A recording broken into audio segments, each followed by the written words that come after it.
Yes. The Leaf Spring Army sends its regards.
Hello, everyone. I'm the Enforcer, and I'm accompanied by Enforcer Matt.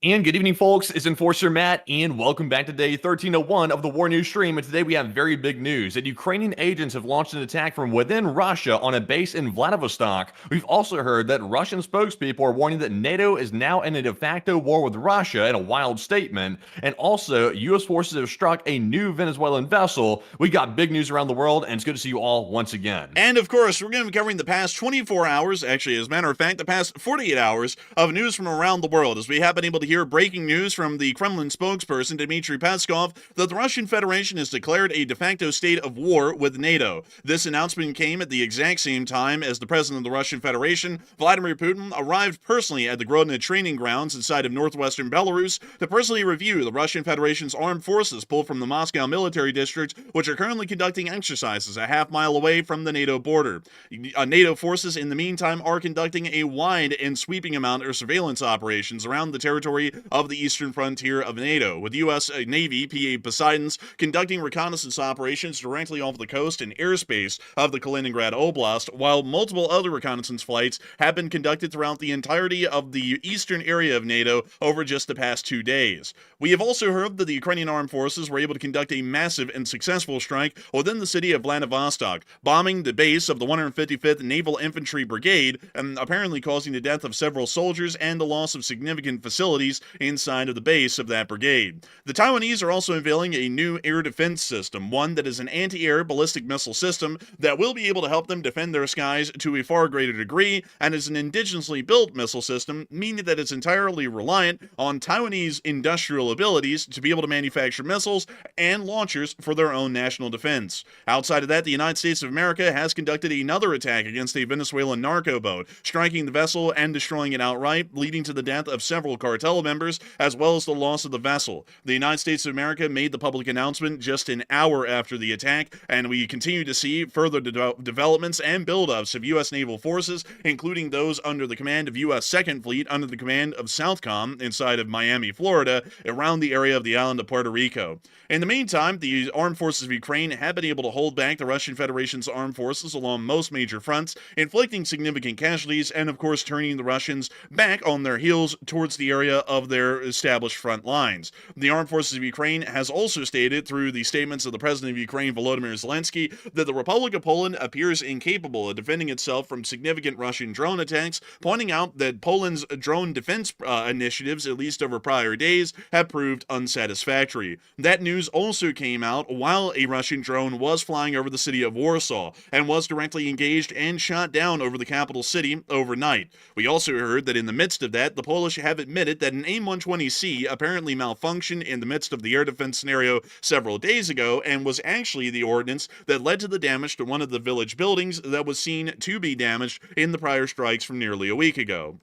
We have also heard that the British have joined Operation Eastern Sentinel, or Operation Eastern Sentry as it's been called, and defending the skies of Poland and also the Baltic states against further Russian aggression that we've been able to hear of. The Israelis have also started to conduct a new ground offensive inside the Gaza Strip, and more Houthi missiles have been intercepted over the Negev desert inside of southern Israel. We have incredibly large and significant news to cover over just the past 48 hours, and these are more so the major pieces of news and not even the larger headlines, and also all of the multitude of other headlines and major pieces of news that we have to cover over the past 48 hours. Nevertheless, many can tell the tensions are continuing to rise to a near fever pitch, and it does appear that at this moment we are on the very knife's edge of the beginning or the avoidance of a third world war. Nevertheless, we will be moving on into all of the news that we have over the course of the night, starting with our major and most important pieces of news, and then moving on from there. Moving us directly into Moscow, as a result of that, we were able to hear that the spokesperson of the Kremlin,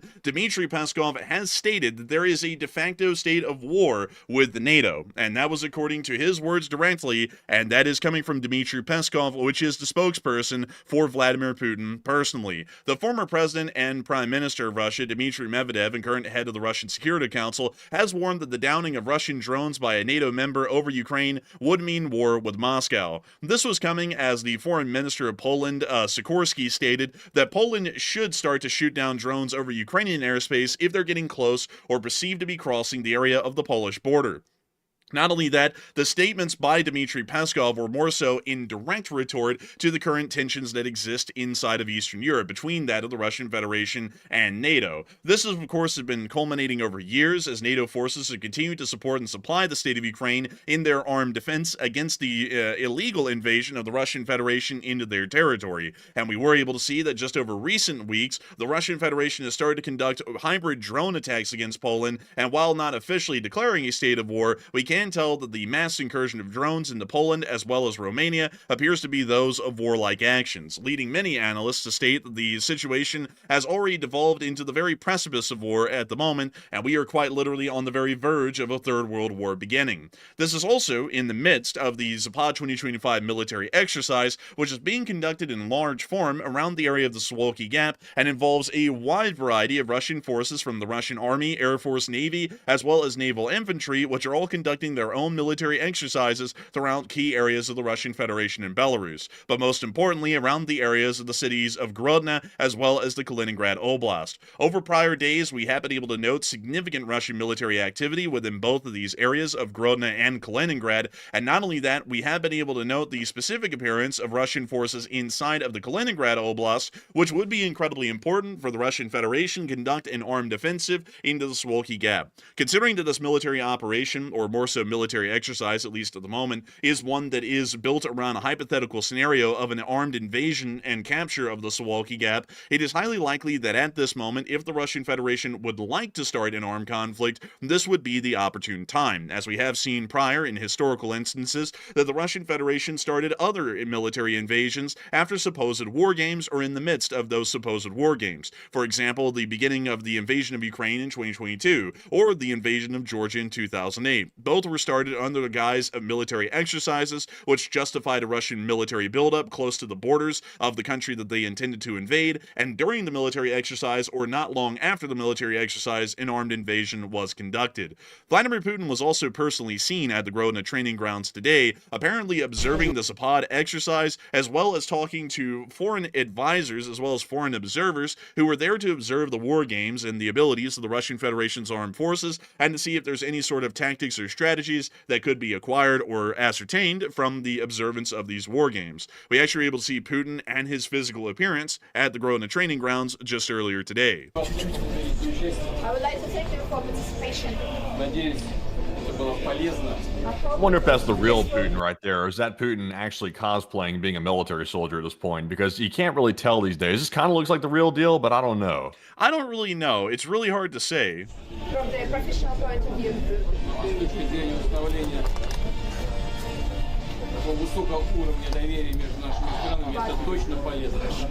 point of view of high level of confidence and friendship between the countries, it's 100%. And also, why is there somebody translating for him to English, by the way? I'm not really sure, because I'm looking at this crowd and it doesn't really look like there's anyone in the crowd that speaks at least what I would believe English to be their first language. Many of them may speak it as a secondary language, but a little bit odd that none of these military advisors have their own personal translators, considering that they're somewhat significant, at least to these countries, and their presence in learning how the war games are being conducted, and also any new strategies or tactics that the Russian Federation may be employing. We were able to see further clips as well, published by Russian sources, showing Vladimir Putin apparently visiting the Malino training ground in Nizhny Novgorod, and also speaking to commanders at that location as well, which we could see in this clip. Мероприятие проходит на 41 полигоне. Участие принимают 100 тысяч военнослужащих. Задействовано будет, и уже задействуется, около 10 тысяч.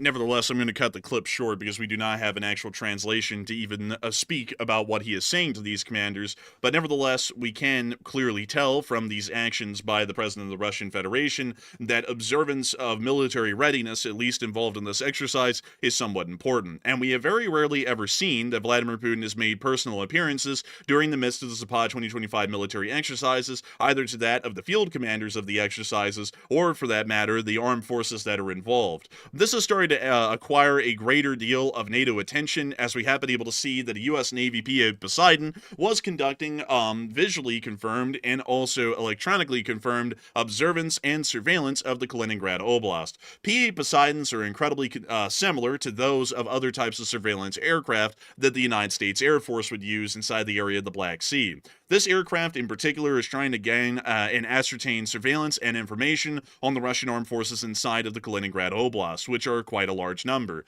All of the forces under the Kaliningrad Oblast command fall under the 44th Army Corps. The 44th Army Corps was redesigned and pretty much reformed in 2017 to pretty much exist and be able to develop itself into what is called the Castle Doctrine by the Russian Federation. Similar to that of the home defense strategy in the United States, where if someone jumps in your house, you try and blast them, that is the similar principle of that of the Kaliningrad Oblast's 44th Army Corps. They are not intended or constructed as an offensive force, but they are constructed as a defensive force that will be able to ensure that Kaliningrad, in a sense, exists as a modern-day castle, incredibly difficult to penetrate by enemy forces, and would be able to outlast, at least until Russian Federation forces, in theory, would be able to relieve them from the area of the Suwalki Gap, conducting an offensive from the area of the city of Grodna.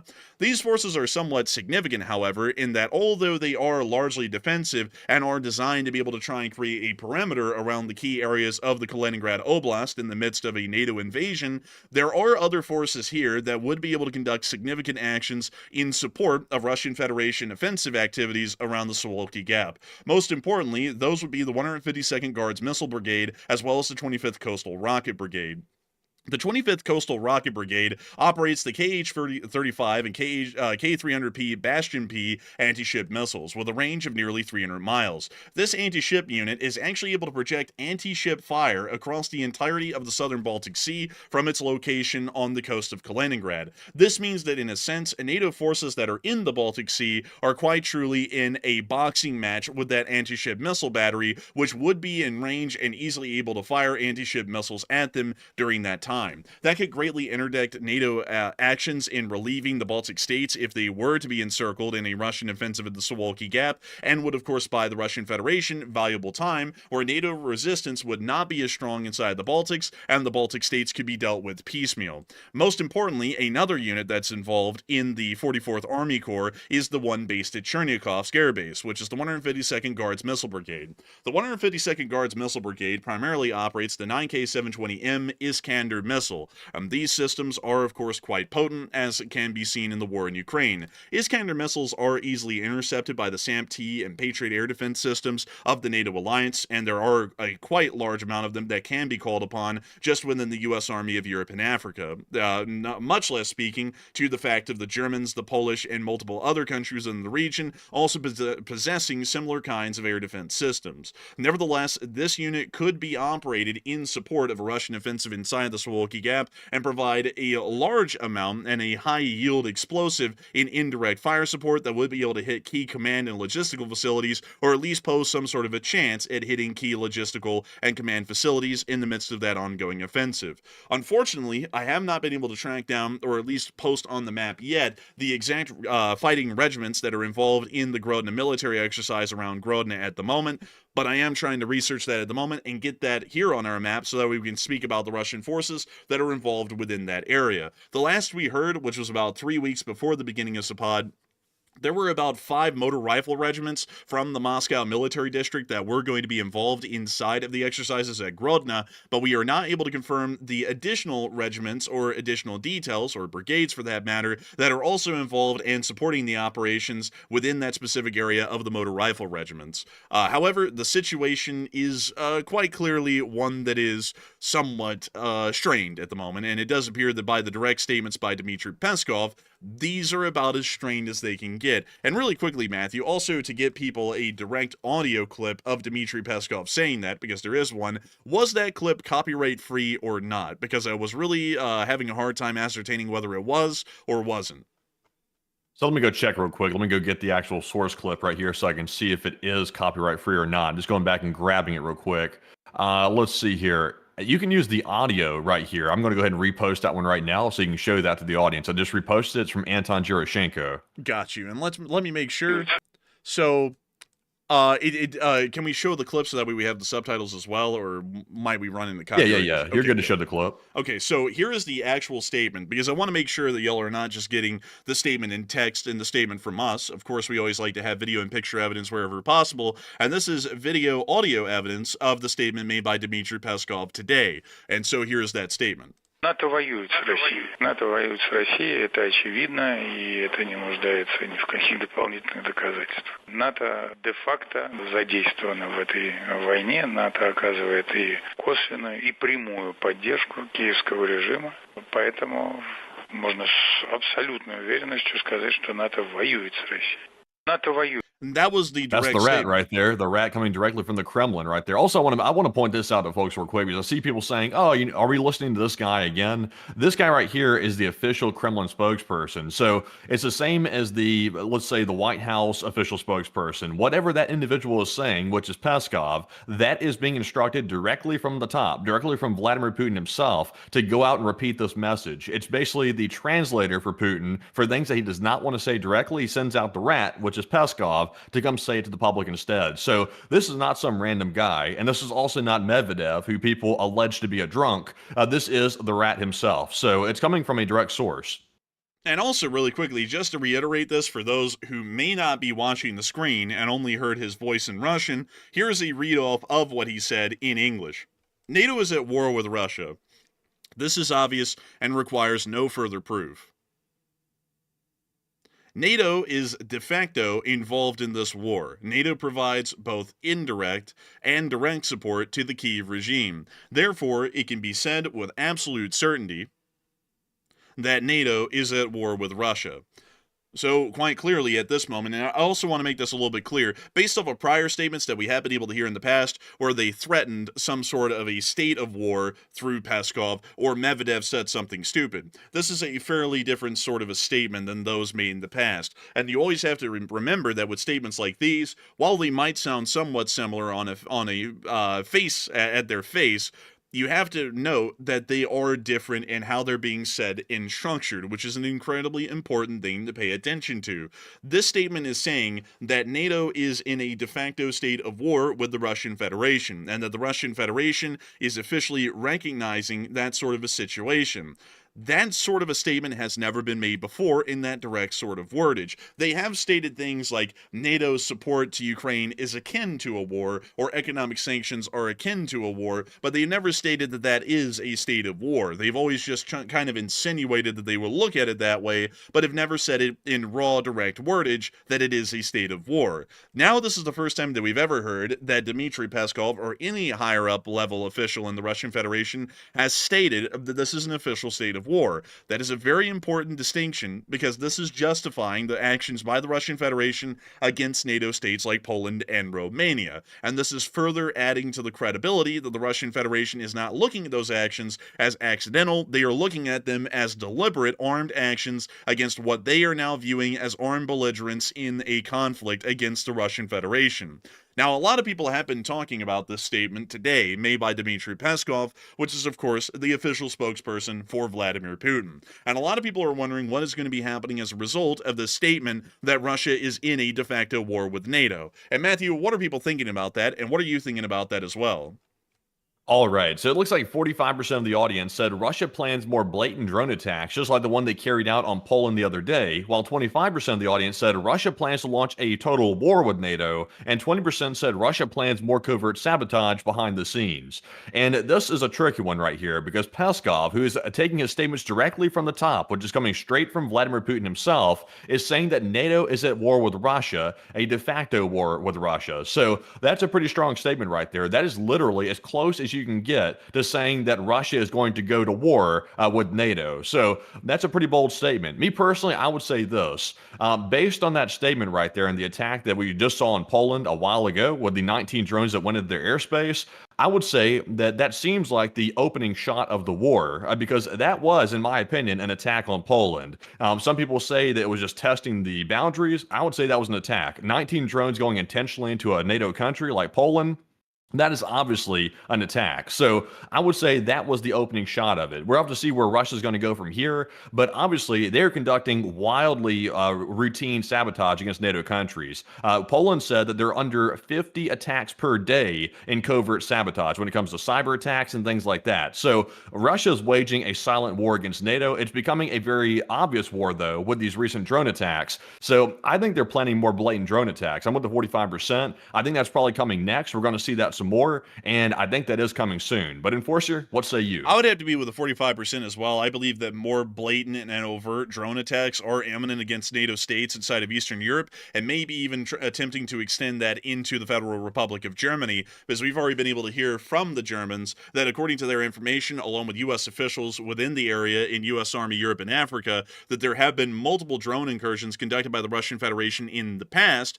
but those were entirely surveillance-oriented and not apparently armed. Nevertheless, they did penetrate deep into German airspace, making it as far south as Nuremberg, as well as far southwest towards the area of Frankfurt on Main, even over Ramstein Air Base, which is outside of the area of Frankfurt on Main, further to the west. This is something that is giving us an idea that the Russian Federation will be ramping up these sorts of actions here in the near future, because they are viewing NATO in a de facto war against their country.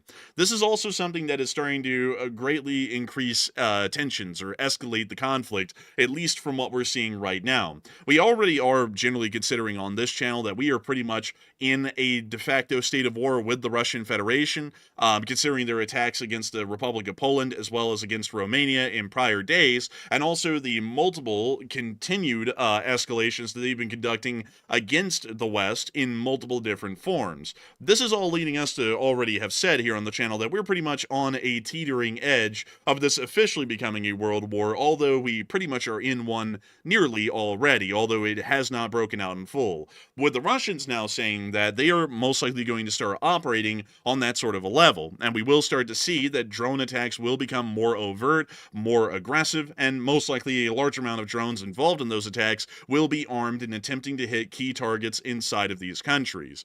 This is something the only thing that's different though is Russia's claiming that NATO is at war with Russia. It's actually the other way around, as we all know here on this channel. Russia started this whole thing. Russia was the first one to start lobbing stuff into NATO countries. That was the start of it. It was not NATO that started it. NATO has gone out of their way to try to appease Russia, even in the midst of all these aggressions against NATO countries, and also the aggression obviously in Ukraine. A whole war is going on. NATO has gone out of their way to try to stop this. But Russia is at this point determined to start a war. It seems like they really just can't hold themselves back anymore, mainly because they're getting so desperate here because they're running out of gas. Their oil situation is getting much, much worse, and their entire economy is getting propped up by China, which is not a good place for Russia to be. So it seems like they are plowing forward with this stupid idea to go to war with NATO, or at least try to provoke one, because they're getting so desperate. And it's really hard to believe that, but they're really heading that way. It is absolutely insane to believe, and I see a lot of people coming in here, and I'm always a little bit confused with this, but I do want to address this.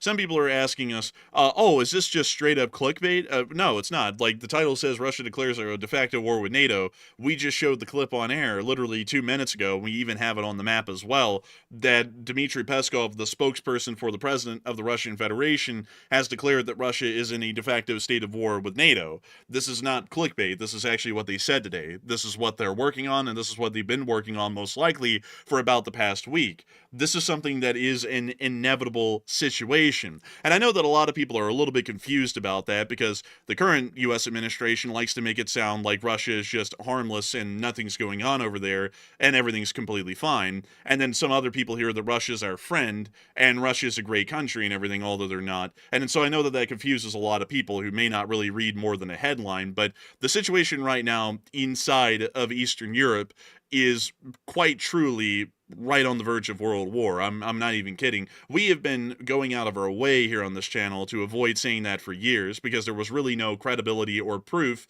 in that sort of a claim. It was entirely contained inside of Ukraine, and it didn't really look like it was going to be expanding or spilling out into the rest of Europe. Just over the past few months alone, honestly, really since the beginning of this year around February, this has started to rapidly descend into what is pretty much a paramount state of de facto war, like the Russian Federation's claimed, like Germany's claimed, like Poland has claimed, and pretty much like everyone inside of Eastern Europe, except for the United States, is claiming at the moment. We are practically in World War III at the moment. It's just that nobody is officially firing shots and no major armed invasion has happened yet. Everything else, though, is clearly showing that this is on the very cusp of a major war.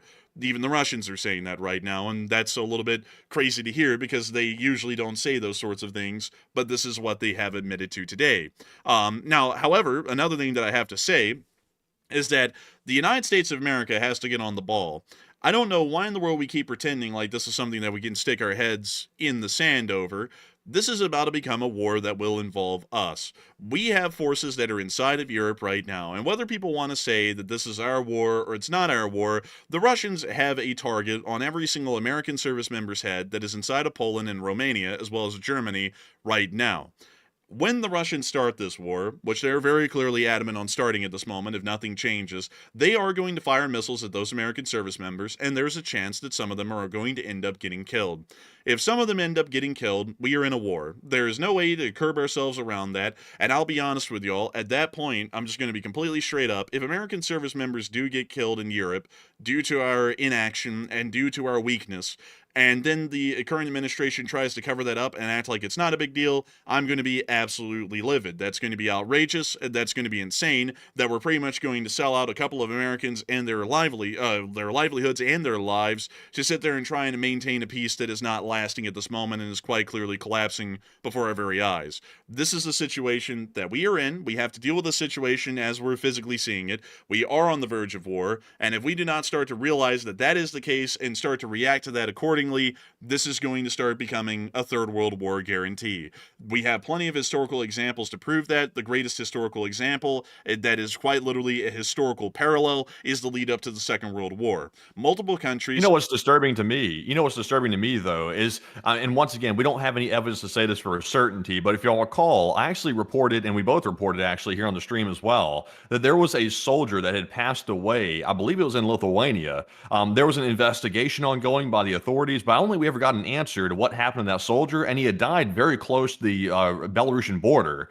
We never got an answer to that, by the way, so I'm not really sure what was up with that and why we haven't heard anything else from it. But, you know, honestly, though, I'm with the enforcer. I would not put it past NATO at this point. If somehow a drone landed on NATO territory and took out an American soldier or maybe a NATO soldier of some sort, that they might try to cover it up. That's very possible. It wouldn't be the first time that's happened and throughout the American history to try to avoid a war. So unless it's something that they simply cannot ignore, like, for example, a large explosion that takes out a lot of troops or something like that Russia launches, then they probably will try to cover it up just for the sake of trying to push this off a little bit further. Also, I see people saying that was a Canadian soldier, and yes, you're correct. That was a Canadian soldier, but we never got the answer to what happened with that. I think the investigation is still ongoing, or they brushed it under the rug, one or the other. We never heard. I believe that actually happened in Latvia as well, but we never heard any additional details since the death of that service member of the Canadian Armed Forces in Latvia, and the case is still ongoing at the moment as far as the investigation from what we know,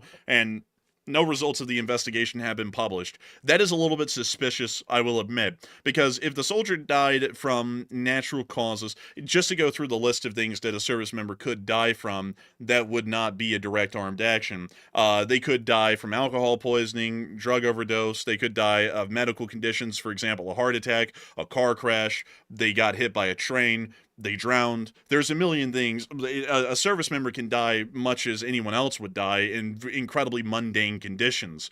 But nevertheless, they've never come out and stated that that was the case. They are continuously on investigating this as if there was something that may suggest foul play. And that is something that is suggesting that it was not a natural cause or anything that would be more mundane or normal, at least. It was something that was a little bit odd, and they still have not released that at the moment, and we're not really sure if the Canadian Armed Forces is going to release a statement on that at any point in the future. But we do know this.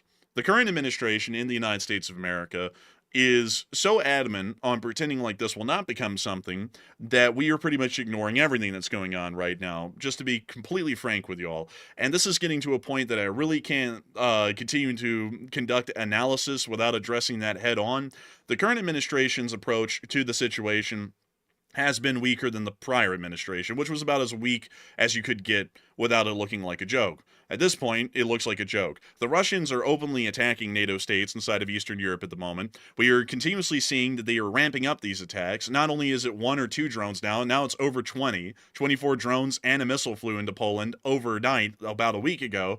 We are continuously stating that really everyone's at fault, although our side can't be at fault because it's our side. We live here. So there's really no accountability to be had on our end. There's really only accountability to be had on the Russians' end. The Russians have declared a de facto state of war as of today. The Federal Republic of Germany, as well as Poland, have pretty much stated that they are in a state of war at this moment with the Russian Federation as of the prior days. We are seeing that the Russian Federation is conducting an incredibly large military exercise in Grodna and in Kaliningrad that is large enough in scale that if they wanted to, they could attempt an offensive to close off the Suwalki Gap and besiege the Baltic states. And we're even hearing now that at this moment, NATO forces are attempting to respond without any U.S. involvement in Operation Eastern Sentinel, as well as a Polish and Lithuanian joint exercise, Iron Defender 2025, that is being conducted inside the Suwalki Gap to try and avoid a situation where Russia sees pretty much low-hanging fruit and conducts an offensive into an unoccupied area that would not be contested by NATO armed forces.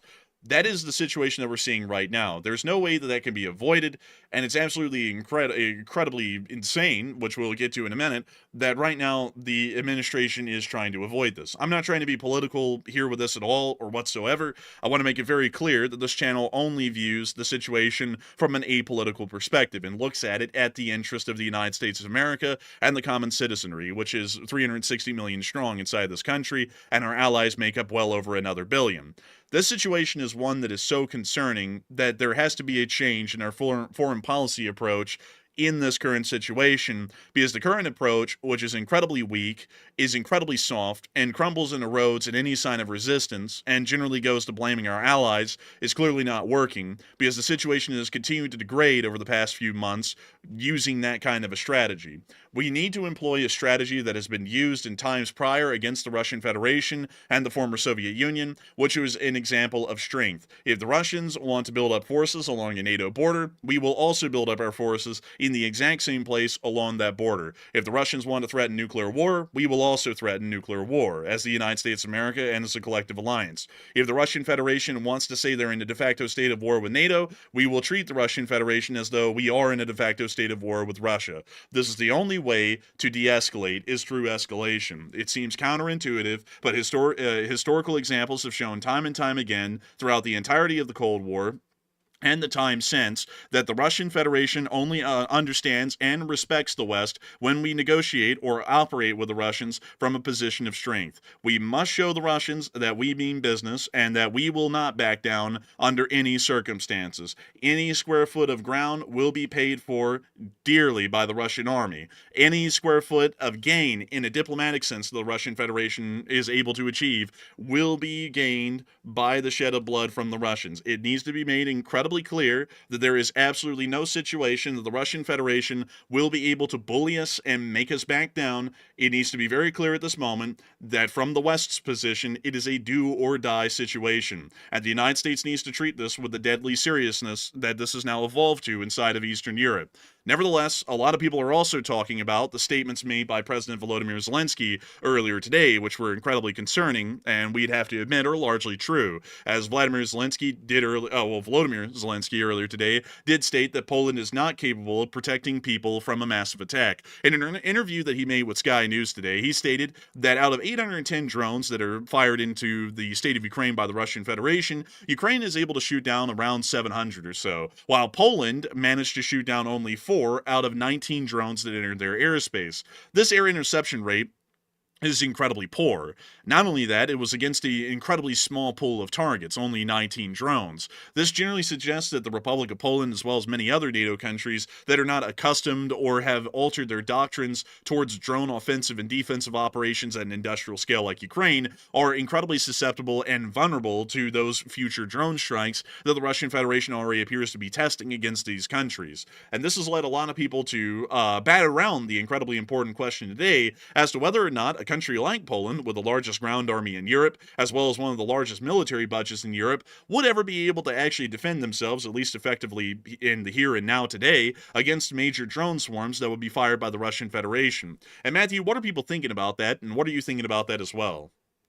All right, so it looks like about 33% agree with Zelensky that Poland is not capable of defending itself against a mass Russian drone attack, and about 29% said Poland can defend themselves against it, and they're totally capable right at this very minute, and 27% said Poland can somewhat defend themselves, but not really.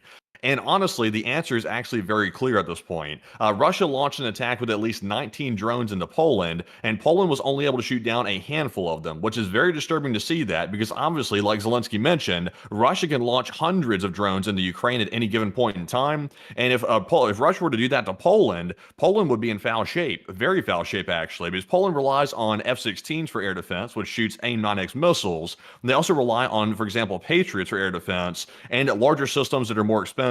Zelensky has stationed all the air defense in Ukraine to be much more affordable, much more effective that way. And right now, Poland simply is not set up to defend like that. So I would say, unfortunately, Poland really cannot defend against it right now. The only thing that Poland has that could technically be very effective is the APKWS precision guidance kit that is put on some of the Hydra 70 rockets. That is something new that Poland is using now, and unfortunately, you might be able to pull that up to show that.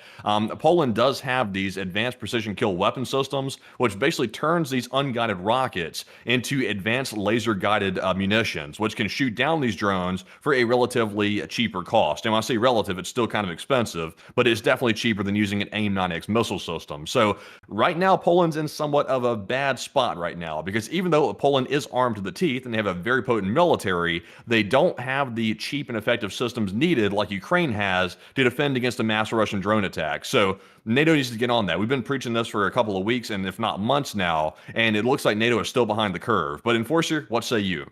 I would have to say that I would generally be in the realm of no. I do not believe that Poland or really any NATO country at this matter can effectively defend itself against the similar kinds of drone swarms that we are seeing implemented inside of Ukraine. Whenever we talk about an air defense scenario, which generally exists everywhere in the world at this moment, both at sea, air, and land, it really is more so a battle of the missiles, or I guess you could say enemy weapons fired, versus the amount of interceptors we have available at any given moment. And Poland, even using the Advanced Precision Kill Weapons System, which is a modified version of a Hydra 70, these are not in large enough numbers, or for that matter, readily enough available to be able to intercept these larger swarms in the hundreds that could start to flood into Poland. This is something that is a bit of a failing, at least with modern advanced systems, is that they are designed for wars of yesteryear. And I'll quickly explain the difference in the warfare of the past that would occur over our skies versus the warfare of today. In the past, all air defense systems started to be built around that of the larger ballistic and cruise missile.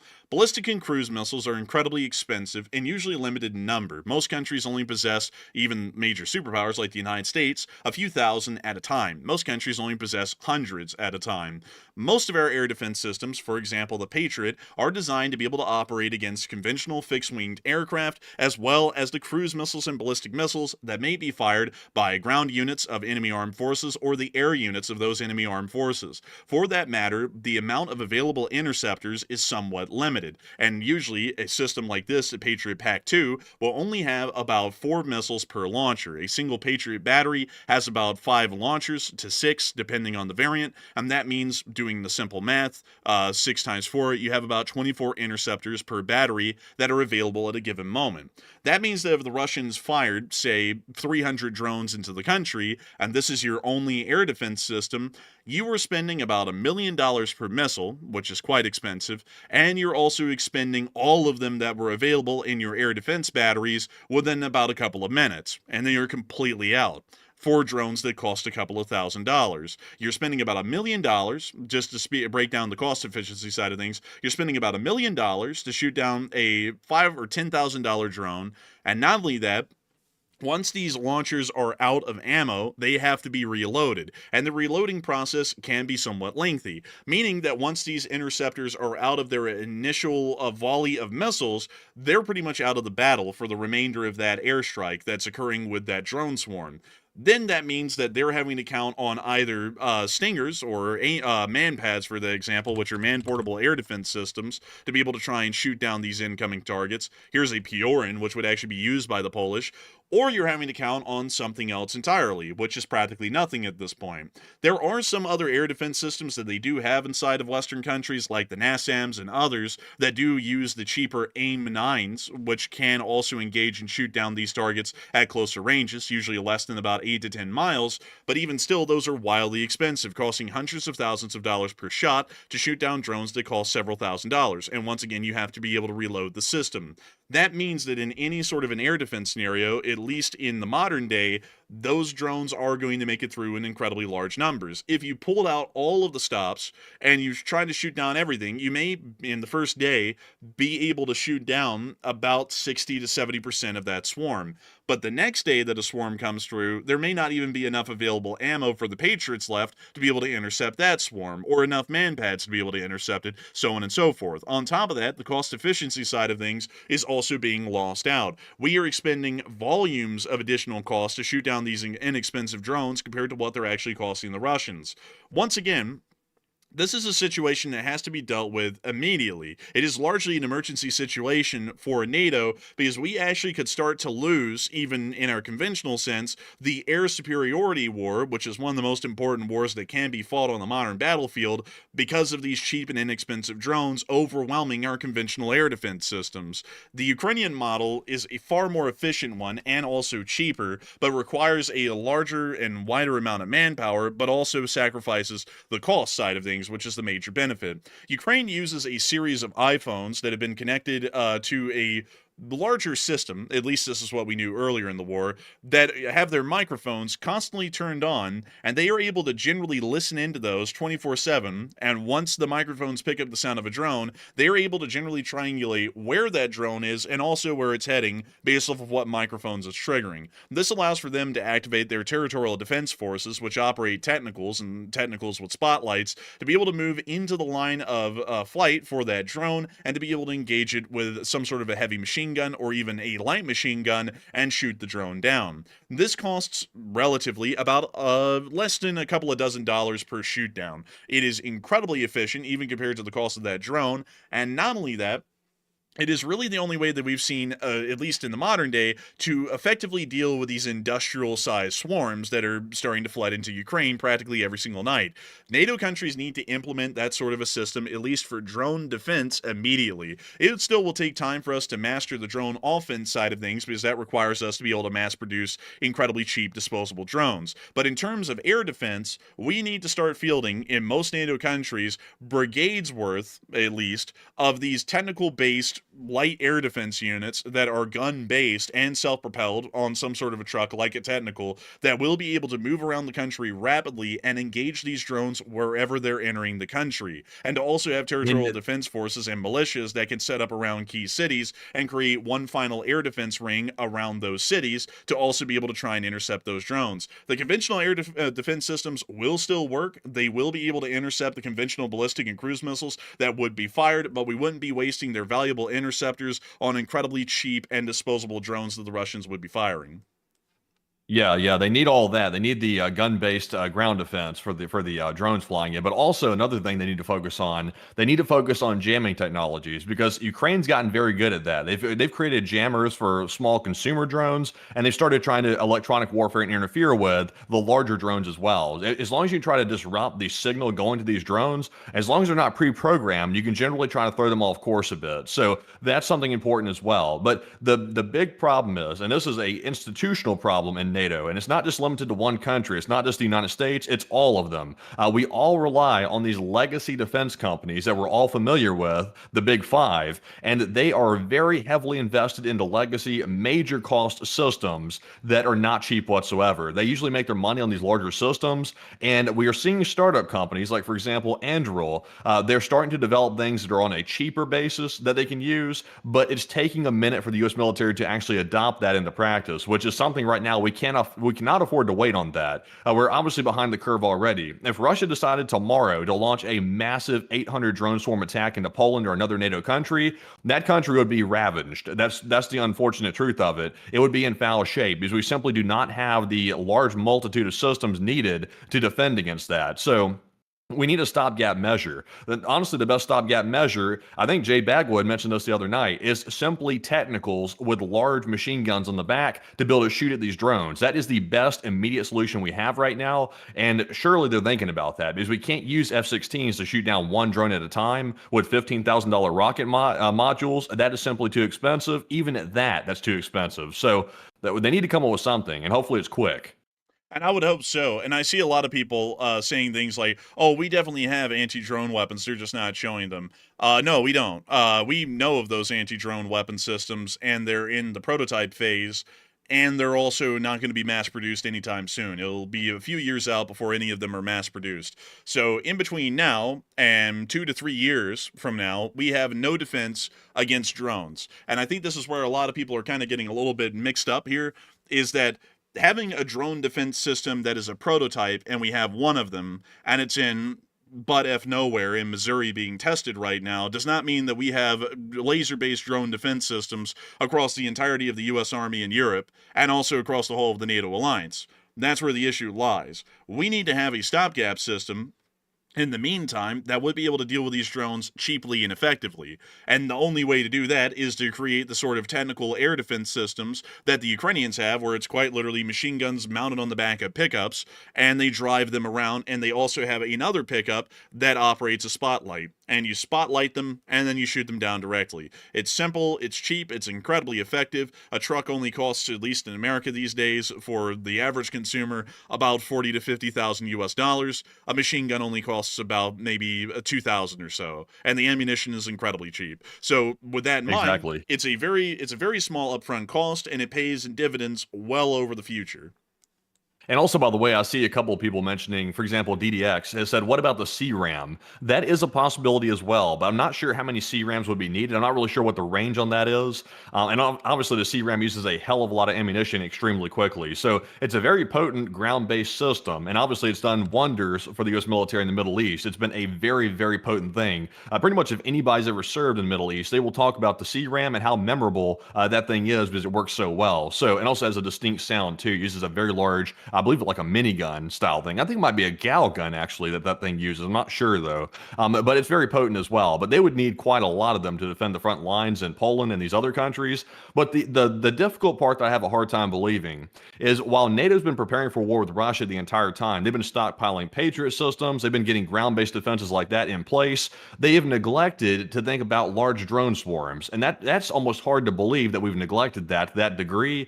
We're prepared for missile strikes, but we're not prepared for disposable drone strikes. And that's why all of a sudden you're seeing Poland scramble to get Ukraine to train their forces on how to shoot those down. Is because they are behind. It's not us saying that proves they are behind. Otherwise, they would not be calling Ukraine, who's an active combatant in a war right now, to train Poland how to fight against it. They wouldn't be doing that. And that would be true. Like, and also that's another thing I think a lot of people are a little bit blissfully aware of.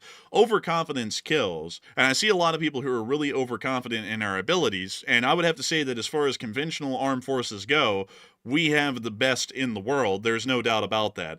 But in terms of unconventional forces, like the emerging drone warfare side of conflict, we are well behind. We have no defense against that. We have no offensive abilities in that category. They're non-existent. That's why the United States recently was trying to get the Ukrainians to hand over all of their drone technology, both in the offensive and the defensive roles. And on top of that, Ukraine also offered the Poles to train them on drone defense, and the Polish accepted immediately. Saying in this moment right now, and going with the idea of overconfidence and that we are well suited to the situation and we're perfectly fine and there's no reason to panic will get a lot of people killed. And it's always better to look at a situation, just to explain to y'all how the U.S. military looks at it, from a situation of, even if the enemy is incredibly weak and incompetent, for example, Venezuela, we imagine that they have death lasers in space. And how in the world are we going to deal with this armed force that has death lasers in space, and all of their units will have 100% morale, they're all going to fight to the death, and there's hundreds of millions of them? How are we going to fight them? It's better to be in that sort of a mindset and think about it from there, because you're going to be well over-prepared for any situation, rather than being underprepared. Because here's the difference in between a lot of people who are overconfident and saying that there's nothing to worry about, and me and Matthew are saying that there's a good deal to worry about in this category. If you are wrong, loads of people are going to end up getting killed. If we are wrong, we over-prepared and there was nothing to even be concerned about, and we're fine. That's the difference in the two ideas being wrong. One of them is going to result in overconfidence that could get a lot of people killed and could practically screw over our armed forces inside of Eastern Europe. The other one is overkill that doesn't hurt anyone, and it's also incredibly cheap and incredibly efficient, so it doesn't really hurt anything anyways to just have that implemented as a fallback. That's the truth. But I think NATO has recognized it, though. I think at this point, honestly, at this point, I'm kind of just expressing frustration at this point that they haven't planned better for this situation right here with the drone attacks, because it looks like, and once again, I thought, like everybody else thought before, I thought, oh, well, they must have something up their sleeve. Like, for example, Poland being as well armed as they are, they must have something up their sleeve to shoot these drones down. But the one thing that Russia proved with that recent drone attack is apparently they don't, because otherwise they would have not let those 19 drones go all over their country, and most of them crashed. They were not shot down. They actually crashed on their territory unopposed. So, you know, Poland being the powerhouse of Europe right now, the fact they were not able to shoot them down is a big red flag. So NATO is trying to pick up the pieces. That's why they're getting Ukraine to help. But the U.S. also recently contracted with Ukraine, is trying to get them to help as well with teaching our soldiers how to shoot that stuff down. So they've recognized the issue, but they've recognized it very, very late, which is kind of shocking to me. Yeah, I would have to agree. But moving on out of all of this, because we have been on this topic for quite a while, actually. But moving on out of this situation, we were also able to hear a further NATO surveillance that was conducted throughout the entirety of Europe, at least here recently. You can see that little P-8 Poseidon flight near Kaliningrad represented down there, but included with that, we were also able to see the Global Hawk, which conducted its flights along the Polish-Belarusian border. We also were able to see another P-8 Poseidon operated by the Norwegians that also flew a flight from what appears to be Oslo, Norway. Shout out to all of our viewers in Oslo, and over to Finland and flew along Finland's southern border. We then also saw a British P-8 Poseidon conduct a flight out of Estonia. A Swedish, Gulfstream, a Swedish Gulfstream, which also conducted surveillance along the northeastern Finnish border, along with another Swedish flight which flew along the entire border of the Baltics, along with a Saab S-100D, which conducted a small flight around the area of southern Sweden, just south of Stockholm. Another flight of a CL-650 by the U.S., which flew along the entire length of the NATO border on its eastern frontier, and on top of that, one final Saab 340 flight conducted by the United States around the area of Estonia alone. So there has been a large amount of surveillance activity that's been conducted in this area that is mostly trying to gather vital reconnaissance and details on what exactly the Russian Federation is doing right across the border. Even further than that, we have been able to hear that other countries have been preparing in their own way for the worsening situation.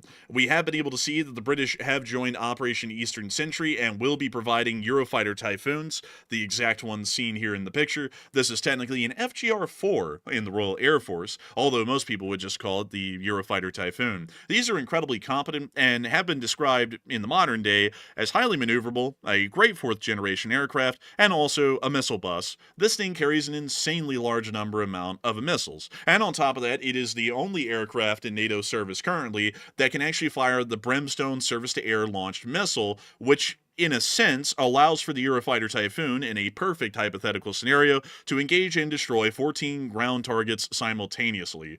That's if it's operated perfectly, and that's in perfect ideal conditions. That would most likely never happen in real life, but still, it's an incredibly cool thing to boast about the Eurofighter. Nevertheless, these will be involved in Operation Eastern Sentinel from this point forward, and we also were able to see that our Global Hawk today, which we were just talking about a second ago, was conducting orbits around the area. Look at it. It's a beautiful surveillance aircraft. One of the greatest. But moving on out of that surveillance news, this is all coming at an important time because we were also able to confirm that a Russian drone was actually shot down over a Polish government building. According to the Prime Minister of Poland, Donald Tusk, he announced that a drone was shot down over government buildings in Warsaw. He added that 2 Belarusian citizens were also detained, though their connection to the incident has not yet been clarified at this moment.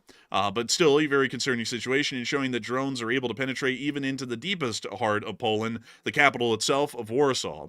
Further than that, we also were able to hear additional news moving us on over, at least for a moment, into the Netherlands, as the United States of America has approved the sale of $570 million worth of AIM-120s to the Netherlands. This means, in large part, that's about 570 AIM-120s that the Netherlands has purchased. These things are insanely expensive, like unbelievably expensive. So, not an incredibly large amount of them. Sounds like a big amount, but because of the dollar amount, but not a very large amount of these. These are incredibly expensive, but on the bright side, these are the most advanced air-to-air missile currently available to the greater world outside of the JATM-260 that we have here in America.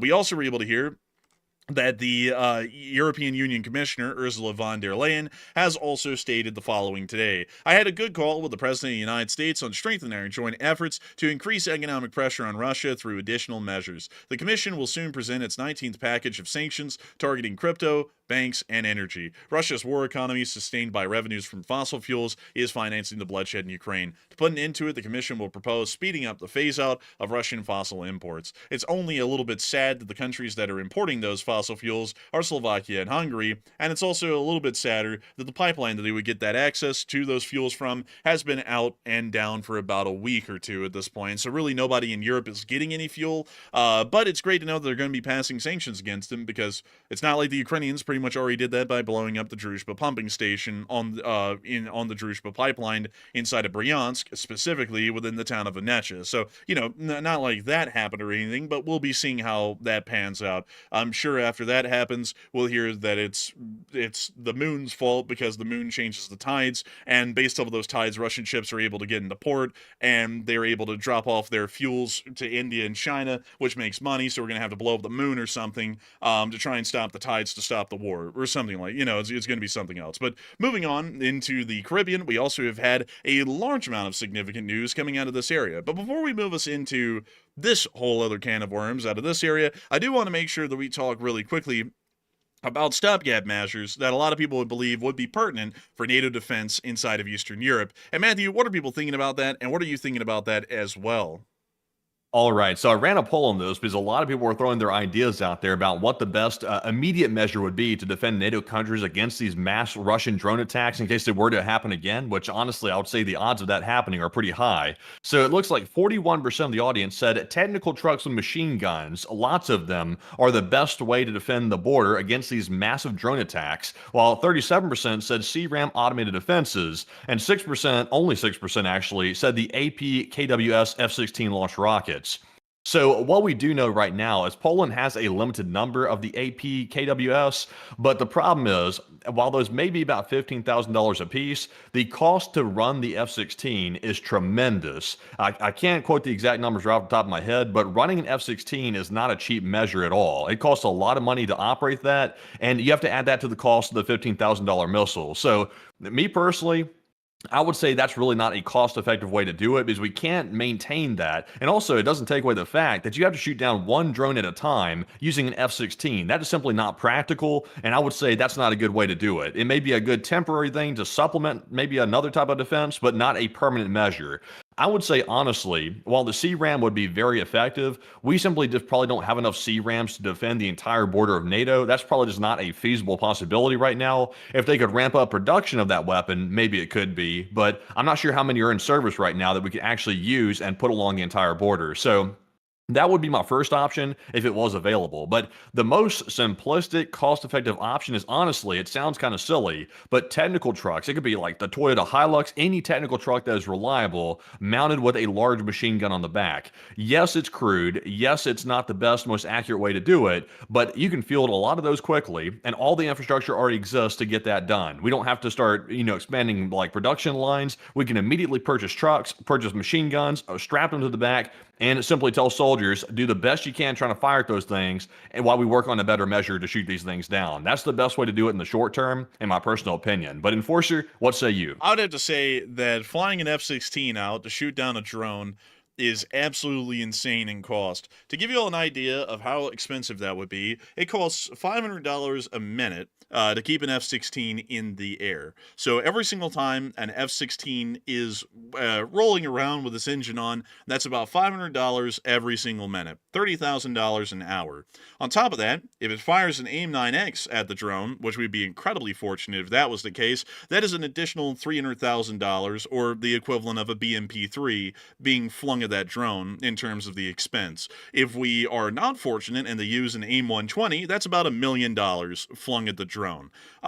If we use the 20mm gun on the F-16, which is incredibly unlikely because the drone is flying at a very low speed, and it'd be very difficult for the F-16 to be able to get a proper angle of attack and recover from trying to shoot the drone down with its gun, that could also be incredibly expensive. A single burst of a 20mm Vulcan M61 autocannon on board an F-16 can cost about $1,000. So any way that you look at this, or any way that you skin that cat, then it's going to be insanely expensive to engage it with, for say, an F-16. If you engage it with a Patriot, that's $1 million a shot. And also on top of that, ammo for the Patriot's limited. If you engage it with a NASAMS, that's still about $300,000 a shot. So there really is no cost-effective way at the moment inside of NATO, or for that matter, a widely available and numerous sort of a way to shoot them down in terms of the munitions and supply side concerns of these drones. The only way to be able to deal with them effectively is the way that Ukraine came up with. Ukraine did what we call, let's see, what would we call it?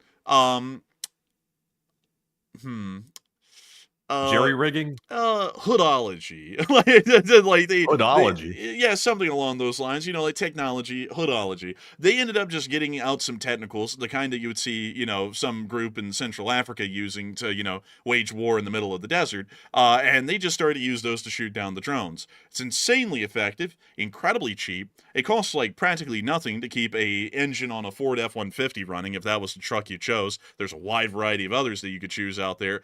Practically pennies to keep them running per hour. The ammo for a machine gun is incredibly cheap, usually, at least for the military, considering that they buy in bulk like the Costco guys. A round of, say, 50 BMG, if that was also your selected machine gun, which would still be quite on the expensive side, is about $2.50 a shot. So if you were to fire an entire burst of about 100 rounds at that drone, which would be insane, it usually would take less than that, you would spend about $250 to shoot down that $5,000 to $10,000 drone. Incredibly cheap. Wildly cheap. And on top of that, it only requires a couple of guys. You require a driver, a gunner, maybe a spotter, and also another crew with a driver, a spotlight operator, and that's about it. So a 5-man crew. And you can, at that point, you can actually add on other technicals to that and lower the amount of crew concerns and also cut down the amount of spotlights needed. It requires very little men.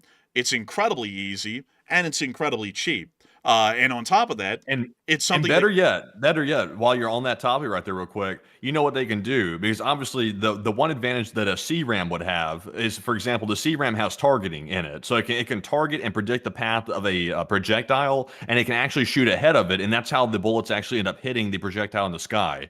So you'd be missing that with a technical. So, they're experimenting with this new scope that they're putting on servicemen's rifles that actually prevents you from pulling the trigger until you have a lock on the target. They could simply try to develop a retrofit to a current standing machine gun that could go on that technical that would basically give it the ability to computerize the targeting, so that way the operator could have a much greater chance of actually hitting the drone using a predictive algorithm. That could be something right there the defense industries could actually roll out pretty quickly. At least in my personal opinion, they could, because all they have to do is retrofit an existing system, which is an existing machine gun.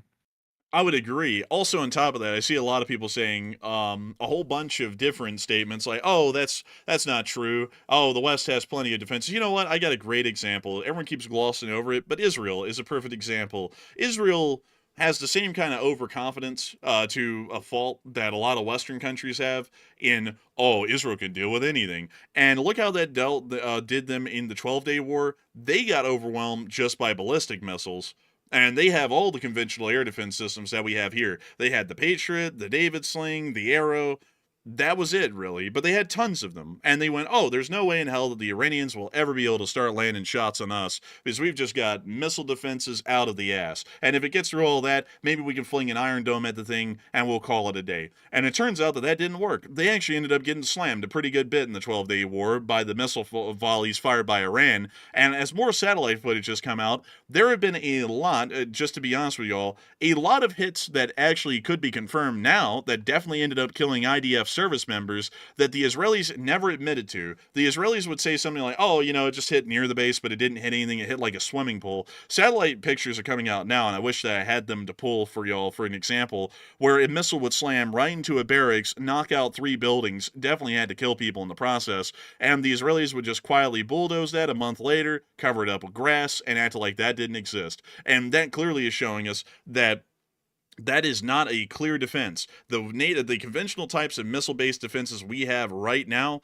is not what in the world is going to be working in the future. And now I see some people trying to rewrite history. Israel did well. No, what about that hospital that got hit in Beersheba? Or all of the missiles that landed in Tel Aviv? Or the Fado ones that ended up hitting the oil refinery at Haifa? Or all of the missiles that hit Haifa in general? Or how about all of those missiles that hit the Dimona, around the area of Dimona? Or all of the ones that hit around the airbase out here near Kasaifa? There were loads of them that hit. The Israeli interception rates were around 70% for the first 2 days, and after those first 2 days, they dropped down to interception rates of about 30 to 35%, meaning that 2 out of every 3 missiles that were fired at Israel made it through and hit something. And that was conventional fire. That's not even a drone swarm. That was just the conventional side of things. And even still, they were getting those kinds of abysmal interception rates, which we were openly talking about on stream, about how badly they were doing compared to Ukrainian drone defenses.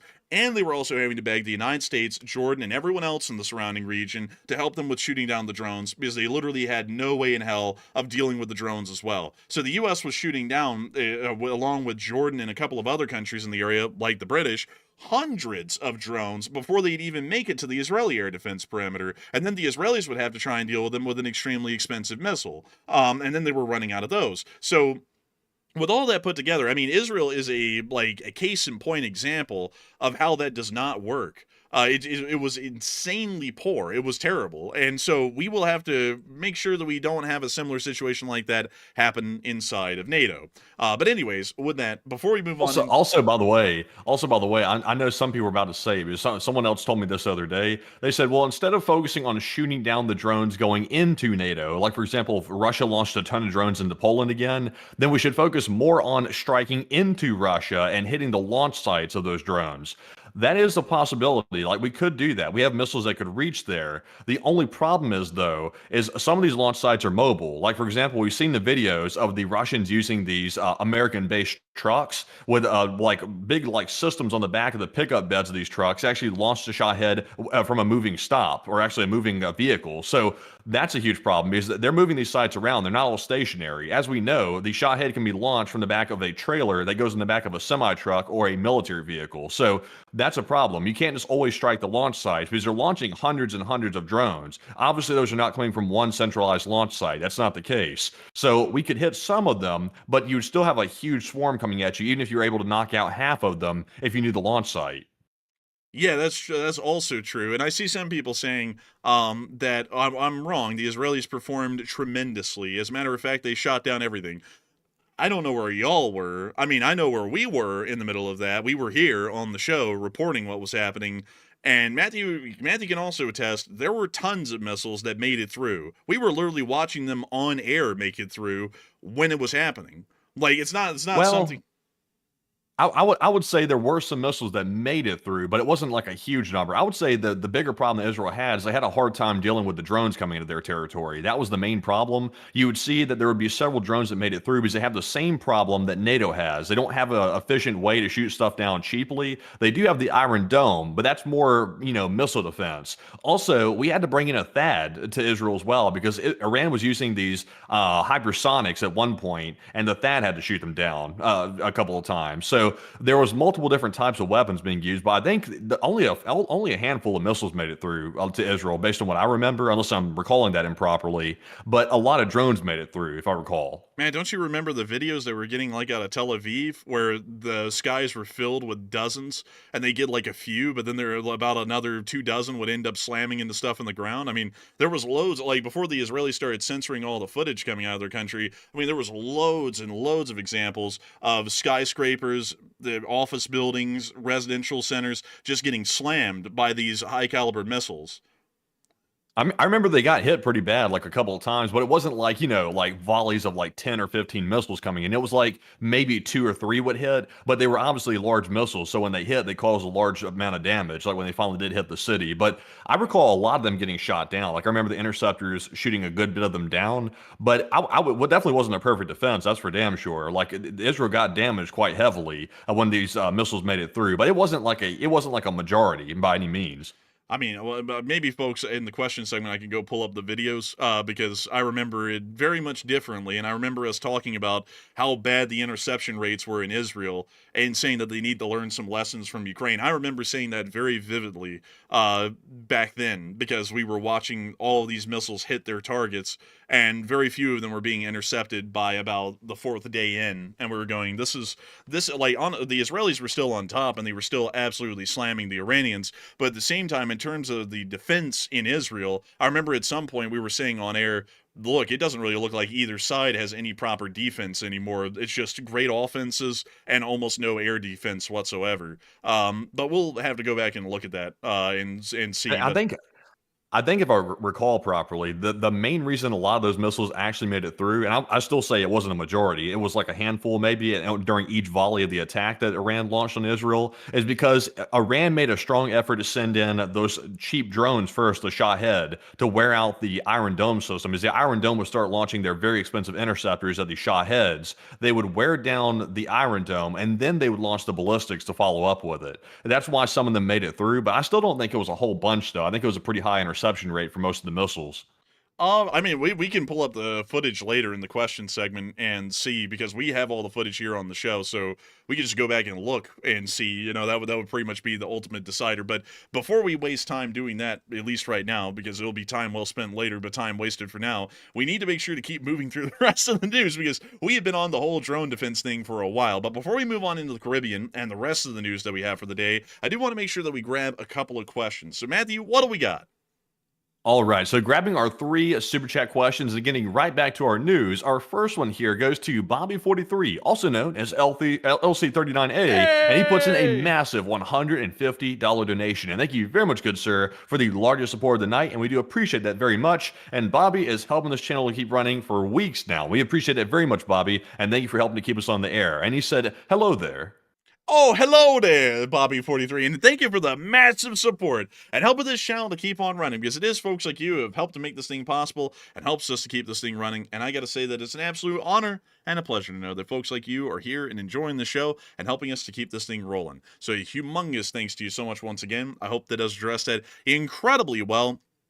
And with that, it is time for us to move on to the next one. But a massive thanks to you so much once again, because you are helping this channel to keep rolling day in and day out. Yes, indeed. A big shout out to Bobby once again. And our next one here goes to Smiley, who puts in the 50. And thank you, Smiley, as well for that $50 support. Very generous of you, and we do appreciate that. And Smiley said, good day from Australia, and I'm glad to catch you live and grateful for everything y'all do. And thank you so much for the support, Smiley, and thank you for being from Australia and supporting this channel and enjoying it. We thank you for being grateful for what we do, because we try our best here on the channel to make sure to keep the news rolling and keep it as analytical and also as well researched as we can. So a humongous thanks to you so much once again. I hope that does address that incredibly well. And with that, it's time for us to move on to the last question of the segment and then on into the rest of the news for the night. All right, so our last one of the segment is going to go to none other than James Hughes, who throws in a 50 as well, and a big shout to you, James, for that support and also being a longtime channel legend. He said Putin finds himself in a conundrum. He can't beat Ukraine, and fighting NATO is an insane act. And my question is for the both of you, what is Putin's end game? And I'll be honest with you, James, I'm not really sure what his end game is at this point. He's obviously crossing the line into attacking NATO when he sent those drones into Poland. He's crossing that line. And also he's sending out a spokesman to voice to the entire world that Putin believes that we're in a war with Russia. So he's obviously setting the stage for it. That's clear at this point. And obviously they're running very large military exercises right now and literally aiming missiles at Poland right in Kaliningrad, which is literally 3-minute missile ride all the way to Warsaw. So very concerning. I would say that Putin is acting out of illogic and desperation at this point. I don't really think he has an end game either. I think his end game at this point is to take it as far as he can possibly go, escalate to the max, and hope that NATO is going to back off and let him get away with something. I think that's what his current goal is right now, and he's hoping that NATO is going to back down after all these different threats that he's making and let him either take Ukraine, maybe NATO will back off and stop supporting Ukraine to a degree. I think that's currently his hope. So obviously that sounds very desperate. That does not sound like a winning strategy. And I think that's where Putin finds himself. But Enforcer, what say you? I would have to say that Putin's end game is one that's absolutely crazy in my opinion, but is really their only way out, at least for the Russians, as far as what they're thinking at this moment. But with the Russian economy collapsing underneath them, a complete collapse of the Russian state is inevitable if the economy collapses in the way that we believe it will. This means that Russia has a finite time that they will be able to exist in before they cease to exist, which is about the next year and a half. With that in mind, time is ticking. They either have to conduct an action so drastic that it somehow succeeds and saves the Russian Federation from complete collapse, or they end up collapsing anyways in this sort of a crazy action. So what Putin is most likely doing is that he's ramping up against NATO and will conduct a conventional ground war against NATO in the hopes that the threat or insinuated threat in the midst of that ground war is impending nuclear doom, which will force the West into the negotiating table with the Russian Federation and possibly give the Russian Federation significant concessions so that way the Russian government can survive along with the Russian nation. Or at least the Russian nation will survive, but the Russian economy may still be in the absolute gutter even still. That, in a sense, is where I'm seeing the Russian Federation's situation at right now. Because if you look at it from the Russians' perspective on a governmental level, if Russia in its as a government, as in what exists right now with Putin, is going to cease to exist in the next year and a half, what would it matter if Russia ceased to exist because of an economic collapse or a nuclear hellfire within the next year and a half? At least to Putin, there's practically no difference. He loses power either way, and he's most likely dead either way as well. So that's the kind of mindset that I think that they're in right now, and that's why they're going for this absolutely insane and harebrained idea of escalating a conflict and creating a war with NATO. That would be my opinion on it. Does it make sense? No, but that's generally the kind of logic that I think they're working off of, because that's the only way I could justify it in my head from a Russian mindset that would make it make sense to some degree. But with that, and also that would line up historically, because the old saying goes with Russia, like back during the USSR, back during now, the way they work, and this is a cliche thing to say, but they escalate to de-escalate. That's what they've done historically, and that would also line up with pretty much what we're seeing today as well. So even though Putin is a different leader than the previous leaders of the USSR, he generally still has the same framework of thinking that they had to a somewhat of a degree, I would say. So that would seem to match what we're seeing here. He's certainly escalating, and I think he is hoping to make NATO back down and basically de-escalate on NATO's side, so that way Russia can sort of recover to some degree, because they're in a foul shape right now for certain. I would have to say definitely so, without a doubt. It's terrible in Russia, folks. It truly is like the Great Depression in the United States, and this is in the midst of wartime, so you know that things are going really badly, because usually an economy is kind of insulated to some degree from that during wartime, but it's clearly showing, and that is a death knell for a country usually. But moving on from that and on into the Americas, we have been able to hear that the United States of America 36 hours ago did conduct another strike on another narco boat near to the coast of Venezuela. We can actually see the narco boat here. It is quite clearly laden with drugs. That's the white stuff in the middle. That's the bricks of Coke. Not Coca-Cola. They don't trade in sodas down there in Venezuela. They are trading in that hashish. But they are about to get blasted by a U.S. airstrike here in seconds. We can also see Does this mean that Venezuela is officially in BRICS? In BRICS we trust. Honestly. BRICS, BRICS. But there's the strike, and the narco boat is gone. I can tell you this, that ain't tuna, but that stuff do be getting people to smell a little, like that mahi-mahi. But nevertheless, we also got a statement from the President of the United States as well about the attack. This morning, on my orders, U.S. military forces conducted a second kinetic strike against positively identified, extraordinarily violent drug trafficking cartels and narco-terrorists in the Southcom area of responsibility. The strike occurred within the confirmed narco-terrorists from Venezuela were in international waters transporting illegal narcotics, a deadly weapon poisoning Americans headed to the U.S. The extremely violent drug trafficking cartels pose a threat to U.S. national security, foreign policy, and vital U.S. interests. The strike resulted in 3 militarists being killed in the action. No U.S. forces were harmed in this strike. No animals were harmed in the filming of this video. Be warned, if you are transporting drugs that can kill Americans, we are hunting you. The illicit activities by these cartels have wrought devastating consequences on American communities for decades, killing millions of American citizens. No longer. We also were able to hear additional information as well about the U.S. buildups in Puerto Rico, as we were able to confirm that the U.S.'s Lake Erie has made it to Puerto Rico. Here's some pictures of the Lake Erie as it sits in Puerto Rico. Pretty cool. That's real eerie right there. Look at that. Real eerie. Man, it's so, like, if you took all the eeriness from this boat and poured it out onto the land, you would get a lake. Call that thing Lake Erie. The way it'd be scary. Ooh! But anyways, moving on out of that and on up into the area of the United States of America, we also had a lot of choice statements out of the U.S. government today.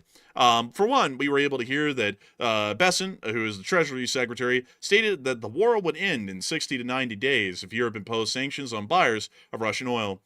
I'd swear that wouldn't be the case, because I thought that China and India were their largest buyers of natural gas and petroleum, and Europe was hardly buying any at this point. I mean, I think it's a couple of billion. I think it's like 3 billion or so, and India alone's buying about 60 billion. But I might be mistaken. It's not like we looked at the stats on the channel last week. Apparently now it's Europe's fault that the war is going because they're the ones financially supporting the Russians.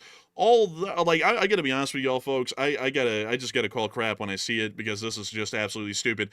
3 weeks ago, it was China and India who were financing Russia's war by buying their petroleum and oil, which was actually true. Like, that's something that we could agree with because they are. They're buying hundreds of billions of dollars of natural gas and petroleum annually from the Russians. They are the two largest customers of the Russian Federation. Europe is buying practically nothing. It's around $3 billion to $4 billion annually at this point. So compared to India and China, they are a drop in the bucket. Now the current administration has taken the foreign policy approach that if we can't leverage the Chinese or the Indians to stop buying Russian oil and natural gas, we're just going to blame the Europeans, although statistically they hardly make up any of the purchase orders at this point for Russian petroleum and natural gas. So nothing that the Europeans do at this point is going to really impact the Russians. They're cutting out another 4 billion possibly, and that's nothing. Like, that's absolutely nothing compared to the potential damage that would be caused by the Indians or the Chinese dropping their purchases of oils and petroleum. Well, also, by the way, if we really felt that way, couldn't the U.S. just simply put secondary tariffs against those countries buying the oil so that way they could stop, or they'd be forced to stop buying it if that's the case? And also, I would agree with the enforcer. Currently, based on the data, it looks like most of Europe has become not really a primary buyer of Russian crude anymore. It looks like Turkey is still buying quite a lot of Russian oil, but for the other European countries over there, not really buying too much of it, not like they were buying at least. So the U.S. could still put the secondary sanctions on. The U.S. has that ability, and that's what we were promised before, but we still haven't seen it. And instead of putting the secondary sanctions on, we're now seeing a deflecting. Now we're putting the blame on Europe instead of just doing the sanctions. Well, what's even crazier is that Turkey isn't a part of the European Union, so we're pressuring the European Union to cut down further on Russian purchase orders of gas and petroleum. And the main third buyer that we actually would have influence over is Turkey, and they're not even in the European Union. It just make it make sense, folks. Like, I just gotta be honest with y'all. Make that make sense. I don't know how. If the U.S. wanted to pressure Turkey, that would make plenty of sense because they are a major buyer of Russian petroleum and natural gas. But pressuring the European Union is absolutely senseless. They hardly register on the scale anymore as a purchasing partner of the Russians. And so why in the world pressure them? That's literally like going into a room and watching a whole bunch of people ganging on someone and beating them, and then looking at the guy sitting on a countertop in the corner and going, "Hey, stop that!" Like, it's like he's not even involved in the ganking that's going on down there on the floor. He's just sitting there. That's the equivalent. This does not make any sense at all. Anyways. We also were able to hear that purchase orders were approved today by the United States of America for weapons for Ukraine that are being purchased by Europe and then produced by the United States and then shipped into Ukraine.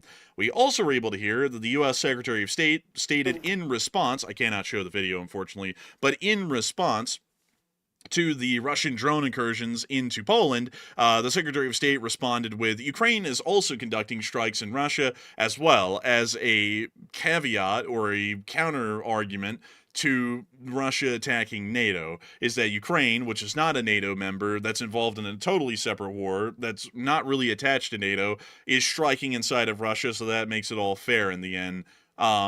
Anyways, moving on from that, it does appear that quite a many people are talking at the moment about the United States of America striking those narco boats down there in the Caribbean. And Matthew, what are people thinking about that, and what are you thinking about it as well?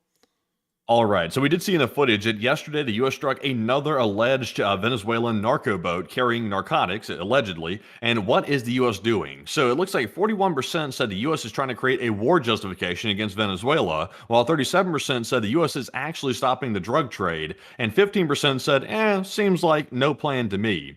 And like I've said before, we've been saying this for days now, Venezuela is not the only country involved in the drug trade. So why are we solely striking Venezuelan vessels if our goal is to stop the drug trade? There are other countries that are trading drugs and obviously sending them to the United States. So focusing on Venezuela, like we've been saying, seems a bit odd. So they're technically stopping the drug trade coming out of Venezuela, but it's only dealing with like one aspect of a much larger problem. So I would say the U.S. is trying to create a war justification with the narco idea there. But the problem is, though, if they were just honest with the American people and would just tell us exactly what they're really thinking, it's more about China going into Venezuela and creating a lot of influence for the Chinese state. That's a huge problem. And also, China is building oil rigs and building refineries to refine the very dirty Venezuelan oil to make it usable. And that is something that threatens the United States tremendously. And that's something that we want to put a stop to. But that doesn't ring quite as good as saying that we're stopping the narco trade. So, to sell the idea to the American public, most people are going to relate better with the idea of stopping the drug trade than they'll relate to stopping China being able to refine oil. It's simply easier to sell to the American public. So I think that's probably the real reason why we're making this a narco issue, because it's really not in reality. But Enforcer, what say you? I'd have to agree with that completely. And just to add to that, to Enforcer Matt's side of thing, what do y'all think would appeal greater in America as a logical argument? A logical argument or an emotional one? Clearly an emotional one. Everyone's driven by emotions these days on both sides of the political aisle to the point they can't see beyond their nose anymore or towards common sense and reason on anything at all, or what American values really are. They're just entirely driven by emotion at this point, like a bunch of animals. So if you sit there and tell them that we're going up against them in Venezuela because the Chinese are getting heavily involved down there, and Venezuela practically may as well be a Chinese satellite state at this point, there's no face to attach to that. There's really no emotional appeal. So everyone's going to just absolutely not be on board for that. But if you sit there and tell them that Pappy's dying because he just overdosed on fentanyl, and look at poor Pappy die from the fentanyl overdose, then everyone's going to be on board for going down there and beating around Venezuela. Really, honestly, I'm on board for beating up the Venezuelans as the United States of America either way, but it would seem like it'd be a lot more upfront just to tell everyone that's because of Chinese influence down there than to try and make it sound like it's about the fentanyl or the drug trade coming into the United States, because out of all the countries down there, why in the hell would Venezuela be public enemy number one? Wouldn't Colombia be public enemy number one? I mean, they're historically literally known for being the birthplace of most modern cartels and also most of the drug trade. Wasn't it us back in the day who funded the Contras in that area that evolved into the cartels that pretty much are still, it's such a major threat that the Colombian army's main enemy is the cartels? They fly the Colombian army out into the jungle literally every weekend to go and engage in battle with these people and try and take them out. That's how big of a threat they are in Colombia. Venezuela is a sideshow compared to what goes on in Colombia or any other Central American country, or even Mexico for that matter. So that's not at all the reason why. Because if there was a reason or a target that we would go after with the cartels, it would literally be every other country but Venezuela. Venezuela is one of the last on the list. This is about Chinese influence, which honestly, it's not like even exposing that and stating it up front for what it is. There's nothing wrong with that, but why in the world make it sound like we're going up against the cartels there rather than going up against the Chinese? Well, it makes sense, though, if you really think about it, though, because it would honestly, I'll be honest with you, folks. I understand why the U.S. would approach it, like from a public relations standpoint of calling it a war on narcotics, because it makes a lot more sense to do that, because there's a horrible stigma in the U.S. political realm about oil wars. Anytime that an oil war is mentioned, that is instant, like a perfect propaganda for countries like China to start pumping things out on social media, saying, oh, look, your leaders in America are trying to drag you into another oil war. Remember what happened in the Middle East? Remember that? You don't want that again. That would be like perfect propaganda for our adversaries. So that is probably one part of the big reason that they're making it seem like it's more about the narcotics, is because they're trying to prevent the narrative from being spun by the enemy powers into this is another oil war. But the truth is, though, it's not really about oil. It's about Chinese influence. I've heard so-called experts on this topic say that Venezuela is really not being influenced much by China, but I would argue against that. I would say when you have the leader of Venezuela, Maduro, holding up a Chinese-made phone and saying that I was personally given this by Xi Jinping.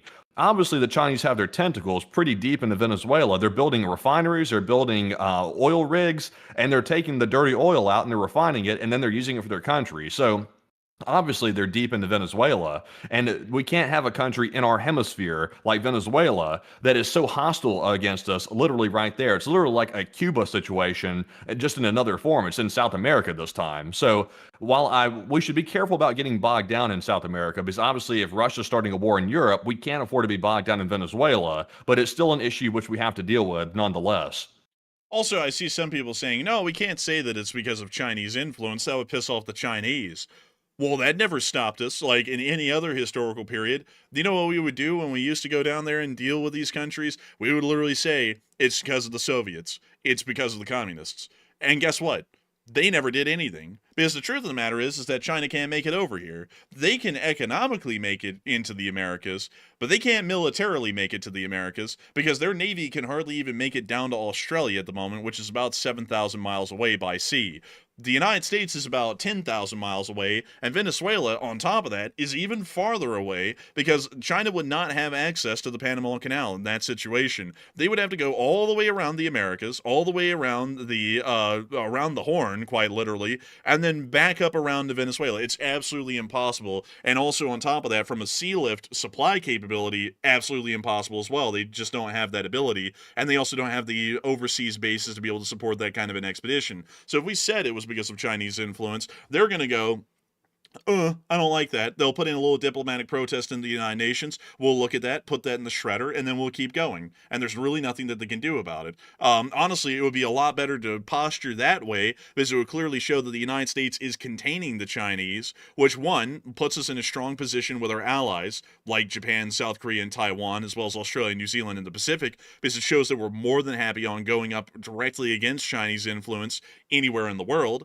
It also shows to our enemies that we will also curb their influence anywhere in the world whenever it threatens their interests. So instead of making it sound like it's something that's, like Weenie Hut Juniors, like we're trying to actually deal with the drug situation instead of the geopolitical situation, which is honestly even far more serious, at least when concerned with Venezuela compared to any other country involved with the cartels or the drug trade, that is a far better sell to make, and there's also a lot more better consequences as a result of that, geopolitically or in terms of foreign policy, than we would get otherwise. But anyways, moving on from that, because we are starting to run very much overtime tonight, I want to make sure that we get into the rest of the news. Speaking of East Asia, we also were able to hear of a major Ukrainian attack in the area of Vladivostok. Apparently, a large explosion in this area, created by Ukrainian agents embedding a bomb inside of a base of the 155th Separate Marine Brigade, caused a great amount of casualties, killing several Russian soldiers and also causing damage to the base. We were able to see some footage around the area of the base of the 155th Naval Infantry Brigade, which we're able to see right here.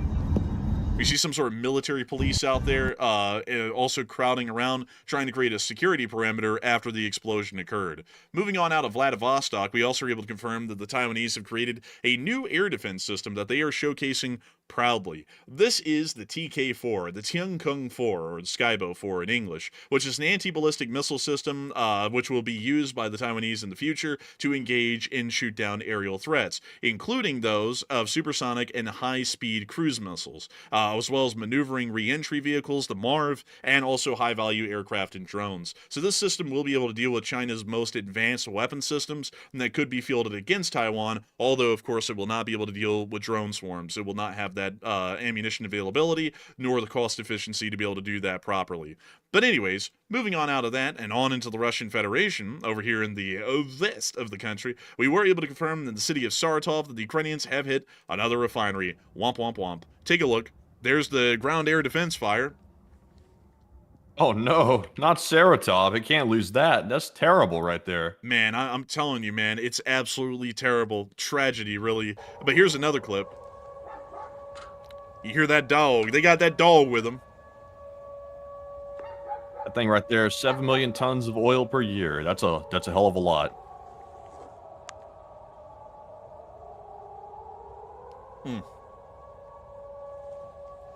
Also, by the way, just for y'all's reference, that refinery has a 3.5-star rating on Google. Oh, well, that's good to know. Hey, That's not good. I'm not going to eat there. I'm not going to eat there either, man. I always heard that their food was really, like, greasy, kind of oily, really. But moving on out of that and into Moscow, we also were able to hear some tectonic news. Transneft, which is Russia's oil pipeline monopoly, has warned producers that they may have to cut output following Ukraine's drone attacks on critical export ports and refineries. The attack have forced Russia, which accounts for 9% of global oil production, to ultimately cut output. Oh, this is terrible. This is absolutely terrible. We'll have to see how that pans out, but it sounds as though cuts in production and also shipping are inevitable at this moment. Further on inside of Kursk, we also are able to see that the Russians are doing a Ukrainian, and they're whipping out the Yak-52 for air defense against drones. You know, the second greatest military in the world, at least according to the propaganda, that was so great and strong that their literal slogan is Nekrosnoshimaya Legendaria, which means invincible and legendary. They're so invincible and legendary, they're whipping out nearly the World War II fine China to try and shoot down some drones. I thought they were a lot better than this, but apparently not.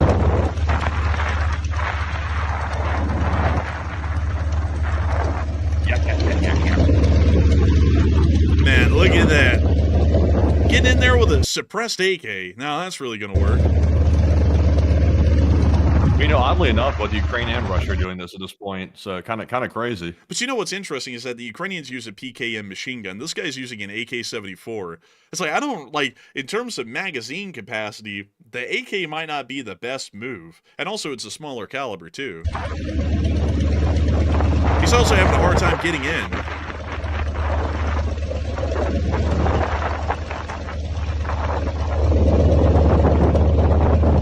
Yeah, let's aim that at the crowd. Yeah.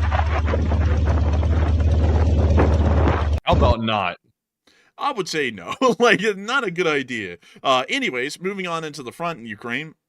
We also got a great deal of interesting news out of the front lines in Ukraine. We were able to see, before we move on into that though, a display of the Russian Air Force. Here we can see the Sukhois in their natural habitat. Indigenous to the Russian Federation, the Sukhoi is a beautiful and shining creature. When it is proud, it is able to display itself in an incredibly exorbitant way. Look at the flaring of the nose cone, the straightness of the vertical stabilizers. This is truly a peak epitome of the species. However, some have started to fall down with what has been called the Ruski sickness, as we can see in this example here. Look at that depressed thing right there. I tell you what, it's down in the dumps today. It appears to have what has been called the droop snoot disease. Its vertical stabilizers are no longer pronounced, and we can also see that its wings are drooping as well. Truly an unfortunate creature. We do understand that many Sukhois have started to go under this perilous situation, and with the Worldwide Aircraft Foundation, you too can help save a Sukhoi. With about the cost of $5 a month, we can find a brand new place to keep these Sukhois and stop them from being subject to the Ruski sickness. I tell you what, man, go back to that other picture, like highlighting that thing over there. I want to see that again. That is crazy right there. Also, folks, just so y'all know, that's an inflatable decoy that Russia used, and they're apparently not inflating their decoys, so you have this depressed-looking SU over here in the corner. But man, what a sight right there. These other, like, well-functioning, perfectly capable SUs going by, looking at this thing over here. This is what happens when they lose battles right here, folks. They go into a corner right there, and they droop like that. That's what happens. I'd have to say, it's one hell of a sight. Moving on from that and into the Russian casualty report, we also get to see another hell of a sight right here. Oh, quite considerable losses. No, 0 Bobcats.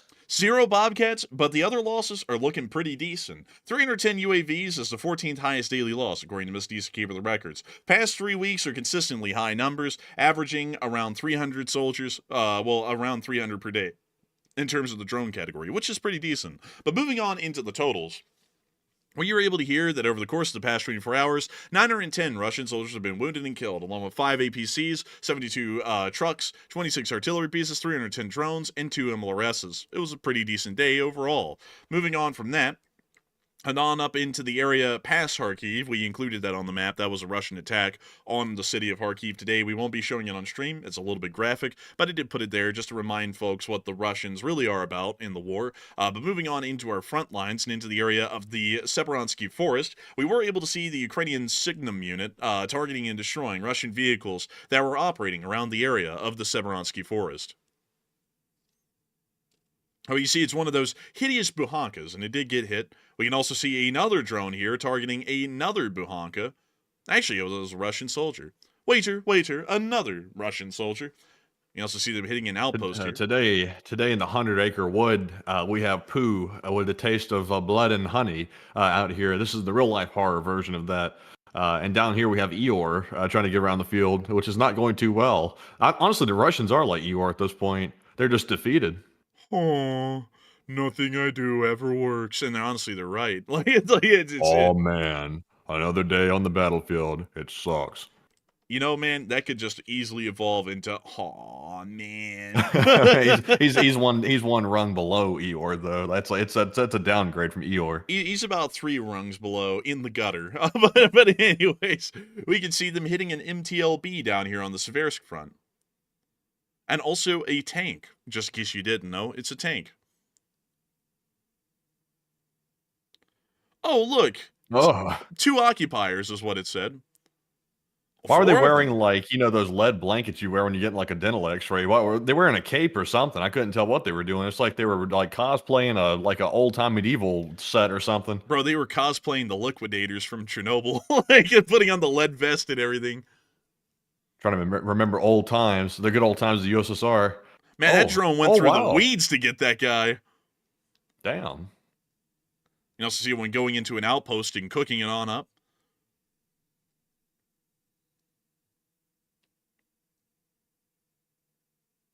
Oh, and getting that as well. And they're stalking this one. They don't even know they're behind them. They're hunting wabbits. Man, they're about to slam that thing. Like, man, they hunted that wabbit real nice. Oh, another Russian.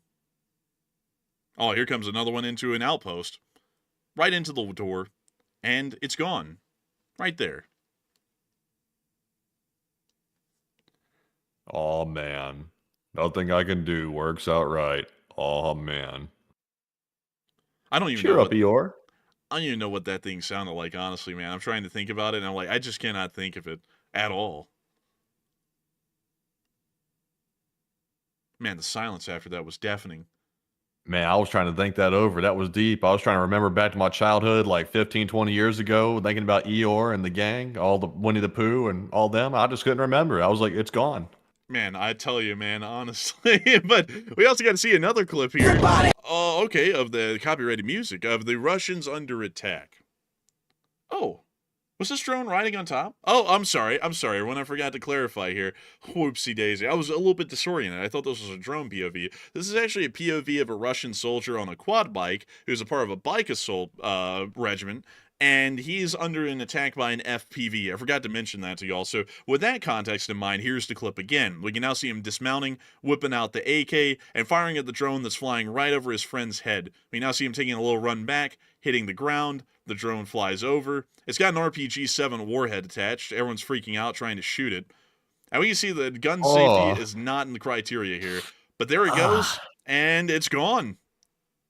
Jeez, man, that gun safety, I'll tell you what. That fella in the front didn't know how close he was to the drone not getting him, but his buddy getting him instead. Yeah, and it looks like that guy may have actually ended up eating some dirt there after he tried to get off his dirt bike. But moving on from that, we also got to see a Russian drone being shot down by the Ukrainians. This is the difference, folks, between the Russians and the Ukrainians. Take a little gander. You see him hopping on out. They know the drone is there, and they ain't playing. Да-да-да. They're looking around, Давайте разойдемся. getting a keen eye out. Everyone's spreading out, and they can hear it. It's right there. They're taking some shots. Oh, I'm gonna mute that, and they got it. They got it right there when the music chipped in. Right there. Pretty impressive stuff. That's a damn good shot. You need guys like that in the back of those technicals we're talking about. If they can do that with a little small arm, they can do it with a machine gun. And now they're getting right back in the truck, and they're gone. Successful. But moving on from that and on to Vladivostok, which is on the southern end of the Pokrovsk front, we also get to see them hitting some Russian forces down here. This is part of the Worm Busters, or technically the 36 Marines. And we see that's a Starlink terminal right there. You can see that because it said that on the screen.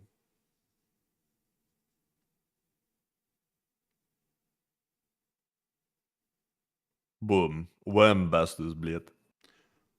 And also Mark Chamberlain asked, did he have a shotgun? Yes, he did. That's why it also was a lot more effective. Or you see them getting some antennas.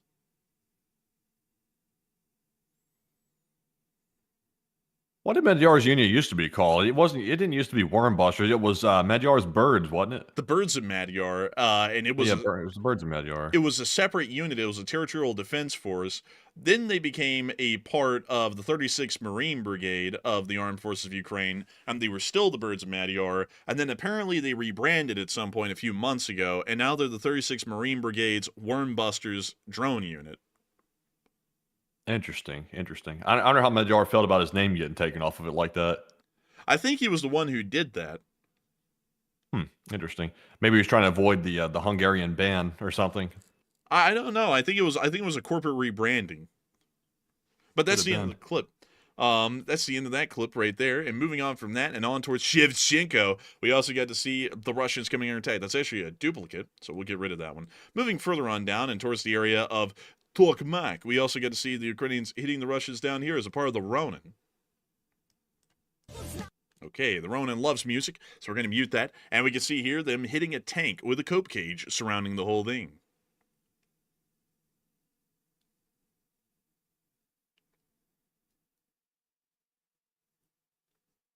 We see them here bringing that drone on in.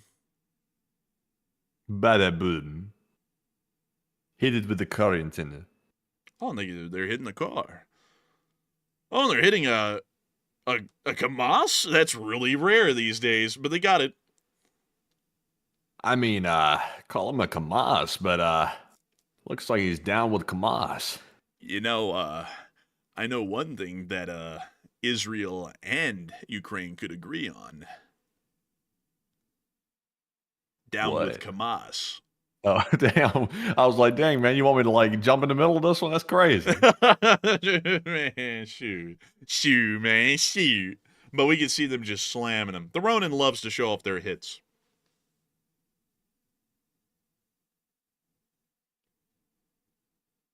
Well, this looks like the desert out here. It's a crazy-looking landscape. Honestly, man, it kind of does look like the desert. Like Wyoming, kind of.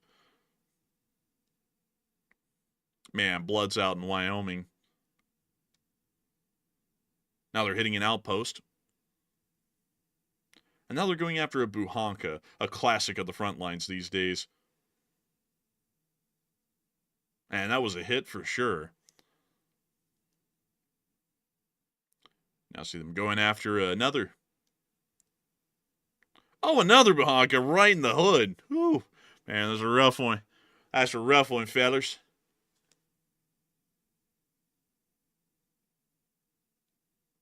Also, David Lawson said, how effective are those code cages? I would say mildly. Sometimes mildly, I would say. What would you say? Mixed results. It really depends on their construction and also how the drone hits the cope cage. That all has a great deal to do with what actually comes out in the wash. Usually, though, I haven't seen them performing too well. Sometimes, though, it's like a miracle. They will perform somewhat. Also, we got to hear that the gas is gone again in Melitopol. It was around for a day, and it's gone again. So, yep, looks like they got 1 day of gas, and now they'll be out for about another month.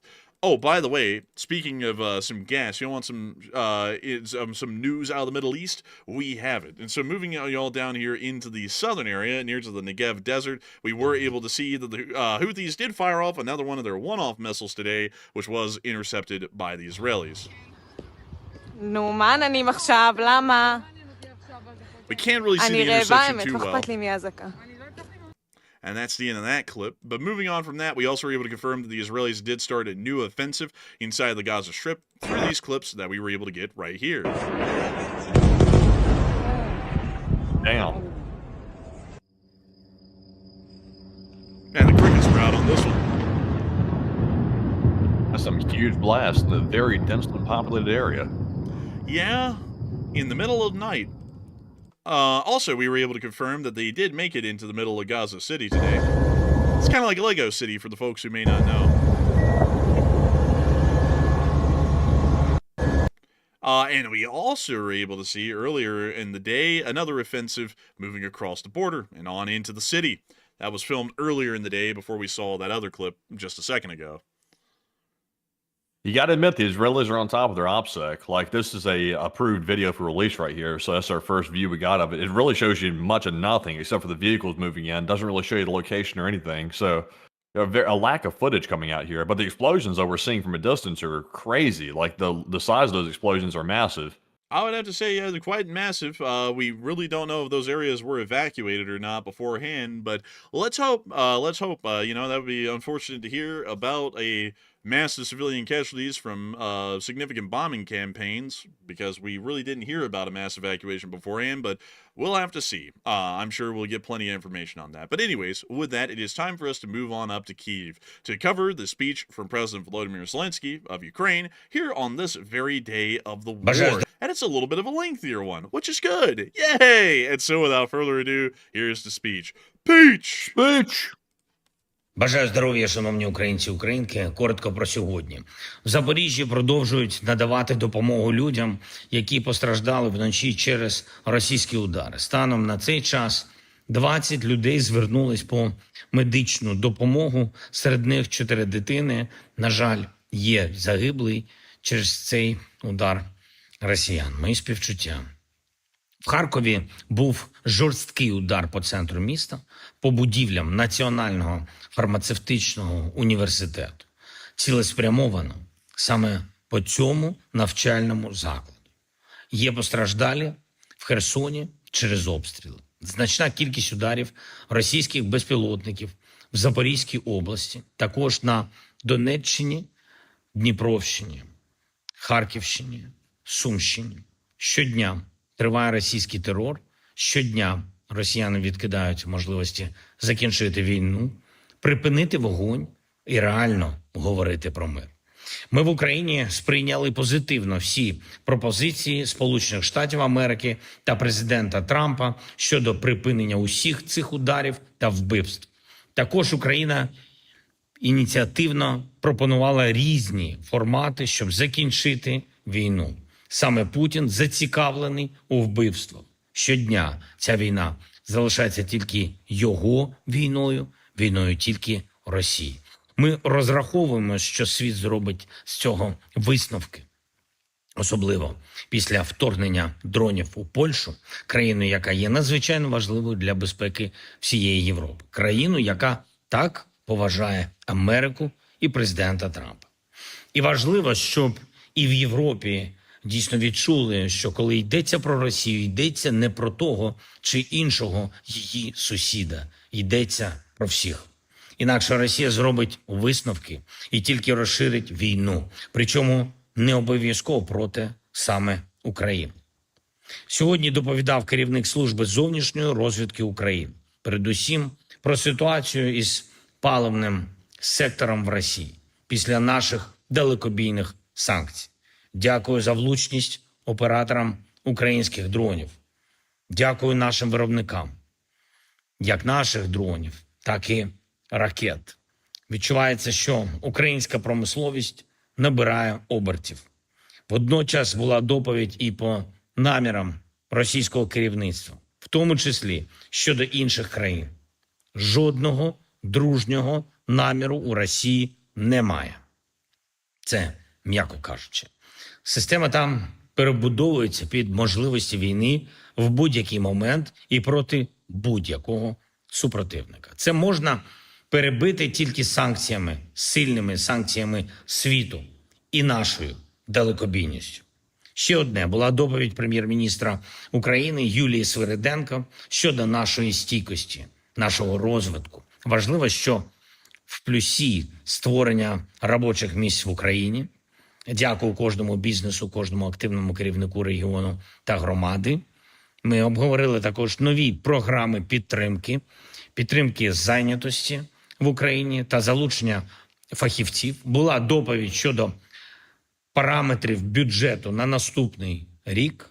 Доручив максимально повно виконувати всі соціальні зобов'язання нашої держави і збільшувати підтримку людей. Наступного року збільшимо зарплати вчителів, збільшимо стипендії українським студентам. На це ресурс є. Загалом на освіту по року буде більше на 66 мільярдів гривень. Охорона здоров'я також збільшуємо. Запустимо надзвичайно важливу програму чекапів, перевірки здоров'я, щоб люди могли знати, що потрібно і щоб це відбувалось якомога раніше, причому за державний рахунок. Урядовці представлять всі деталі. Я хочу подякувати всім, хто з нами, хто з Україною. Я дякую всім, хто воює заради нашої держави, всім, хто працює заради України і українців. Слава Україні! Героям слава. And with that, that's the end of the speech from the President of Ukraine, Volodymyr Zelensky, here on day 1301 of the news from around the world. And that's going to be moving us on to the second segment, where we get to talk to each and every one of y'all. And oh boy, folks, is it a fun segment? We get to talk about literally anything and everything in this segment, and it's an incredibly good one to be able to get into. I always gotta say, folks, it is an incredibly fun thing to cover the news, but it's even more fun to get to talk to all of y'all at the end of the question segment. I see that a lot of people are liking my dad jokes that I'm throwing in the midst of the speech. I'm really thinking on those, thinking deep thoughts with the enforcers. And I think that ought to be a new segment that we create, is just dad jokes that we make during the speech. It's not a bad idea. It seems like some people get a kick out of it, but nevertheless, we will be making sure to get on into the question segment where we get to chit-chat with each and every single one of y'all, hopefully. We'll be getting the super chats first, live chat second, and then doing a whole bunch of rabbit holes in between, which are usually a lot of fun for everyone. Everyone really enjoys them. And also, really quickly, folks, we have two more things to do. One, we have to address this poll that we have running. And two, I'm also going to go onto our old maps and see if I can find the footage from Tel Aviv that was showing either a large amount of impacts or no impacts, because it does seem as though there was still a decent amount of argument in the chat about whether or not that happened. And also, Matthew and me disagree with that on that a little bit, although we do both agree that there were impacts and a large amount of Israel. Matthew says that a large amount was intercepted. I'm saying not so much. I did pull it up in the meantime, and I did see that after the fact, they're saying that the Israelis had about an overall 94% intercept rate for all drones and missiles fired at Israel, which, I'll be honest with y'all, remembering what was happening during that time, I'm generally doubting that. But anyways, Matthew, take us through this poll and tell us, what are you thinking on that? Also, by the way, on my end, I'm seeing an 86% success rate in intercepting the stuff that came in toward Israel during the 12-day war. That's why I'm seeing on my end. So it looks like it could vary a little bit, but it's still overwhelmingly positive. It looks like most stuff was shot down, even as Israel was somewhat overwhelmed during those missile strikes. But jumping into our poll question here, the poll says Russian oil companies warn they may have to cut output globally due to the Ukrainian drone attacks on their infrastructure. And what are your thoughts? 46% said Russia will be forced to stop global output, while 38% said Russia will keep exporting for revenue, and 9% said it seems like a 50-50 chance that it could stop.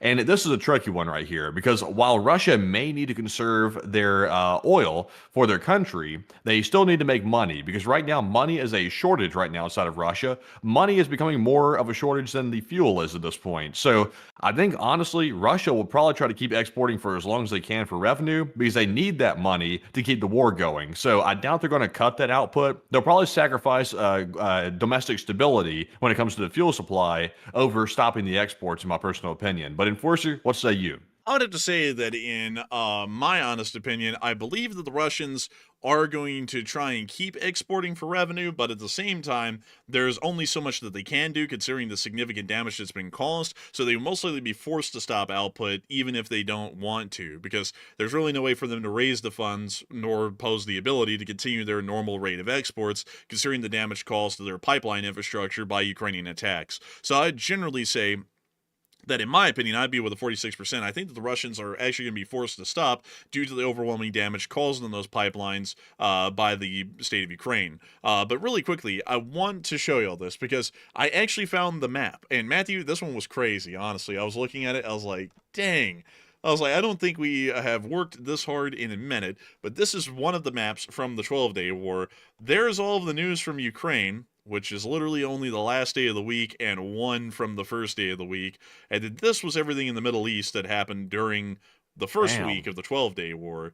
So That was a lot of stuff happening right there. That was insane. Honestly, the 12-day war, it was just a wild thing altogether. Like, that was truly one of the wildest things I think we've ever covered here on the channel, outside of the invasion actually starting, which I wasn't even here for that. That was just the Enforcer running the channel at that point. So this was a wild one right here. And also, I think this channel, we gained like 100-something thousand subscribers over the course of that 12-day war. So a lot of people actually found us through that coverage right there. That's how large that coverage was. I can't remember what the live stream viewership was on that either. It was it like 50,000 people on one night that was watching the coverage of that? It was wild, just the whole thing. Oh, we were getting way higher than that. Their peak night was 136,000 live viewers and 2 million Oh yeah, views. that's right. Yeah, it was an insane time. But once again, just want to say this really quickly for folks. Some people say, and maybe we are wrong on maybe I'm wrong on this from time to time, but for people who come in and say, oh, that's just bullshit what you're saying, Enforcer, you wouldn't know. I mean, we're literally here for it when it happens. I mean, this map is a testament to that. If you look at Israel, it's literally drowning in markers, like an endless amount of them. We documented literally everything that was filmed or photographed in the entirety of that conflict. Every single thing. So, if something happened, we'd know about it because we physically saw it. We were here. We were on air. A lot of people were here to see it. So, while the interception rates, because I did look, and also, Matthew, I think that there is some confusion because you said 86% earlier. I saw that number, but that was just for, I think, missiles. And then drones, they said like 98 to 99% were intercepted, and practically nothing made it through. So all combined, it was like 94. But I'm going to be honest with y'all, I don't really believe that, to be just completely straight up with y'all, because I remember seeing a lot more impacts, and I remember saying on air, and we could probably go back and have a channel historian confirm this, but we were talking about air interception rates in Israel as they were coming out live, and they weren't that good. Like, over the first 3 days, they were pretty decent. The first 2 days were phenomenal. It was like 80 to 70%, and then after that, there was a sharp decline, and I remember talking about that on air and saying that people need to learn some lessons from the Ukrainians because they were able to conduct air defense incredibly well, and it looks like the Israelis could learn from them. I remember saying that on air, so let me look through the footage. So let's see. Here's one, explosions in Tel Aviv. So we'll take a look. So there's some air defense interceptors being fired. This is just one clip of many. There was an explosion that just happened off. There's an Iranian impact right there. Well, at least one that we're able to confirm on film.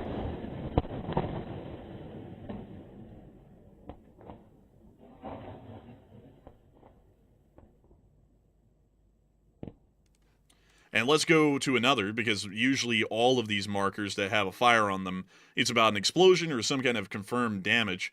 So here's another clip showing missiles hitting the city. This is just Tel Aviv, by the way. And this is, and by the way, I'm just picking olive markers, and olive markers come from, oh, let's see, that would be a Friday. So this is all just happening on Friday, all this footage that I have right here. And there's plenty more. I mean, we have another one here, another impact in Tel Aviv. I mean, like an endless amount.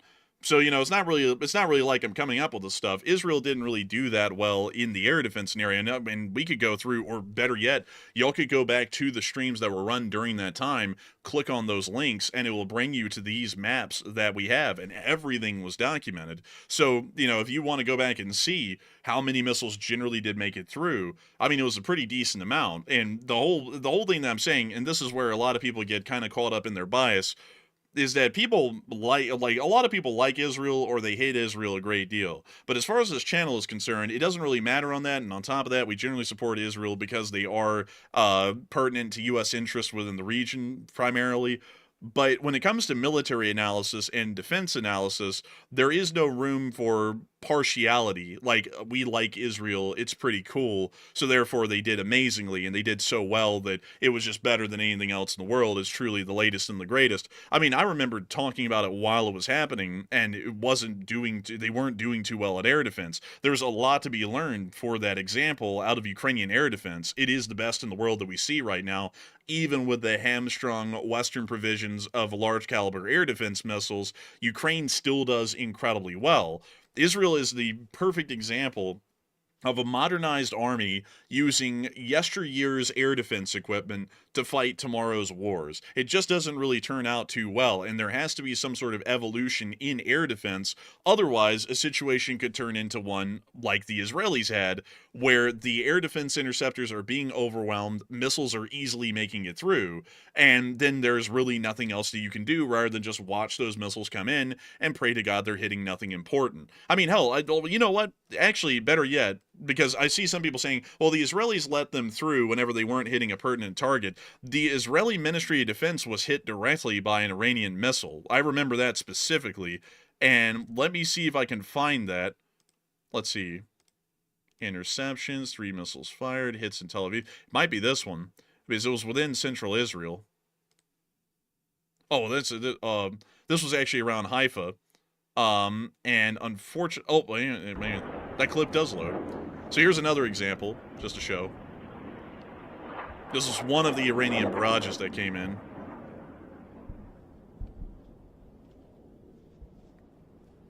And here are all the Iranian impacts. 1, 2.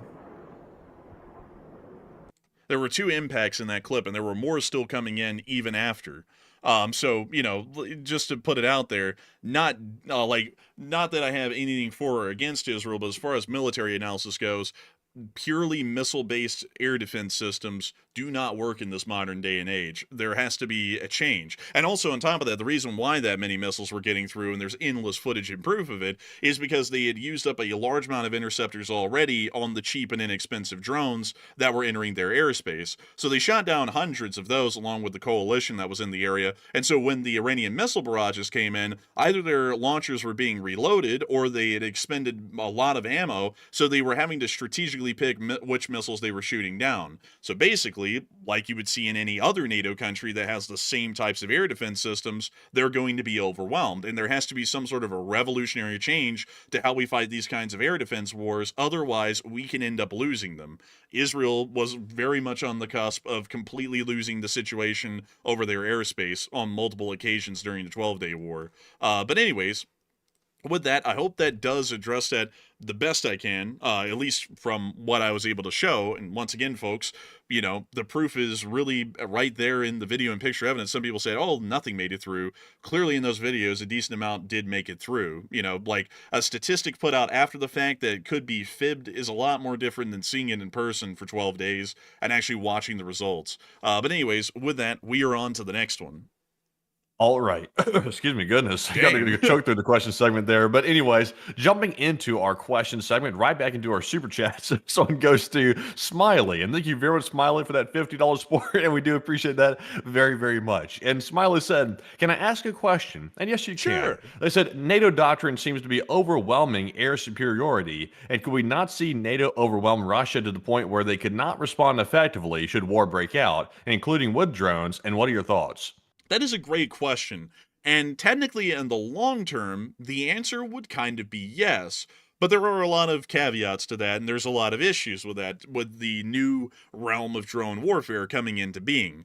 The problem with that is that while we are great at conventional air superiority, we right now have an Achilles heel, which is the drone side of warfare. So let's say in a hypothetical scenario, Russia has, which they generally do possess, long-range Ukrainian drones similar to the ones like the Ukrainians have with the Lyuti, which the Lyuti is able at this point, confirmed, to be able to reach about 750 miles into Russia. If Russia has that kind of an ability, and they were able to launch these drones from Western Belarus at the opening of a war, they can technically reach Ramstein with their drones. That is incredibly far. So really any air forces in Poland or Germany or in the Baltics, or really anywhere else that is within 750 miles of the Russian border, they are actually under threat of being attacked. And not by the drones, just to clear that up. The drones will pose an imminent threat when they're launched. And NATO will go, we have to shoot down these drones, otherwise they're reaching these air bases, and they're damaging the logistical facilities at a minimum that these aircraft would use to keep fighting. So they're going to shoot those down. Then the Russians fire the Iskanders. Then we're either reloading our air defense interceptors or we've run out of ammo. So then those Iskanders are hitting those air bases. They're knocking out key logistics that keep the aircraft flying. So even if the aircraft have taken off at that point and they're out of harm's way, all of the logistical facilities, the ammunition, everything else that's stored at those bases could potentially be destroyed and greatly hinder the fighting abilities of those air wings. Meaning that while we on paper have an amazing sort of an ability to project air superiority over Russia within the first 2 weeks of a war, that could also be countered by the Russians' ability to launch large drone swarms and then follow those up with missile attacks that could start to pretty much paralyze our air superiority abilities, among many others, including our command and logistics abilities. And that's where there's a bit of an issue, because a lot of people would say, well, we have this counter, and yes, we do have a counter in terms of air superiority, technically, but Achilles' heels are very important, like the story of Achilles. If y'all know the story of Achilles, Achilles was a great warrior of Greece, according to their mythology. And he was a great warrior because he really couldn't be killed, because a goddess, or a god or a goddess came to his mother when he was born and told her that if she dipped Achilles into a river, it was a holy river of a sort, completely, and then pulled him out, he would be completely impervious to anything. He would survive everything. But the mom was scared that she was going to drown Achilles, so she just dipped him into the river up to about his heels, meaning that his feet and his heels were just not covered by the river. So later on, Achilles does become a great warrior, and he's, killing people left and right. He's an absolute legend of the Greek city-states, and no one's able to kill him. But finally one day, someone hit him in his heel with an arrow, and that hit became infected, and he died. And it also was the river Styx. You are correct, the Martian. It was the river Styx. But he ended up dying because his heel was not protected. In a sense, in a modern warfighting scenario, this drone warfare side of things is our Achilles' heel. We have really no way to counter drones right now in the West. So yes, we do have amazing air superiority. We have we have the greatest ground army in the world. We have pretty much amazing combat aviation capabilities with our helicopters. We have amazing abilities in every single way. But we have really no effective way to counter drones. So even with that, like for example, we have a great Air Force. They have no way to defend against drones, so the drones are able to make it through and hit whatever they want. We have a great ground army. They have no way to defend against drones. The drones can hit them. So the drones are pretty much the checkmate to everything that we have at the moment. So we have to have some way to directly counter those drones right now. Otherwise, that is quite literally the Achilles heel of every single force that we have in the military right now. That is even a threat against the Navy, as we've clearly seen with the Black Sea Fleet in the Black Sea against Ukraine. They also have an Achilles heel, which is the drones as well. So I hope that does address that the best I can, at least trying to make a parallel to Greek mythology and explaining it in a similar way. But that's why, while we have amazing capabilities, it's always important to have a direct counter to a rising threat. Otherwise, they can easily take advantage of the superiority that they have in that one realm and completely destroy most everything else. Actually, that works in every other way. Like, to explain this really quickly, if you have an infantry squad that has an anti-tank weapon like a TOW, they are able to hit and blow up a tank.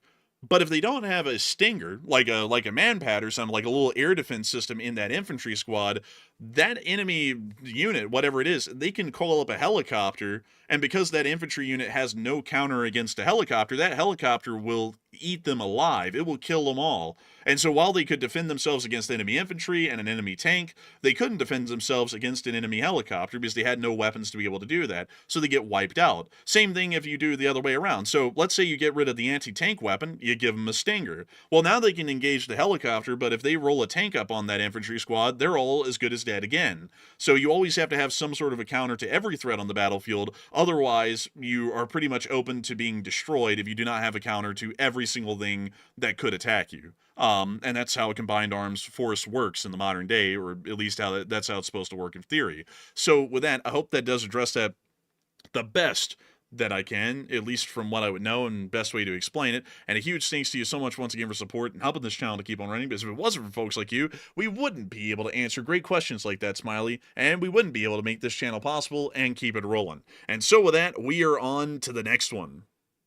All right, moving on to our next super chat here. This one goes to StarKiller77X, who puts in a 50 as well. And thank you very much, StarKiller, for that generous support, just like Smiley threw in. And they said, so you're telling me in my mind, we have the most GDP more than everyone, and we can't defend against any ballistic missile and ship them to others. Where do you see us in this war? Because it is.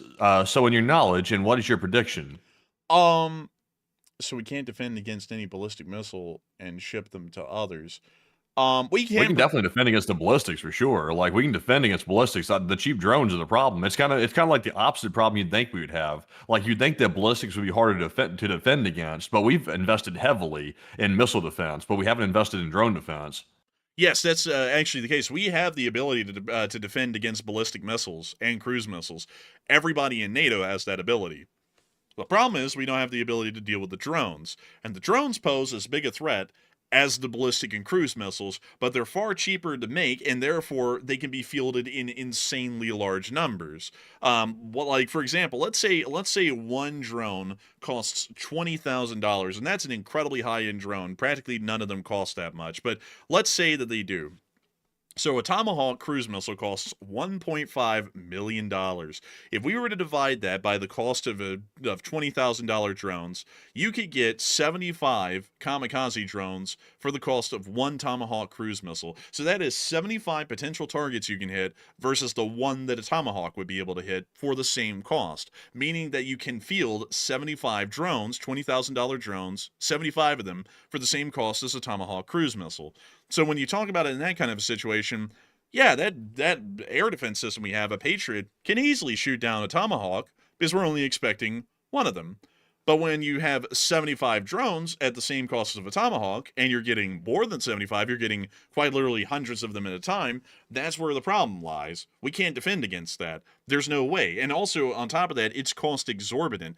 We're going to outspend them to the point that we will not be able to financially keep up the war as easily as they do, because we're spending $1 million per missile to shoot down a $20,000 drone each. When we're not getting a lot of them with each missile, it's one missile for one drone. So that's where the problem lies, really, more so, is that we have no defense against the drones. And that's where we have to fix the issue. There's really no other way around that. Some people want to dig their heads in the sand and be overconfident and say that we have a gazillion abilities that'll defend against that. But the thing, though, is that, like, I don't know if a lot of people understand that's paradoxical. Russia's military was structured the same way ours was with air defense. How is that working for them 3.5 years later? Their economy is literally collapsing, hardly because of sanctions, but because Ukrainian drones are able to rain free across their whole country and hit anything at will, and they have no way to defend against it hardly, because they still haven't adapted, because they still go with the mindset that missile-based air defense systems in a limited number that are high quality are the way to go, and they still have not learned, and they never will, and that's why they're losing. Like literally, I think the best example, without even ruffling people's feathers over Israel, which, in my opinion, and from what I just showed, was a true statement about how poorly their air defense was working, that was missile-based. Russia does the same thing, and they're losing the war. It's literally right there. Like, they had S-300s, S-350s, S-400s, Pantsirs, Tunguskas. They had comparable systems, Tor M1s, Tor M2s, Bukes. They had a myriad. They had even more air defense systems than we do. And they all were somewhat comparable, at least in their abilities on paper, and none of them ended up doing anything for Russia. They get beasted on by drones every day of the week because they have no ability to defend against them. And they're a perfect example. You either innovate or you die, and the Russians didn't innovate, and they're dying. It's a great example. Like, they literally are the example of what we will become if we do not innovate in that regard. And so I hope that does address that the best I can. A huge thanks to you so much for the support and helping this channel to keep on running, Starkiller. Great question, by the way. And with that, we are on to the next one. All right, so our next one here goes to Wisdom, who puts in a $50 donation, and thank you, Wisdom, as well, for that support right there. And Wisdom said, is there any chance that if things got desperate enough for Putin, and he started losing a war against NATO, that he might decide to sacrifice everything and go out with a bang? And I'm just trying to get a sense of what level of crazy that we're really dealing with. I would say yes. Actually, that's what I'm already thinking at the moment with why I'm saying that a war with NATO, well, a war against Russia is highly likely for NATO, is because they're probably already viewing it in that way, to where if the Russian nation is going to collapse from the economic reasons, what difference would it make if it collapses in a nuclear hellfire or because the economy collapsed? That's how I'm thinking they're looking at it right now, and it's very concerning, but we still have to react to it the same way we would even if that wasn't the case, and not give them an inch. And eventually they'll have to de-escalate because there will really be no other way at that point. And so with that, I hope that does address that the best I can, and thank you once again for support and helping this channel to keep on running. And with that, we are on to the, well, before we move on to the next one, someone said, Skulls and High said, guys, please do more research on NATO's current drone defense systems outside of YouTube. Based on the many systems you haven't even mentioned, tells me you must research it more. We don't mention them because they're all prototypes. Like, the prototypes don't count. If you have one prototype, and it's not industrially produced, and it's not fielded across your whole military, it does not count. That's where a lot of people are getting a disconnect. Yes, we have a Thor laser defense system in America. We have one. It is a prototype. It is somewhere in the middle of the United States. It gets tested about every few months, and they're ironing out kinks on it. That is nowhere close to being fielded. And so therefore, that has no impact on the situation in Eastern Europe right now, because just because we have a Thor somewhere in Oklahoma right now, Forest Hill, that they're trying to see if it works or not, does not mean that the Atlantic Resolve Rotational Division in Poland has access to laser-based air defense systems. There's the disconnect that a lot of people are having. Yes, we can list off all of the different air defense systems or anti-drone defense systems that exist in theory in Europe, but they're all prototypes, and they only exist in theory, and nobody's fielding them to where they'll actually be used if war started tomorrow. There's where a lot of people are disconnecting. Like we can say here in America, we have a railgun at base systems headquarters. Okay, that's great. That does not mean that the Navy and every single one of their ships is equipped with a railgun right now. None of them have railguns. So with those sorts of prototypes, banish the thought. They don't exist. Like as far as how a war is being fought, prototypes do not equal usable weapon systems. Something has to be massively produced and fielded in huge numbers to actual armed units for it to be considered to be a usable weapon. Like the Sig Spear. Go ahead. And also, by the way, just to disprove the statement in the chat there, if it was true that we had effective drone defenses, we would have brought them out and made them on display during that drone attack that Russia conducted on Poland. Obviously, we would have put those on display because that would have showed Russia that we do have effective defenses and that Russia doesn't have a leg up over NATO. That would be the perfect opportunity as a show of force to show our defenses, but we didn't do that. That's because we don't have them. And also, number two, to prove me right here, this issue was raised in a briefing between the NATO Secretary General and the EU ambassadors in Brussels just days ago. And many of the participants, it's in a Politico article right here, many participants at the NATO EU ambassador meeting literally agreed that this is a major problem. And even the Secretary General himself is reported to have concluded that no one disagreed that right now NATO is pretty much blind to this whole issue right now with drones. It looks, and also they're mentioning that we can't use F-35s and also these fighter jets to intercept drones. That is not practical, and it's also not affordable either. So it's a problem that they're recognizing. It's not us coming up with that. That's NATO that's saying that themselves. And it's obvious. It's on display. Look at the response by Poland. It was obviously not a very effective response. This is the Abrams X, to further my theory. This is the Abrams X. There was only one of them. This is not something that you would see across the whole army. Yeah, it exists as a prototype, but just because you see it in a picture doesn't mean that the 3rd Armored Division is operating that tank right now. These are forever away from ever becoming a fieldable thing. In fact, I think this project was canceled. Cool looking, sure. Pretty neat to think that we can make up something like this that looks pretty badass and is another variation of an Abrams. But in terms of its usability, it's a prototype. It's not massively fielded, so it doesn't count. And also on top of that, another thing, adding on to what Matthew's saying, is that when all of the drones were flying around in America, A lot of y'all will remember that this was said by the military. We have no way to stop these things, so we're kind of like at a loss right now as to what to do against them. Don't y'all remember that? Like when the Chinese national flew his little rinky-dink drone over Newport News and started taking pictures of the submarine propellers and everything in the shipyard, and they arrested him. Like, if they had an anti-drone defense, don't you think they would have used it then at the most important shipyard in America that produces warships? Like, they would have.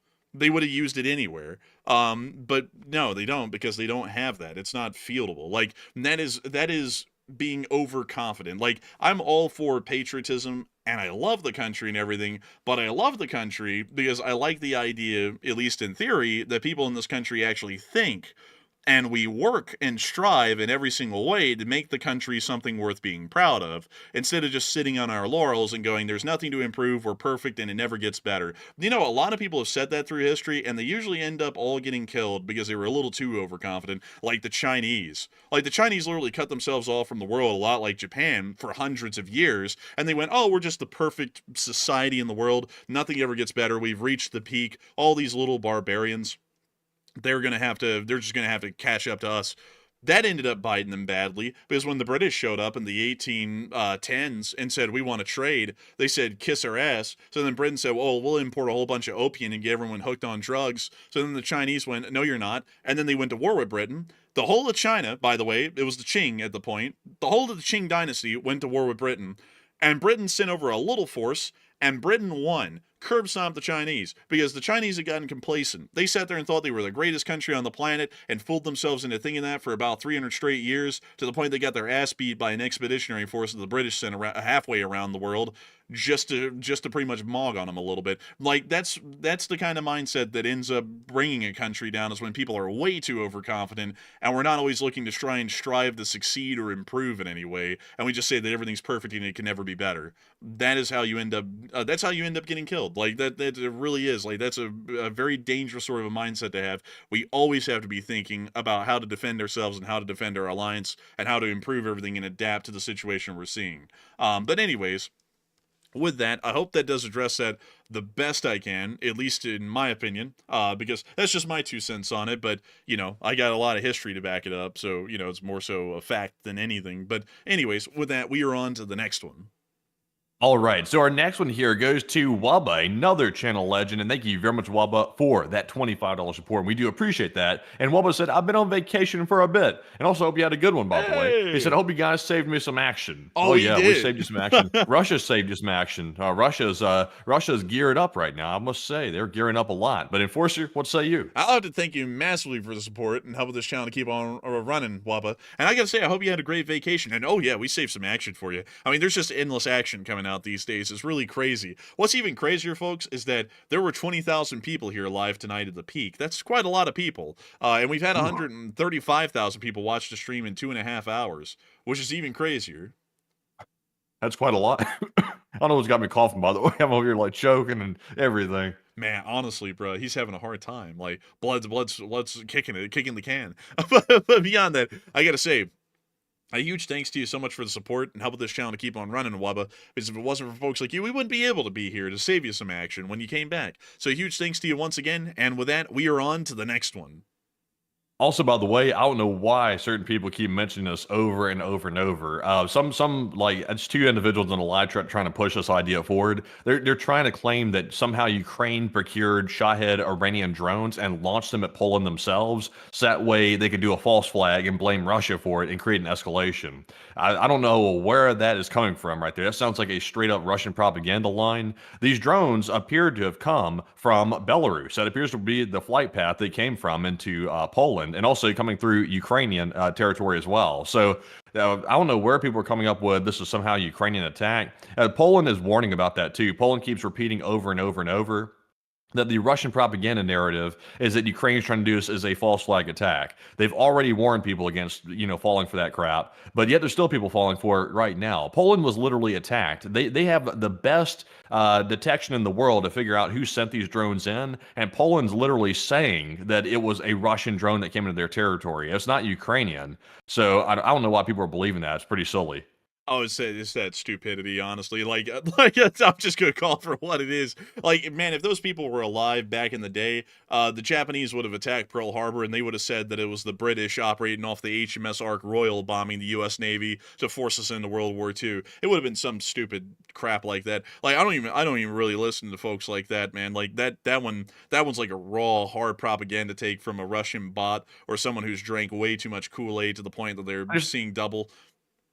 And there's no proof of it. It's like there's zero proof. It's like other than just believing that because you just decided to wake up and believe that one day, there's nothing pointing to that either. If somebody could show me some shred of evidence that maybe there was some Ukrainian component in these Shahed drones or something like that where it can prove that they were, sent by Ukraine, I would be all ears. But there's nothing like that. There's nobody saying anything like that. It's just people saying, "Oh, well, Ukraine has the most to gain by doing this, so it must be them." And so that's a pretty weak argument right there. I mean, technically that you can make that straw man argument for pretty much anything.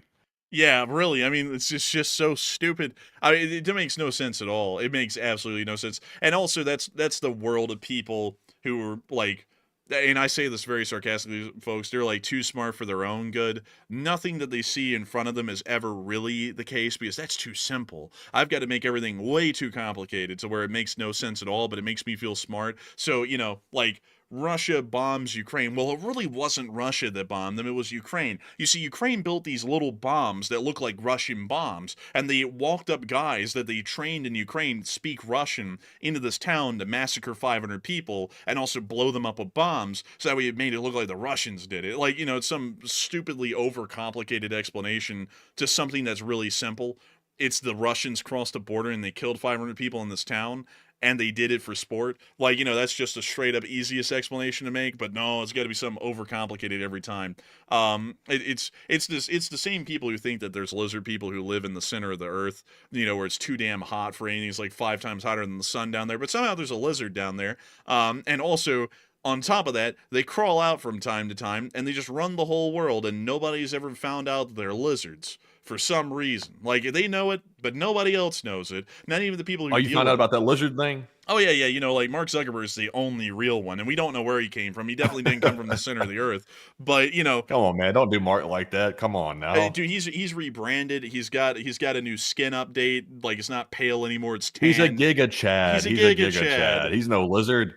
Dude, the corporate rebranding worked hard there. He went from Cambridge Analytica to the blockchain. He's totally revamped. Like, he's totally different. But anyways, with that, I hope that gives my 2 cents on the matter about the whole conspiracy theory thing that some people are putting out. But also, so this person said, not one good reason Russia would do this.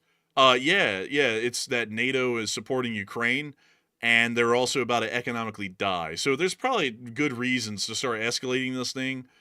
Very good reasons. There's 2 of them right there. But anyways, with that, we're on to the next one. And our next one here goes to BC Skyman, the channel legend. He throws in a $20 support, and thank you very much, BC, for that support right there, and we do appreciate that very much. And of course, thank you very much, BC, for always helping to keep the channel running as well as a long-time channel legend. And Enforcer, what say you? And I gotta give a huge shout out to BC Skyman for supporting this channel and helping it to keep running. You didn't throw in a comment. Well, you are massively appreciative of your support and helping this channel to keep on running. Because if it wasn't for folks like you, we wouldn't be able to make this channel possible. We would be able to keep it running. And I gotta say, a huge thanks to you so much once again, because if it wasn't for folks like you, we wouldn't be able to make this thing possible and keep it running. And so a massive thanks to you so much once again. I hope that does address that well to an old guard, from one old guard to another. A big thank you. And with that, we are on to the next one. And also, by the way, to the individual that keeps trying to argue the point that they believe that Ukraine sent these drones into Poland as a false flag attack, like I mentioned, you have to tell me something, at least some shred of evidence to support your point. It can't be just because it simply sounds good. Nobody's going to buy that, and also nobody in the chat's buying that either. So it's an empty argument. At least if you're going to make that argument, at least admit it's speculation because there's nothing behind it to back it up. But anyways, jumping into our next one here, this one goes to Arar983, who puts in a $20 donation, and thank you very much, Arar, for that support right there. We do appreciate that. They said Putin can bring it if he wants to get owned by the USA and NATO and Slav Ukraine. And I'd have to agree with you, Aurora 983. Putin can bring it. Now, I wouldn't really want that to happen. That'd be World War III. But if he's going to bring it, we're going to bring it back to him. Hopefully. I would hope. You never know these days, but I'd hope. I have hope, folks. I have hope. I have an intuition. But still, a big thanks to you so much once again. I hope that has addressed that well, quite well indeed. And with that, it is time for us to move on to the next one. Also, Matthew, the additional backup was launching drones at NATO wouldn't get them to back off. That's not an argument, though. That's really speculation right there. It's all speculation. Listen, when we say something that we don't have to back up with facts, like for example, I said for a long time that I believe that China was backing up Russia, but at the time though I had no proof of it, so I had to literally say here on stream, this is my speculation on it. I have nothing to prove it. This is what I think. At least if you're going to make an argument like that, you got to preface it with that. But if you don't, that's making an argument in bad faith. Like you obviously don't have anything to back it up. So you have to say that. That's just being fair. Yeah, like, you can't sit there, like, I don't, like, a lot of people have never had, like, a little touch-up or a lesson or anything on, like, how to debate, but if you don't have any actual facts or statistics or any verifiable proof of anything that you're saying, it's not a fact, it's an opinion, it's speculation, it's unfounded. But, like, we make that clear on this channel all the time. We'll say something like, oh, we heard about an explosion in the southern Red Sea, but we have no video or picture evidence, so this is uncorroborated news, but we want to let y'all know about it just in case of later this turns out to be true. We can already tell y'all that y'all had a little bit of a head notice. Like, we don't sit there and say it is a fact with no proof whatsoever that this happened. Like, we never do that. Like, you gotta have some kind of evidence, because like us running this channel, we never say anything unless if there's evidence to it. Like today, like with our title, we say that Russia declared a de facto war on NATO. Completely backed up and corroborated within the first 10 minutes of us being live on air. Not only did we show the direct quote from from Peskov, we also pulled up the very audio from Peskov where he stated that in his own words. There was clear proof for that. Like, it's not speculation like we feel like they're at war with us. No, they stated they were. Like, it's dead on proof. That's how this whole deal works. That's how everything works. You got to have proof or it doesn't exist. Anyways, with that, I gotta say, Matthew, that was hard. Like, that went hard in the chat right there. These bots must be from Iraq. The way they bagged that ass up, man. I was like, dang. Bro. Good Lord, he's going off. Oh, man. Oh, these bots must be from Iraq. The way they bagged that ass up. Damn. Man, I tell you, god dang. But so that we are on to the next one. And our next one here goes to Greg Carmen, who puts an 820 as well. And thank you very much, Greg, for that support. Also, we do appreciate that. He said, was here in the beginning with the channel and watch you guys come a very long way. And you appreciate it for bringing the real news without BS. And great job. Hey, thank you so much for the support, Greg Carmen. And I got to say, thank you for being here with us for a long time, Greg. You've been here for a long time, like a lot of other folks. And I got to say, it's wonderful to know that it is a lot of other folks. It's crazy to think a lot of people have been on this journey with us for years. It's 1,301 days in. We're still on it all together. We're still covering the news, and it's really cool to know that you're one of the folks who's been around with us for quite a long time. I gotta thank you so much for enjoying our shows without the BS. We don't throw in the BS. We get straight to business. Some people don't like that, but I have a feeling a lot of people do, because, the channel's been incredibly successful off of that. Like, we don't shy away from things that people may not like to hear. Like, we shy away from politics, of course, but when it comes to other stuff like analysis or saying that something's good or something's bad, I call a spade. Matthew does as well. We don't really try and sugarcoat anything, and that's something that you won't see on a lot of other channels. There's one guy out there that Enforcer Matt has gotten into arguments with, who's a supposed military analyst for some larger publication, and he says that drones are no threat at all, like they haven't been for years in Ukraine. I'm like, I don't know where the hell this guy's planet is, but he must be a different one, because he's not looking at the same war we've been looking at. He said drones were a threat, but he said the threat is manageable, basically, because we can go strike the launch sites. It's like, well, not really. It's like, like I've mentioned before, like we discussed earlier, the launch sites are primarily mobile. There are some stationary fixed launch sites of drones in Russia, but there's also a lot of mobile ones, like those pickup trucks that are launching Shaheeds from the pickup bed.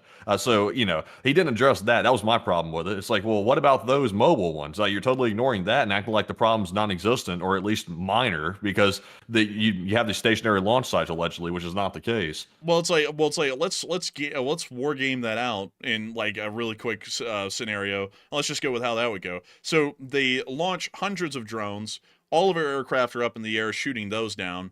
So then they have to return back to an airfield to be able to equip themselves with an air-to-ground loadout. But before they can even do that, they have to conduct seed operations and open up the airspace so that way they can conduct those operations. We don't know where the launchers even are because they are mobile and they're launched from highways, so they're gone by the time that these strikes are about to be conducted. We then have to conduct a seed operation to open up the airspace. More drone attacks are happening in the midst of all this, and the air defenses are being completely overwhelmed, and a large amount of aircraft aren't even shooting down these drones anymore because they're trying to get ready to quote-unquote shoot the launch sites. So now all of our aircraft take off, leaving our airspace wide open. Interceptors have run out of ammo. All these drones are slamming into these air bases, knocking out vital logistics, repair bases, fuel supply points, munitions points, so on and so forth, killing the repair crews and the maintenance crews. These aircraft conduct their half-assed mission. They hit maybe a quarter of the launchers. Then they come back to an air base where they can't even keep that air squadron running anymore because most of the base has been knocked out, at least logistically. And so they can only keep a limited amount of aircraft flying, and now we're crippled. And that's how that would really go. Like when you really game plan that out, that's probably how that would turn out. And that's not really a good scenario. So there has to be some sort of a defense to the drones, because if we can't defend against them, it's literally the only thing that actually can hurt us, and it can hurt us quite a lot if they have a load of them ready. And also in the meantime, while we're not at war with Russia, because obviously striking into Russia, that's a direct act of war by NATO. If we strike with missiles to launch sites, that's a direct act of war. So in the meantime, while we're not at war with Russia, and Russia launches like a 1 or 2, maybe 3 drones into NATO territory, we have to be able to deal with that then. So right now we're limited to F-16s with these cheap rockets that have been transformed into guided rockets, or we have to use, well, let's see, was that the only type of defense that was used? I think that was the only defense used by Poland, now that I think about it. Yeah, that was pretty much it. Yeah, so right now, based on what we're seeing, F-16s with APKWS is pretty much the only thing that we're seeing being used right now. So if Poland has something else up their sleeve, they're not using it. And I don't know why they wouldn't want to use it, because those drones could be about to hit a populated area. So why would Poland neglect their duty to protect their citizens just to keep a capability secret when they need to use it right now? It doesn't really make a lot of sense. And also another thing is that people don't get this, but something can't stay secret forever. Like, especially when it's widely fielded. Because, like, Private Joe is the one who's going to be operating that weapon. Private Joe is not going to keep that secret. And on top of that, if it's an actual vehicle, which it'd have to be, because every single air defense system now is mobile, they're not fixed in place. So if they're fixed in place, you would see it blurred out on a satellite. And if it's mobile, you'd eventually see it moving around on a highway. So it wouldn't be that secret. And on top of that, before people say, well, you wouldn't see it moving around on a highway because they keep it secret. No. It would be moving on a highway eventually. They'd have to either get it into the base, so they'd have to drive it in, or they'd have to trailer it in. So you'd see something covered in a tarpaulin that looked different under the tarpaulin. You'd be like, hey, that's a little different. That might be something. We've never heard of that. And then on top of that, if they keep it on the base, it's going to sit there idling for months, years possibly, and it's going to dry rot pretty much in place before they can even use it, and then it's unusable when they need it. So none of that's happened, so they just don't have anything like that. There's nothing that largely fielded that's that secret. Nothing in the military that's largely fielded is that secret. Like some of the tech and the systems on board, something like a tank, for example, like specific systems could be secret and their abilities, but you know about an Abrams. Like, you know about a B-2 Spirit and a B-21 Raider and a whole bunch of other aircraft that are in service. You might not know exactly what they can do and exactly what their abilities are, but at least you know of them. And we don't know of any type of a drone defense system that exists anywhere in Europe at all. Like, that would be that largely fielded. So with that, we are on to the next one. And our next one here goes to Duncan VR, another channel legend, and he puts in a $22 donation. And thank you very much, Duncan, all the way from Australia. And we do appreciate that very, very much. He said, Bamu quack woof. It's time for Enforcer Voices to scare off that bot. Oh, I'm telling you. Oh, man. Enforcer is Prez, T, and Matt. It's the greatest. I call it the Golden Dome. I said, call it the Golden Dome. They said, let's build it on the border. Let's build it right on the border and make sure that the country is safe. It's not like the United States is on a lonely island or something. Got to keep it safe from those pesky Russians. They're right there on the border. They live in the Atlantic Ocean. New term, Atlantic. They say it's a bad newspaper. That's what they told me. And they also said it's an ocean too. That's secondarily an ocean, first a newspaper. But tell us more. I gotta be honest with you. I was sitting there the other day, people were talking about Venezuela, and I sat there and I cracked a joke. I said, do you know what an Italian says when he finds a pan and he wants to tell his mom that he found the pan? He says, Mom, I found a Panama. Get it? It's like an Italian joke about how they do the thing, you know, like a Mamma Mia or whatever. But anyways, beyond that, I got to be honest with you. Italy's kind of a little baller. It's kind of cool down there. They are pretty neat. They have an interesting military. Nobody talks about them. I'm not going to talk about them. Do I know anything about Italy? I don't know shit about it. I'm just kidding. I do know a great deal. Some people say I know more about Italy than anyone else, but we'll leave that for another time. We'll talk about me some other time, but one thing I do have to say is that I have a great relationship with Russia. Everyone said, sir, you have a greater relationship with the Russians than anyone else. And I said, I know, that's why he's bombing Poland. It's because he respects me a great deal. He wants to show it by putting on a free fireworks show for the Polish people. How respectful of him. Everyone in Poland, they were running and screaming, but screams of joy. It was a great time. The aircraft were firing at the incoming drones, trying to set off the fireworks in a celebratory way. Of course, we all know that that's just part of the trade. It's nothing big, you know. It's the Ukrainians, they hit Russia back. They're not a part of NATO, but you know, we'll find some way to justify. You know, it's 5 o'clock somewhere. You know, that's what I always say. But you know, the United Kingdom, the United Kingdom, an interesting place. You know, some people have been saying that they have been, you know, crapping down on free speech a little. I thought that we would bring that to America, export it like we did tea. Tea, you know, everyone talks about tea. You know, everyone talks about the tea. I got to give you all a little bit of tea. We're trying to escalate with the Venezuelans. It's a great time. We've been looking at escalating with them. And they've been saying, sir, they have oil, not cooking oil. And I went, oh, that's interesting. High sulfur content, though. Really sulfuric, kind of like the devil. That's what maybe we'll call Maduro, the devil Maduro. He's a sick guy. He eats empanadas all the time. He's a real fat bastard. He eats them a lot. I don't know how. It's like, how the hell can you eat that many? I just don't know. But anyways, I do thank you so much for the support and helping this channel to keep on running, Duncan VR, because if it wasn't for folks like you, we wouldn't be able to keep this channel running and make this thing possible. So a huge thanks to you so much once again. And with that, we are on to the next one. And our next one goes to Slav, the C4 guy, who puts in a $20 donation. And thank you very much, Slav, for that support. We do appreciate that. They say greetings and love from Croatia, and I really enjoy the stream. The balance of comedy and war coverage is great. I can't watch live, but always catch the videos, and I worry about the war, but I'm not afraid of the fight, and keep it up. And I got to thank you so much for the support, Slav, the C4 guy. And I got to say, thank you so much for being from Croatia. Really cool little country down there in the Adriatic. And you also have a city called Split, if I'm not mistaken. Yeah, here it is, Split, which is built on the foundations of an old palace of Diocletian. Pretty cool. You actually see right there, it says Diocletian's Palace. The whole center of Split is built on the foundation of that thing, which is pretty cool. But beyond that, I got to say, thank you so much for wanting us to keep up the news and keep up the jokes a little bit. Hopefully the jokes were pretty funny, because we try and make them as funny as we can. Hopefully some folks get a little laugh out of it here and there. But still, a huge thanks to you so much once again for support and helping this channel to keep on running, because if it wasn't for folks like you, we wouldn't be able to make this thing possible, and we wouldn't be able to keep it rolling. So a massive thanks to you so much once again. I hope that has addressed that incredibly well, and I hope that a lot of people give a huge, big shout out to Croatia. Really neat little country down there. And so with that, we are on to the next one.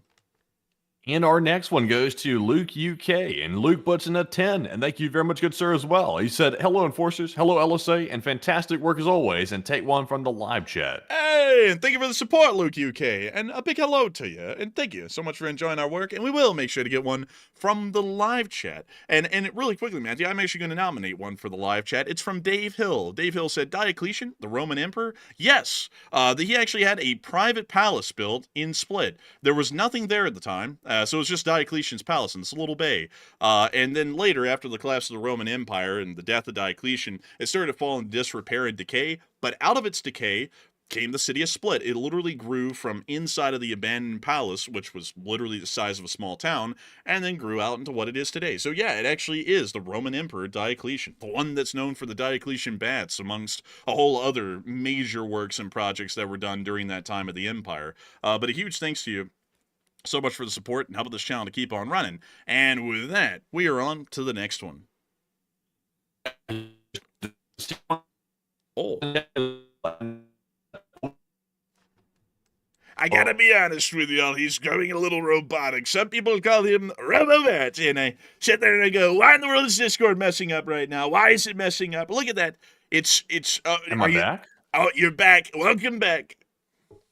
That's weird. I don't know why I did that too. I saw the little like a signal box go red too. So it might have been on my end that time actually. But anyways, moving on from RoboMap there for a second. We're moving on to our next super chat, which goes to Dalton C130, who put in a $10 donation. And thank you very much as well for that support right there. And he said, you guys see we effectively use a modified microwave crowd dispersion system to down a drone swarm. And I didn't see that, Dalton, but I have seen that system before, and I believe that requires a pretty large truck to carry the generator for that, and also the actual microwave parabolic dish itself is pretty large as well. So it may be a possibility, but at the same time, though, I'm not sure how many we could manufacture, if it would be viable on the front lines or not. But I'll have to check that out. But Enforcer, what say you? It's fairly interesting sounding, and I would have to say, I'd have to look into that and research that a bit, but that does sound quite interesting, actually. And a huge thanks Pull to it you up real quick. Sound dispersion, a drone. It's a microwave, actually. Oh, a microwave. Oh, okay. Microwave. Are we cooking them? Let's see here. 6 days ago from Epirus. Epirus. Let me take a little. Oh. Well, let me look at this here. Huh. Very interesting. I actually found it here. Let me pull up this website. Let's take a little look. There's the drone. Are you sure we can watch the video? I think we can. I mean, like, it's just a drone, so no big deal. But there they all are. They're all up there, and there they go. And listen, where's the picture of the system? I want to see what the system looks like. They don't have a picture of the system. Like, they don't have one. At least on their website. It's the Epirus Leonidas. Let's see here. Leonidas microwave drone system. Let's see if they have a picture of this thing. Because I'm kind of intrigued. Right here. Oh, they sure do have a picture. It's like a mobile, it's just like an array, basically. So it can actually be put on the back of a pretty tiny-sized trailer, actually, based on what we're looking at right here. Also, it looks like they've awarded a contract for it as well. When was this done, by the way? Let's see if we have a date on this. Let's see, August. I'm seeing a date on this on ArmyTechnology.com. August the 9th, they did an article about it. So this was back in 2024. So it looks like it's been in development for a minute. So yeah, maybe this might be fielded here. It was unveiled in April 2022, according to what I'm reading here, and it looks like it can get the UAS. My question is though, will it affect larger ones like Shahed drones? Is it going to hit those, or is it just hitting like smaller UAVs? Russia has electronic warfare systems like this. Oh yeah.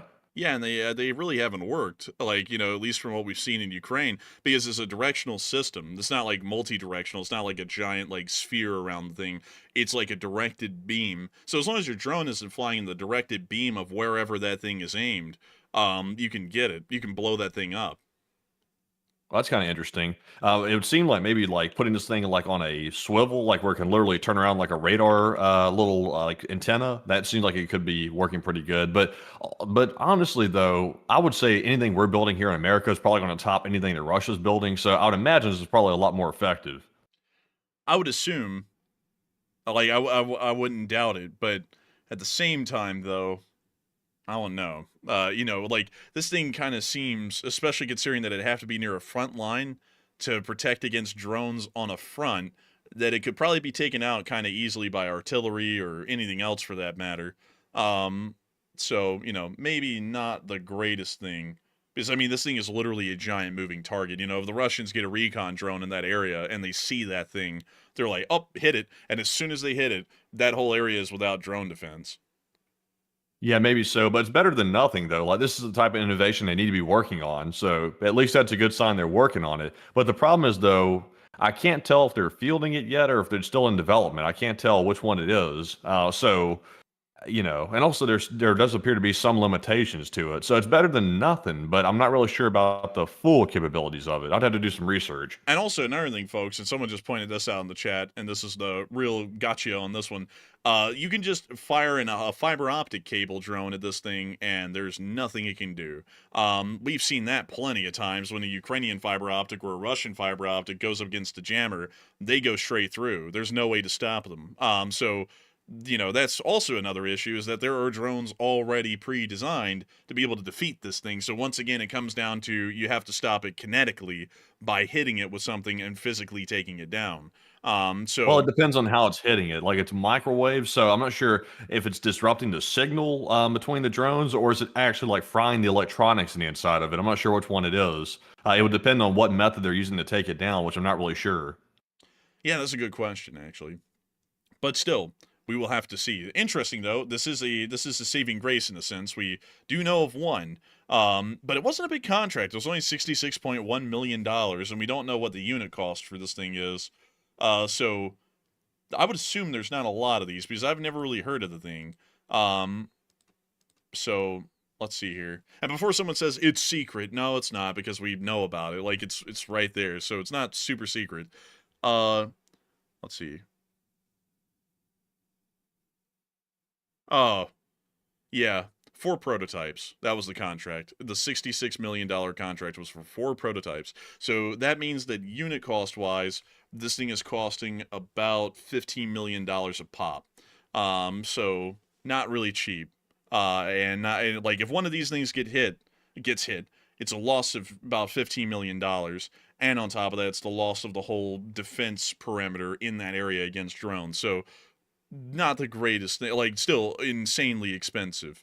And Also, by the way, based on what I'm reading here from the War Zone, which is also, by the way, a big shot to the War Zone. They're a really good source. But based on what I'm reading, it looks like HPM weapons like this one use high-frequency radio to disrupt or disable critical systems on a target. So literally frying the components if it's powerful enough. So apparently it'll crash as a result of that. Now, it fries the electronics enough to disable it where it can't fly. So it looks like this could also maybe work on the ones that are fiber optic driven as well, because if it's frying the electronics, then it could take those down too. possibly, yeah, they definitely probably could. But once again, I want to say this. This system is not fielded in mass. There's only 4 prototypes. Apparently, all of these were sent to CENTCOM, and we haven't heard anything about them since, and there's been no approval for a larger contract. So, at this moment, this system, like many others, exists on paper, but not in fieldable use, at least in any massive way. And I know someone's about to say, well, 2 of them were deployed, like it says it right there.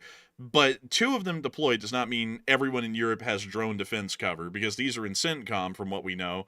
And also, there's only 2 of them, and they're in the Middle East, and none of them are in Europe, and no one else has them in Europe. So, a little bit unfortunate with that. It's still great to hear, but it's still something that's going to be too late to the fight if the war started, say, within the next year or a year and a half. But with that, a big thanks to you so much once again for support and sharing that with us, Dalton C137, because that still is interesting and news to me, but still much like many others in its prototype stage at the moment. But with that, we are on to the next one. Can you hear me at all? I'm totally lagging. I can hear you now. I cannot hear you. He cannot hear me, folks. He cannot hear me. He cannot hear me. He can't hear me. But let's see. Can you hear me now? Can you hear me now? Oh, buddy. Oh no. I think we're going to be moving on to the next one. And yes, indeed. Moving on to the next one. We have a $10 super chat from Dev Slasia. And Dev Slasia said, Britain is currently in the active testing stages of microwave handheld drone disruptors and claimed they are already confident for field work and mass production. I thank you for the support and sharing that. And we have been able to hear some sorts of developments like that in other European countries. But once again, at least for right now, if a war started, we're not entirely sure if those things would be fielded in mass by that point. And that's the concerning part. We kind of need a stopgap until those systems come online. So big thanks to you so much once again for support. I hope that does address that well. And of course, we will be moving on to the next one, which is a $10 super chat from Nightmare Before Christmas. And Nightmare Before Christmas said, bring back flak guns. And please take more from the chat. Honestly, in a sense, the technicals are flak guns, so I definitely agree with you. I would say that we need to bring them back. And we also need to get a live chat question in your honor, Nightmare Before Christmas. And we'll be getting one from Roland. And Roland said, if Article 5 gets activated, do you think POTUS would stand firm with NATO? And I'm not really sure on that one. I'd say that it's a bit of a 180, at least at the moment on that for now. So, I have to reassess that in 2 weeks. So I hope that addresses that live chat the best I can. But a big thanks to you so much once again for the support, Nightmare Before Christmas, and helping this channel to keep on running, because it is folks like you who help to make this thing possible and keep this thing running. And also, Matt, can you hear me now, by the way? Yes, I can. You just came through right there.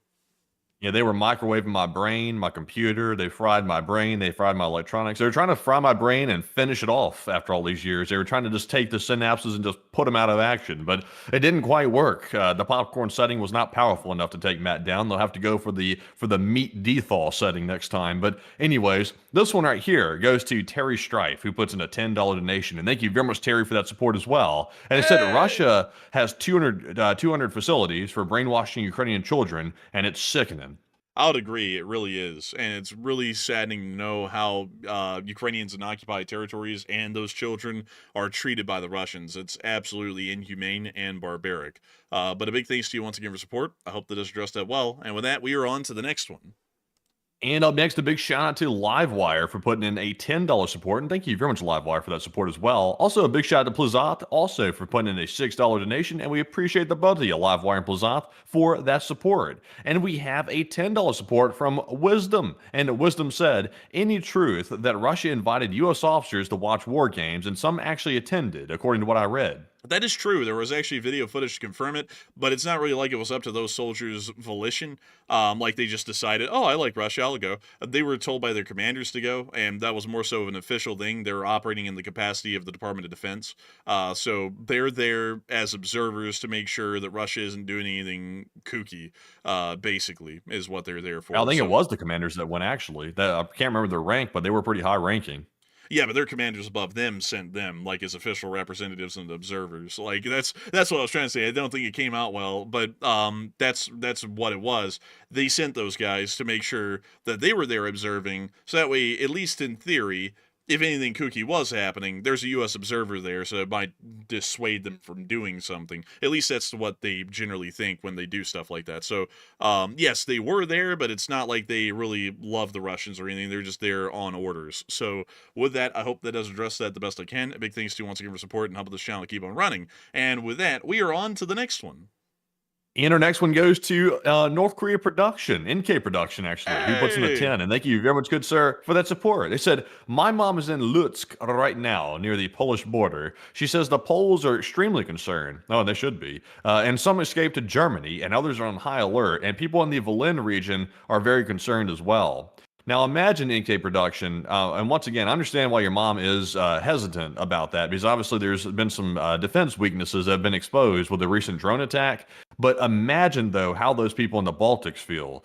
They're in a much worse situation than even Poland's in when it comes to defense. And I'm not trying to fearmonger here, but the Baltics, if something happens with Kaliningrad and NATO is cut off from getting to the Baltics or something, the Baltics are going to have a little bit of a rough time. I'm going to have to say that myself. So, Poland has their own concerns, but honestly, everybody in NATO right now is bordering up to Belarus or Russia is concerned bigger than hell right now. But Enforcer, what say you? I would have to agree with Enforcer Matt on that. The Baltics, and I've stressed this every single night, the Baltics are in a very dangerous position right now if a war was to start and we are not able to stop the Suwalki Gap from being taken. They are in a bad spot. So I would have to say, I'm sure it's very concerning to the Poles, but it is absolutely terrifying, most likely, for the Baltics and all the Baltic states. But a big thanks to you once again for support and helping this channel to keep on running. And I'd have to say that that's generally what we've been hearing. And some people come on the show, like it's like they're not even Polish, I'm sure, but they'll come on the show and they'll say something in the chat like, I'm Polish and nobody's concerned at all. You're making all this up. It's like, no. It's like I guess they said that they actually did say that as well during the drone incursions into Poland. I saw people in the comment section on Enforcer Matt's short war videos, and people were going, I'm in Poland and this is bullshit. None of this happened. It's like, okay, I guess the Polish Ministry of Defense and the Polish government and everyone else just made that up. Okay, sure, that's believable. But still, a big thanks to you so much for the support and help this channel to keep on running. I hope that has addressed that well, and I hope that your mother stays safe out there in Lutsk, in the Volyn Oblast in Ukraine. And so with that, we are on to the next one.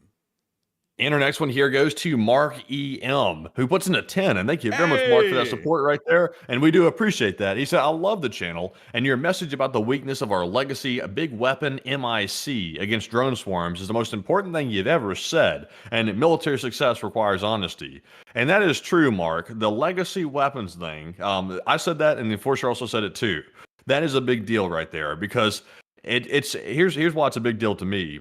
The legacy companies in the United States, the major defense manufacturers, they're not very flexible, in my personal opinion. The new startups like Anduril, they are flexible, but the problem is though, Anduril is trying to build a name for themselves in the defense sphere. Right now, they don't really have the big name recognition quite like Lockheed and the other major players do. So it's going to take Anduril some time to actually get that market share, I guess you could say, in the defense industry and get those contracts. They're getting some, but they're not getting a whole lot based on what I'm seeing right now. So hopefully they expand that with Anduril and other companies like them. But the big ones, though, the big companies are used to selling high, big ticket items that have a whole infrastructure around one weapon system. That is not what we need right now. We need a versatility. We need weapons in large quantities, and we need them effectively and affordably to throw all the buzzwords in there. But Enforcer, what say you? I'd have to agree. And I have to say, also, one thing I say to be a little bit different, Mark, I call the military-industrial complex the war industry. It's kind of like an all-encompassing term, but I think that the war industry in this country is incredibly behind the times because they literally exist in yesteryear, at least with what they're doing nowadays. They exist on the idea of a limited numbers of production runs within the several hundreds of incredibly high-end weapon systems that are incredibly expensive.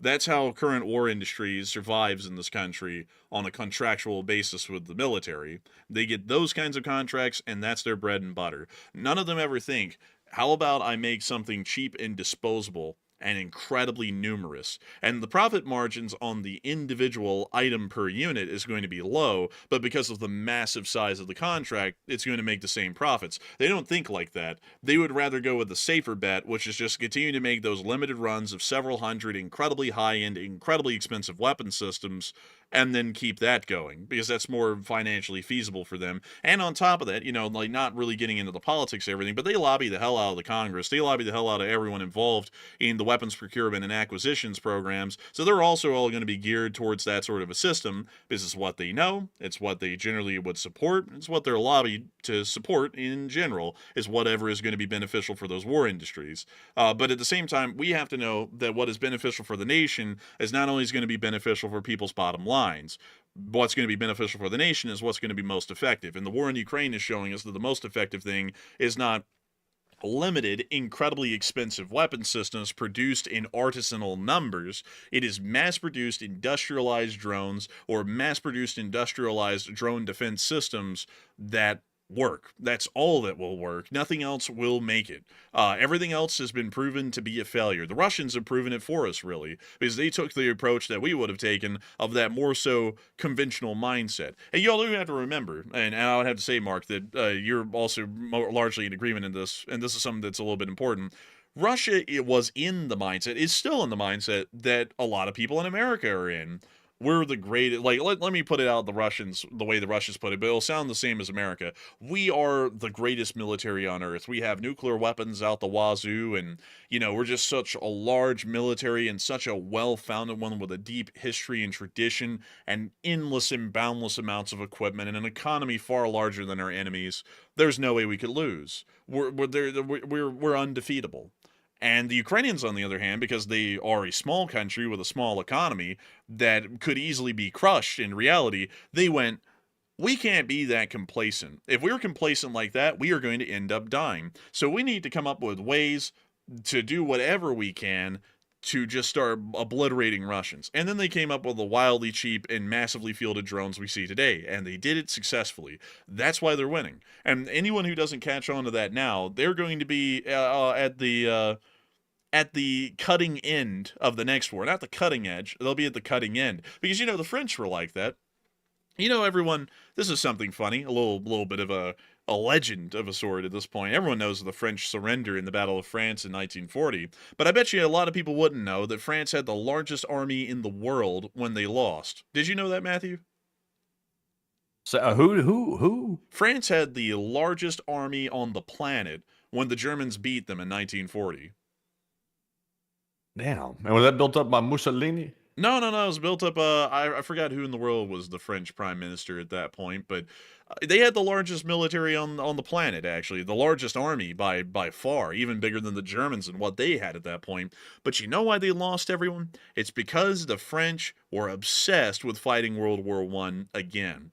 Every single time. We don't need modern radio systems. We can just have runners. Runners worked in the First World War. They'll work again. We don't need motorized units. Motorized units is bullshit. We can do it easily with bicycle brigades or bicycle regiments. Fairly cheap, fieldable. It worked in World War I. It'll work again. We don't really need tanks integrated into their own units as like a punching force. We can just kind of integrate those in the infantry and do whatever. We don't, like, they went on and on and on. Literally everything that the French did to fight World War II is what they would have done to try and win World War I. And then look what happened. The Germans had innovated like massively by that point. They sat there and knew we are not in an upper dog position against the French. We're in an underdog position. So we need to figure out how to be able to beat anyone in a rapid, violent conflict. And so they developed the Blitzkrieg, and they completely changed their tactics. Practically every single German tank had a radio, so communication was incredibly easy. They revolved around rapid maneuvers, fast operating logistics, completely took the French by surprise. The French had the biggest army in the world. They were extremely confident to the point of overconfidence. They did not adapt and evolve to the modern battlefield, and they lost because of that. If they had evolved like the Germans had, the Germans would have been beat. Quite truly. There would have been no way for them to actually be able to beat the French. But because the French never evolved, they died as a nation in World War II and had to come back with their own liberation in 1944. They are a lesson in that kind of complacency. Do not be complacent when you see that there's a failing. This isn't something to be dealt with in 2 years or 3 years. We need something right now. Like those defense systems that everyone keeps talking about, like the drone defense system we just saw a second ago, or the Thor and all those. Great systems, sure, and they'll be around in a couple of years, but we don't have anything for now. We need something right now. That's the problem that we're trying to fix.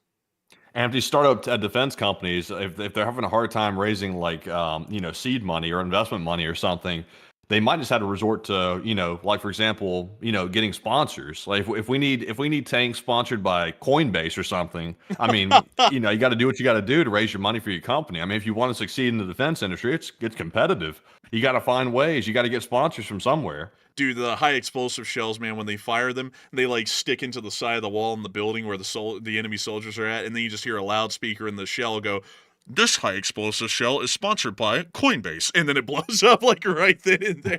Like, oh, geez, man! I'll tell you what. Also, we're joking, by the way. Totally joking, by the way. But also, can you imagine, like for example, like let's say I got sent to the battlefield one day. If it comes around like that, which it might, you never know. And then you're like sitting there like on the battlefield, and you're getting concussed by like a big like flashbang or something like that, and you're like, "Oh my God, I can't see." And then out of the blurry vision, you look down the ground, and you see sponsored by Big Burgers Incorporated or something like that, and you're like, "Huh, burger? I want one of those." It's like, yeah, we need some advertising on the battlefield. Like, there's no reason just because you're fighting the war, you can't go ahead and get a little capitalism mixed into it.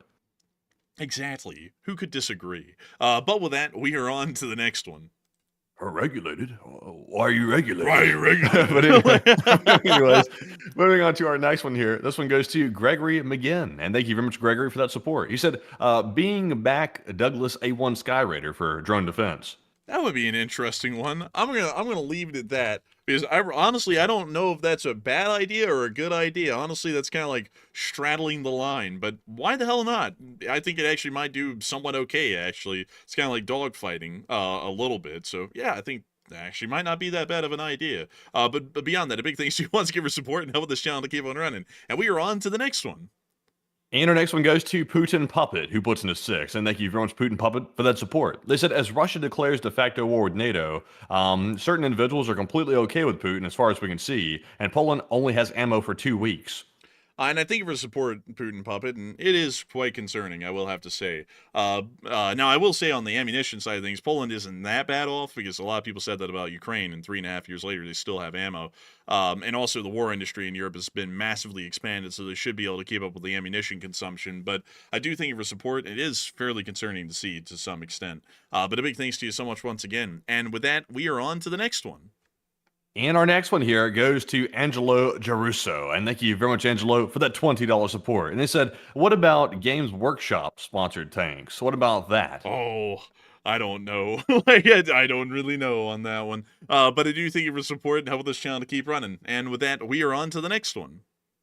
And also, folks, just to make this clear, by the way, as well, that these sponsors we're talking about are just all jokes, all hypotheticals and things like that. Just jokes. Just make that perfectly clear. They're not sponsored by these companies. Just to make it very clear. Yes, if someone comes along and is like, hey, what are you talking about? We're not sponsored by... It's a joke. It's just all jokes. But anyways, jumping into our next one here. This one goes to Made in Canada 182. Puts in a 20 Canadian. And thank you very much, Made in Canada, for that support. They said, crazy idea. Zelensky should offer the U.S. a deal for cheap drones in exchange for a sweet mineral or oil deal, and also and make sure someone else says thanks, LOL, and see what I did there, an LLT LSA. And thank you for support, Made in Canada, and that's an interesting idea. We'll have to see. I have a feeling that last provision, though, would break the whole deal. Having someone else say thanks, I think that'd be a hard no. But still, a big thanks to you so much once again for support and helping this channel to keep on running. But not a bad idea. Not a bad idea. And so with that, we are on to the next one.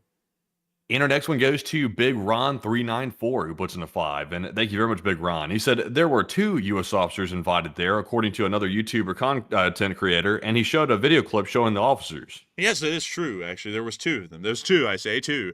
And so he's not mistaken. He is actually correct. We just didn't report that because it happened, I believe, yesterday, or the information came out yesterday, and we were not around for yesterday. So that's why it didn't make it onto our show. But a big thanks to you once again for support and help this channel to keep it running. I hope that does just that well. And with that, we are on to the next one. And our next one goes to LSA Pen Tester, who puts into 5 and says, happy Taco Tuesday, everybody. It's on Tuesday, of course. Now it's Wednesday for us, though. But he said LSA. Hey, an LSA, baby. And a big thanks to you for the support to the Taco Fun. We love tacos. We do. And so a huge thanks to you once again. And with that, we are on to the next one. And our next one goes to Mark Dixon, who puts in a 5. And thank you very much, Mark, as well, for that $5 support. And we do appreciate that very, very much. And we also have a 5 from Mike Gibson. And Mike said, could ground forces modify the Sea Whiz from the Navy for drone defense? We actually have a ground-based version of the Sea Whiz already, and it's called the Sea Ram. It's the same system, but ground-based. Take a look at it. There it is. It's the Sea Ram, literally the same system, but not the Navy. And it goes something like this. It goes...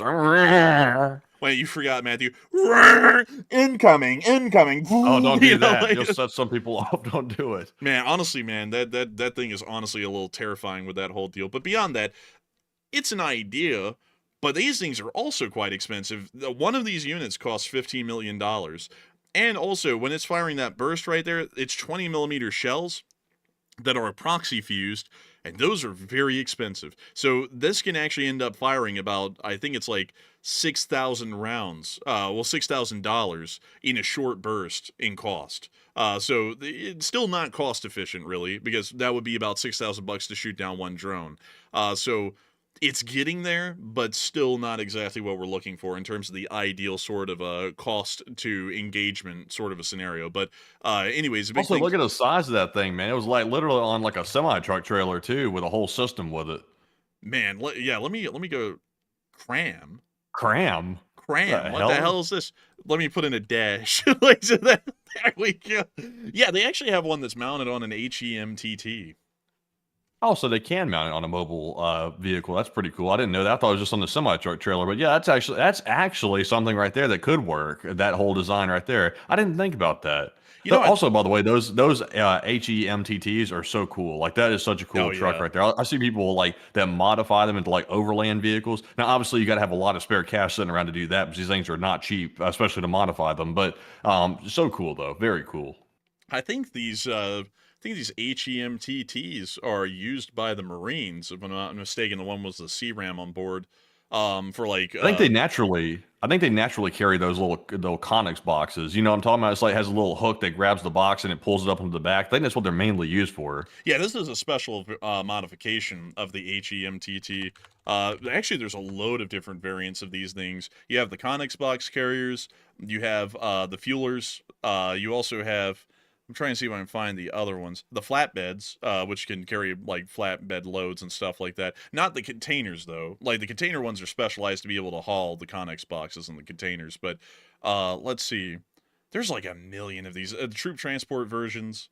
They also have some others. I'm trying to see if I can find them. Oh yeah, I forgot the Patriot's also built onto one of these things actually. I didn't know that. That's pretty wild. Yeah, let me see if I can show y'all like Patriot air defense. Yeah, see? HEMTT with a trailer. Oh wow, now that is something right there. That's a long boy. Yeah, that's that long boy. But still really That's cool. like the low boy trailer. Man, that's when you know they're real, man, right there. They got that low boy and that HEMTT, damn it. But still, cool stuff. The HEMTT is very versatile. But anyways, I digress. It's time for us to move on to the next one.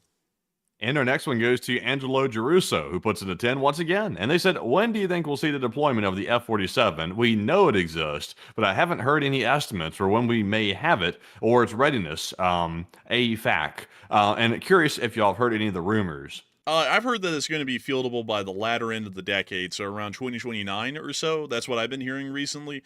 Or the early 2030s. And I have a feeling with how arms procurement programs work, it'll probably be the early 2030s, I'd assume. But that's what I'm just guessworking. I don't really know for sure. And I haven't really been hearing a lot of rumors about it. The F-47 just kind of disappeared from the public after it was announced, and not really a lot's been heard about it since. But a huge thanks to you so much for the support, and I hope that does address that well. And with that, we are on to the next one. And our next one goes to CK Bold, who puts in a 5 and said, take a live chat question. And we shall, CK Bold. And thank you very much for supporting the channel once again. And the live chat question is going to go to Cody Fritz, who said, why did Russia not just take Georgia? I'd assume they could have. They didn't take it because at the time, there was going to be a lot of international condemnation if they did, even more so than they got. So they kind of settled with just West Abkhazia and South Ossetia. At least that's what I know from the historical story that I heard. So with that, a big thanks to you once again for support and helping this channel to keep on running. I hope that does address that quite well. And with that, we are on to the next one. And this one goes to the War Thunder. The War Thunder puts in the 5 and say what? Well, what are you laughing at, man?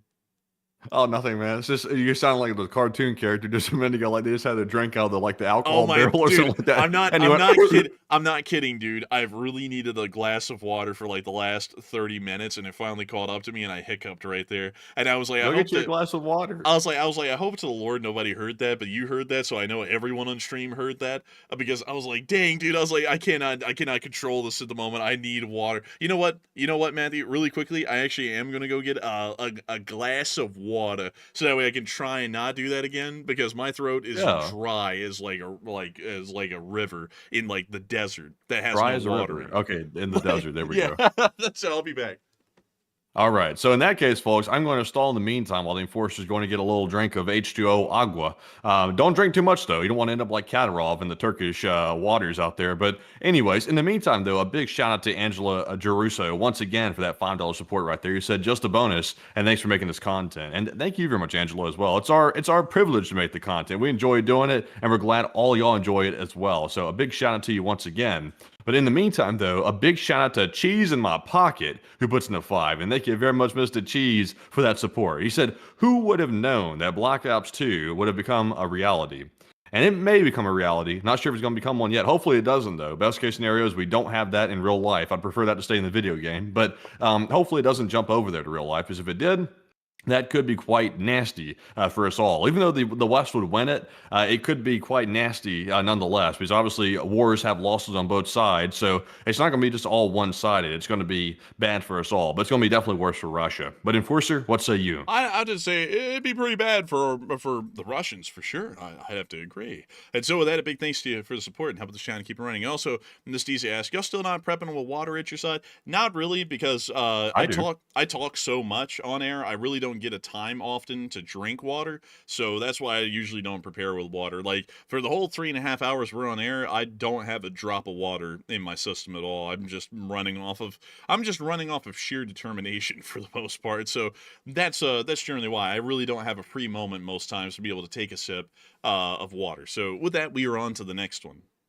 And our next one goes to the War Thunderer, who put in a 5. He said, I would argue that all you need is a spotlight and a 40mm Bofors cannon for drones, utilizing the VT proximity fuse. I mean, honestly, that's not a bad idea. I mean, anything that's a gun-based system at this point, I think would be great. Like even a 40mm would be great at this point for drones. And so with that, a big thanks to you for the support and helping this channel to keep on running. And with that, we are on to the next one. Also, by the way, I want to answer this question because people have asked it at least 4 times tonight. And I know why they're asking it, because they're trying to set up a little bot narrative here, but I'm going to answer it anyway. Someone said, why isn't any of this in the news? Why is it not in the news? And I'll give you the credit or the benefit of the doubt, and assume that was a positive remark there, because usually when people say that, they usually say that's because it's made up clickbait. But it's not clickbait. We literally showed our sources. But the reason why this is not in the news is because they would much rather talk about politics, because that keeps people around for longer, because people are so polarized, they get deeply entrenched into it, and they'd rather watch that than listen to real news anymore. So that's why you don't hear it on the news, to answer that question. But jumping into our next one, this one goes to Don't Bother, who puts in a 5. And they said, is this where tactical nukes come in to blow drone swarms out of the sky? And oh boy, start investing in vaults. Honestly, that's not a bad idea. I'm just kidding, by the way. But that's a terrible idea, man. No tactical nukes, none. Man, whip out a MacArthur. You know what would stop the Chinese from coming into North Korea? What? Nuke the Yalu. It's like, bro, are you crazy? It's like, what, are you out of your mind? Those Russians, they'd be like, oh man, these drones are coming in hard. We better whip out Satan on this one. They start whipping out that ICBM. Dude, they sit there and go, damn, these drones are like all over Moscow. Let's blow up a nuke. Like, it's like, man, I don't know. But I would say it's not the greatest idea, but I like the spirit. Dealing with the drones at all costs. Not a bad mindset. It's just we might need to dial that down a little bit, like dial it down into something more conventional. But anyways, with that, we are on to the next one. Also, by the way, I want to say, sorry if I came across hostile, by the way, to that person that said that. Usually when people say that, it's usually something negative, but apparently with them it wasn't, so apologies for that. Didn't mean to come across nasty if I did, so sorry about that. But anyways, jumping into our next one here, this one goes to Trippy, who puts in a 5. And Trippy said, Turkey is a NATO member, yet it buys Russian oil, and make it make sense. Well, they're not a European Union member, though, because that was one of the big things that the president had stated. He said NATO wasn't really big into winning the war, but the EU was a big consumer of Russian oils and natural gas, which isn't really true, because Turkey is the biggest consumer, at least in that area, in NATO at least, and they're not in the EU. So it still doesn't make any sense at all. It's like I get what they're trying to do. They're trying to cut down the list of Russia's customers, but out of everyone that we could have picked on, Europe is literally one of the cleanest hands people when it comes to buying anything from Russia right now. They hardly buy anything. So Turkey, India, China, multiple other countries are farther up on the list to go and pick on, and rightfully so, than the European Union. And that's what doesn't make any sense to me either. But I do thank you for the support and help with this channel to keep running. And with that, we are on to the next one. And our next one goes to Putin's puppet once again, who puts in a 5. And they said only Ukraine developed cheap counterattack drones. And that's true for the large part. They're the only one that we've seen so far, and we really need to pick up on the game with that. But a big thanks to you so much once again. I hope that does address that well. And with that, we are on to the next. Also, Snowdog596 said, LOL, y'all's OSINT game is lacking on counter unmanned aerial systems. No, it's not. Once again, for the 500th time, Prototypes don't count for shit. If it's not anything that's fielded across a whole army right now, it does not count. Like, we know about all those systems, every single one of them. I'm not even going to mention them. It's completely pointless to mention them. Nobody fields them. They are prototypes. Even the Leonidas, the Ephesus Leonidas that we just looked at a second ago, the Army has 4, and they're all prototypes, and there is no mass fielding of that unit. They do not exist in real form. Like, if I go up there right now and look at U.S. Army of Europe and Africa, where in the world in any of these units do they have integrated drone defense? Not a single one of them do. None of them are fielded in large numbers like that for any U.S. forces in Europe right now to have a single one of them. So, in terms of counter-UAS systems, if it's widely fielded, I'll know about it. But I don't know of any of them because none of them are widely fielded in any army in Europe right now, and that's the problem. Like, that's where a lot of people keep getting disconnects. You can list off all of these prototypical systems that are in testing, and there's like 2 of them or 1 of them as a one-off, but that does not count because if I ask you this, what drone anti-drone defense does the 2nd Cav Regiment have built in? None. What air defense does the 41st Field Artillery Brigade have right now against drones? None. Another one, better yet, how about this one? What drone defense would, say, the 7th Mission Support Command have? None. None of these units have any built-in drone defense. That is where the issue lies. Prototypes are great, but if they're not fielded, they just don't count. That's why we don't talk about them. That's why we are saying what we're saying. There is no widely fielded drone defense system that actually would work if a war broke out tomorrow. But with that, we are on to the next one. Also, by the way, a big shout out to Confarelli for putting in a $20 support right there. And thank you very much, good sir, for that support. And it's good to see you and hear from you once again. And he said, hopefully, the why isn't this in the news comment was sarcastic. And also, it was a genuine comment, by the way. I thought it was a bot comment at first, but they were just genuinely like, hey, why is this not in the news? But he said, but it's the Enforcer bringing you the news. And isn't this a news channel? And keep up the good work, guys. And LSA. Honestly, sometimes we get that comment a lot, though, like, and it's disingenuous. Like, crazy enough, that was one of the, like, 1 in a million times that actually was a genuine question, which, you know, it was well-deserved. You know, a lot of people don't look at us as, like, a legacy news thing, but that is one thing that we get a lot. It's like, you know, we are the news. It's like, we're here to tell you all the news. It's like, if you didn't hear about it, good. We're doing our job. You know, that's something crazy. Confarelli. I actually was about to say your real name there for a second. We're not going to do that on air because if y'all don't know, I actually know Confarelli personally. He's actually from around the You already said it. Well, I actually did? Yeah, you already said it. But nobody knows the first name, though. You're good. But beyond that, it's absolutely stupid when people say that, because it's like they get so used to people on YouTube completely parroting other news sources that nothing's ever new at all. They just take headlines from other news organizations that are large and then they just repeat them. So when we come out here with something that's actually fresh that a lot of people didn't catch on to today or headline or anything like that, people think we're just making it up. And it's like, no. It's like, we're actually doing our job. We're actually trying to be journalists and dig up stuff that nobody's heard of today and actually present it to all of y'all, big major things that people haven't heard of. It's like, you know, and that's why I know when people come in here and they're like, this is bullshit, I didn't hear of this on the news, and I know that we have sources to back it up, and our title and our thumbnail is just on the mark with what's going on. I'm like, okay, well, we're actually doing our job. Like, this is what people come here for, and that's why we're in the top 30 live streams in America every day, is because we actually do our work and make sure that our news stories are fresh and new, you know, something that is actually relevant. So I do thank you, though, for the massive support, though, Confarelli, and helping this channel to keep on running. And thank you for wanting us to keep up the good work and supporting the channel. And, of course, long live the Lee Spring Army, and the Lee Spring Army will never die. And with that, we are on to the next one. And our next one here goes to Cookie, who puts in a 20 Australian. And thank you very much, Cookie, for that support as well. And we do appreciate that. And he said, if you piss people off in the chat, I will piss you off. Oh, man, Cookie is coming in. I'll tell you what, he's got it. He's got it right here. But thank you very much, Cookie, once again. And Enforcer, what say you? I thank you so much for the support and helping this channel to keep running, Cookie, because if it wasn't for folks like you, we wouldn't be able to piss people off in the chat. Like, we wouldn't be able to. But a huge thanks to you once again. And with that, we are on to the next one. And our next one goes to M-Town Lone Wolf, who puts in a 5. And they said, why can't they use lasers to take out the drones? Oh, yeah, Vet CVN 69. They can, it's just that they're not fielded yet. Like, that's kind of like the problem. Like, yes, the systems do exist.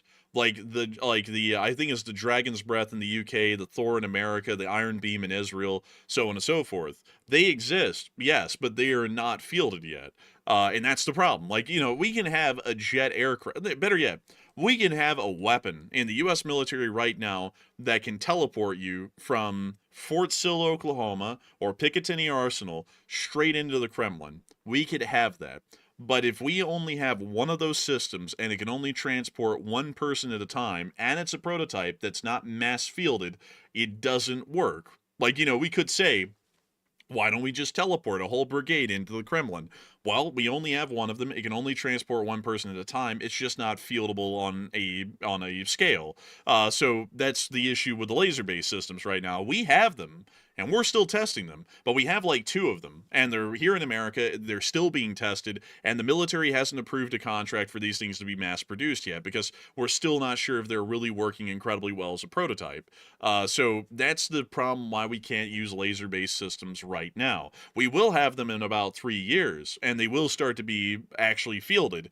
But the problem that we keep on trying to bring up here on stream that I think a lot of people are missing is that that's great 3 years from now. What are we doing for tomorrow, or all the way up until that 3 years has passed and they're actually being fielded? We have nothing during that time. And so we have to come up with something that is a stopgap measure that will keep us safe for those next 3 years.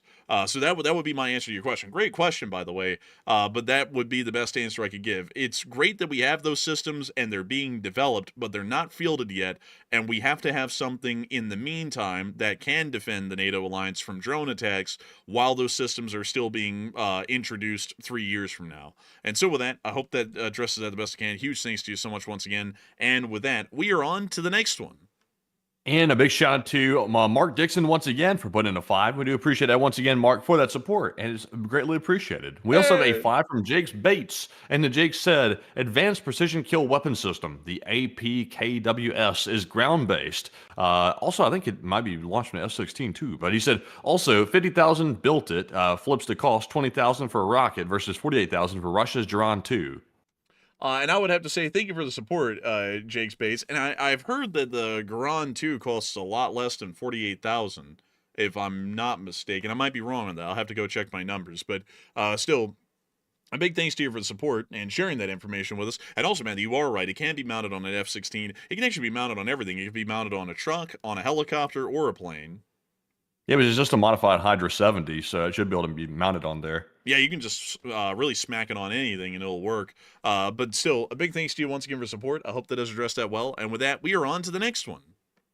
And actually, the estimates do put the Duran at about 48,000. 30,000 to 80,000 is the range, so it's actually not that cheap. But still, I mean, in the range of military equipment, like 48,000 is usually considered a drop in the bucket when it comes to military equipment, at least. Not for everybody else, though. It's quite a lot. But anyways, jumping on to our next one. This one goes to D. Fletcher 2007, who puts in a 10. And thank you very much, good sir, as well. He said, "Is this the real reason why the U.S. and NATO appear to be stalling to better prepare for drone warfare?" That is a really good point right there, by the way, Fletcher. I was going to bring that up earlier, but I didn't. I was thinking that too. I was like, maybe that's the reason why the U.S. appears to be appeasing Putin for now, is because we're trying to play catch up on the drone warfare. Because remember, while we're stalling right now, we're also contracting with Ukraine to teach the U.S. Army how to fight a drone war at the exact same time. So maybe there is a practical reason behind the stalling. It's not just merely cowardice. Maybe there is a reason behind it, and maybe it just looks like cowardice, perhaps. But Enforcer, what say you? That's that's deep. That's deep, Fletcher. I'm not going to lie. That's actually a really good question.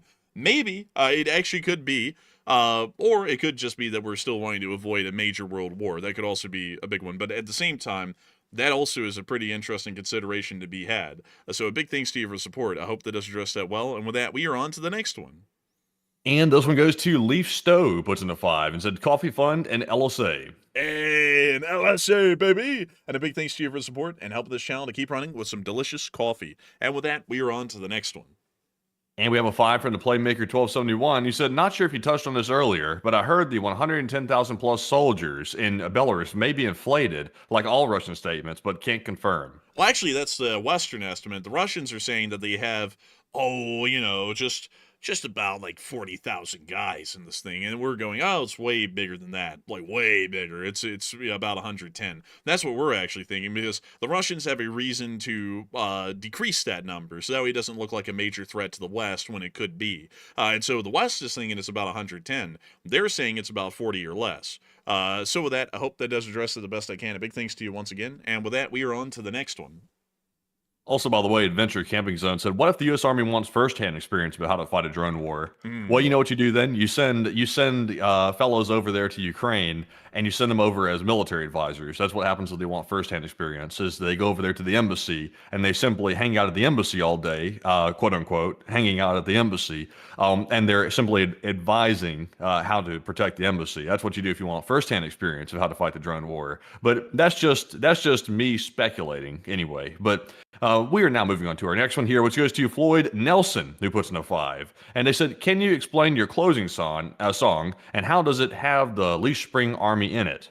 And that's a great question. And in a roundabout, in-depth sort of a way, the best way that I can explain it is the Leaf Spring Army is the community of the channel, has a really interesting founding story. Basically, I mixed up a fact about Leaf Springs, and so we just took it because it became a big thing to the channel. We took it and ran with it and turned it into a whole community. But the lyrics about the Leaf Spring Army in the song that rounds out the show is really about how the Lee Spring Army is united together in facing untold futures. Whatever it brings, we'll get through it together. That's pretty much what the lyrics of the song generally are supposed to convey.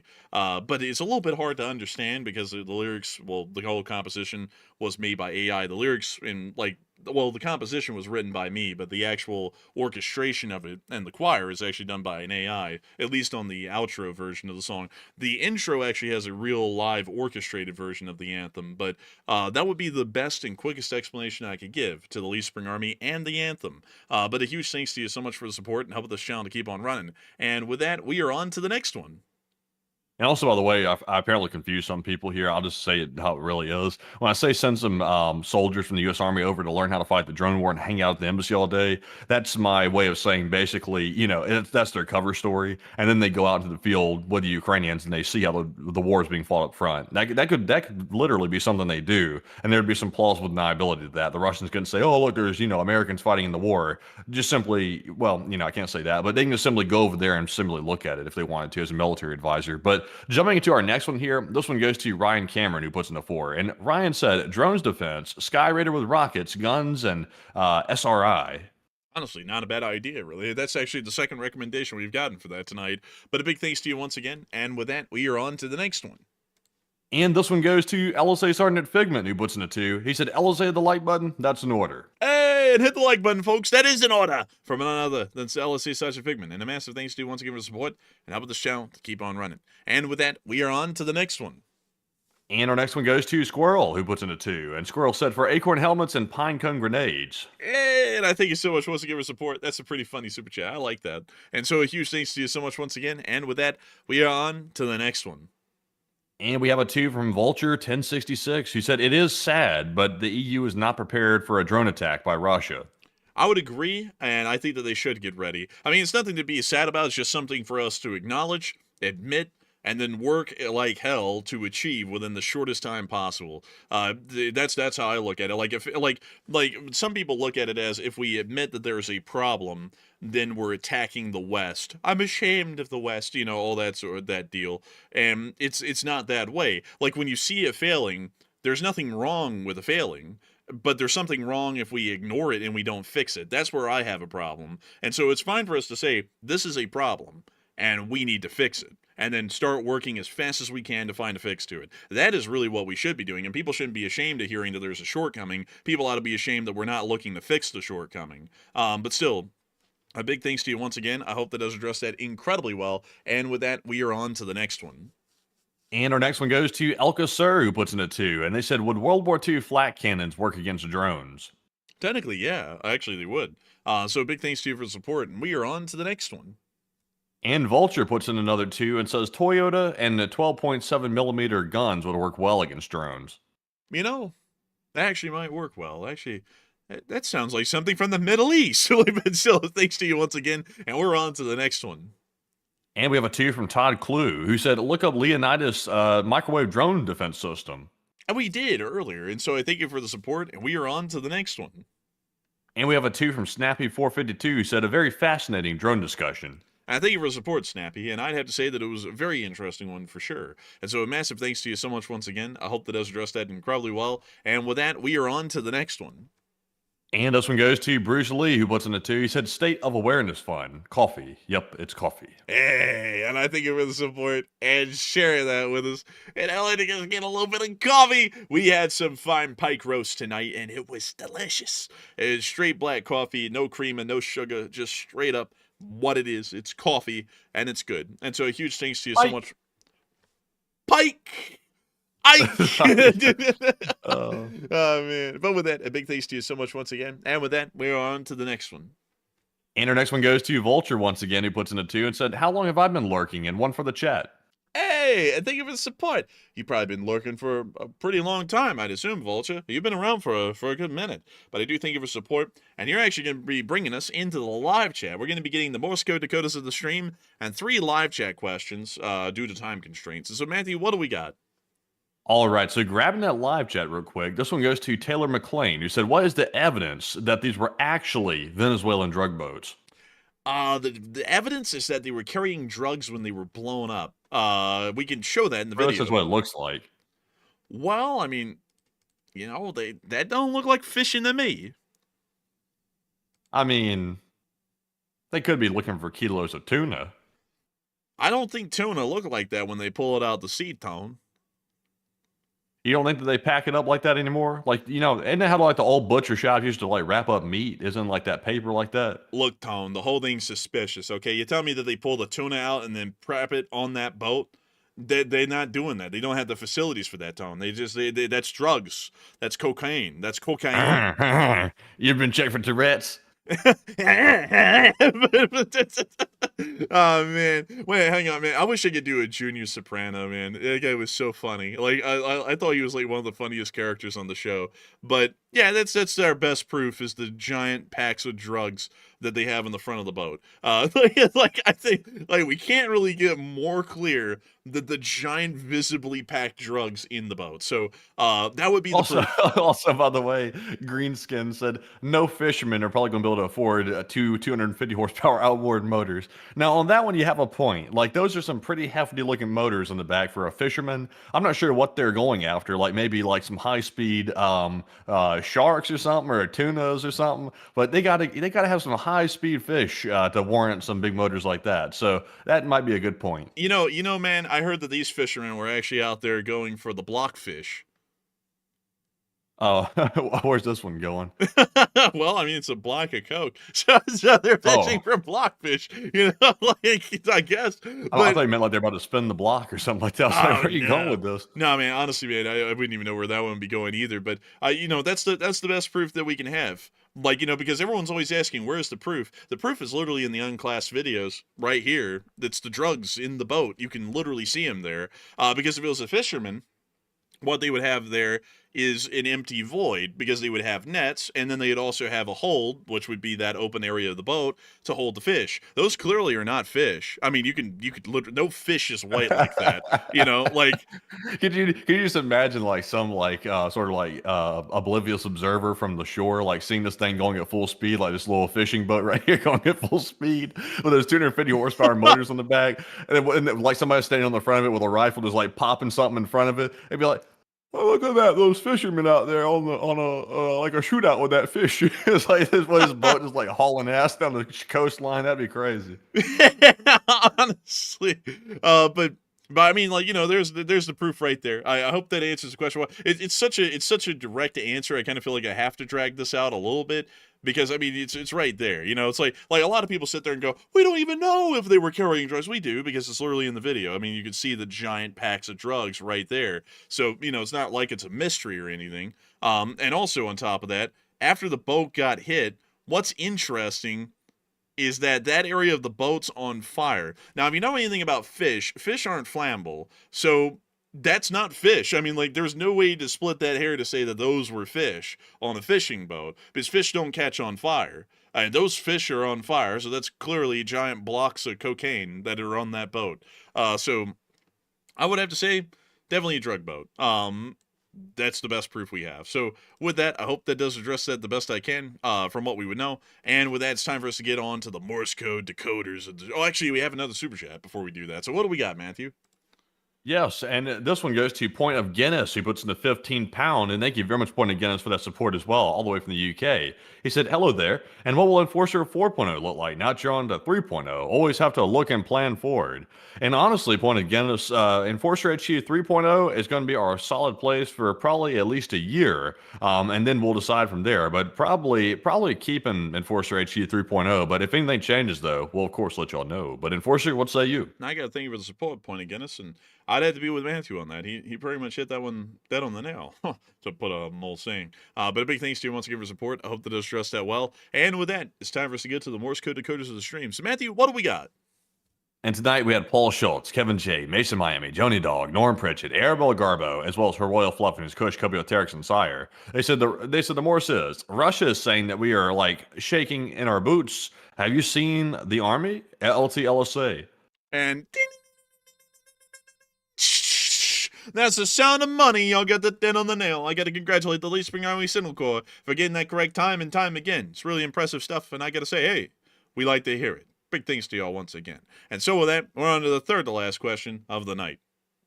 And this one is going to go to none other than Juzza, who said, did you hear that India sent a brigade to participate in Zapad 2025? Say what? What was that again? They said, did you hear that India sent a brigade to participate in Zapad 2025? I didn't hear about that. I heard about their 55 observers, but I didn't hear of a brigade. So I would have to declare ignorance on that for the moment and look into that a little bit after the show. But with that, we are on to the second to last question of the night. Oh, and this one goes to Led Zeppelin, who said, have you guys thought about the Alaskan guy that got gifted a motorcycle in Alaska? And I heard about that. I'm not really sure what the whole story is with that, but allegedly, according to what I read, some random guy in Alaska got gifted a motorcycle by Vladimir Putin. Just a random dude. Like, he didn't know Putin or anything. He just happened to get a random Russian-made motorcycle out of the blue, and it was just a random gift. If I was him, I would dispose of that motorcycle quickly. If I was him, I wouldn't trust it. But that's what I heard. But Enforcer, what say you? I haven't heard of that story, actually. That's wild. But I'd also get rid of that thing like it's got like sarin gas on it or something. There's something wrong with that bike. You don't get anything for free like that from the Russians without strings attached. There's something wrong with that thing for sure. And so with that, I hope that addresses that the best I can. And with that, we are on to the final question of the night. So who is like the last person to throw in the lucky last question of the night? And this one goes to Levi Stratton, who said, my question is, do we have an update on the Iranian water shortage? What's going on in Iran? Oh, they're just still out of water. Like they're like a fish out of water, but they're not fish. They're people, and they're out of water. We haven't gotten a lot of extreme details out of that, at least recently. That's kind of just entered into the humdrum of every day is that they're running out of water. So, yeah, that's an interesting one. Also, on top of that, like speaking of things like that, y'all may not know this, but there's a kind of a circulation of the currents that happens south of Panama because of the strong winds that come into this area every year. And this is the first time ever in recorded history that that's not happened, which is incredibly important to the local ecology of the area, the fisheries and such. So most of the fish within that area are dying off right now. So just a little interesting side note, little thing, nothing big, but a little interesting. They've been recording the weather down there for 55 years. And this is the first time that this has ever happened in recorded history, which started 55 years ago for that area. So a little bit bizarre.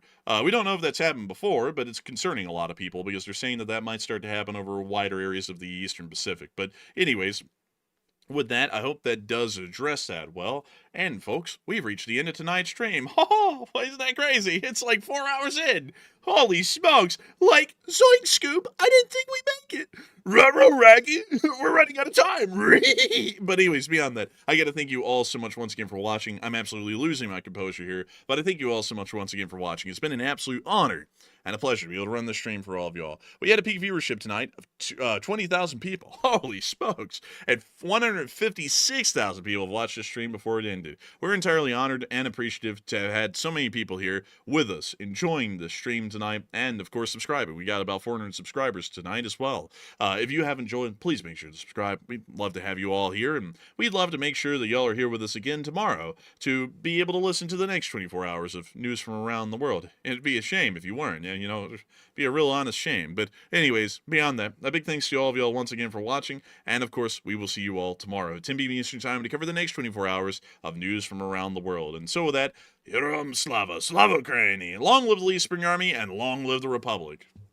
And with that, folks, thank you all for joining us once again tonight. And big shout out to all 160,000 people that are here with us by the end of the stream. And that is just about the population of Midland, Texas, that joined us tonight. So a huge shout out to every single person that chose us for the news tonight. And be sure to join us again tomorrow night at 10 p.m. Eastern for the next night of War News streams. And also maybe midday tomorrow for a short war video if there is enough news to cover midday. But in the meantime, Slava Ukraine, Heroam Slava, get some rest, and good night.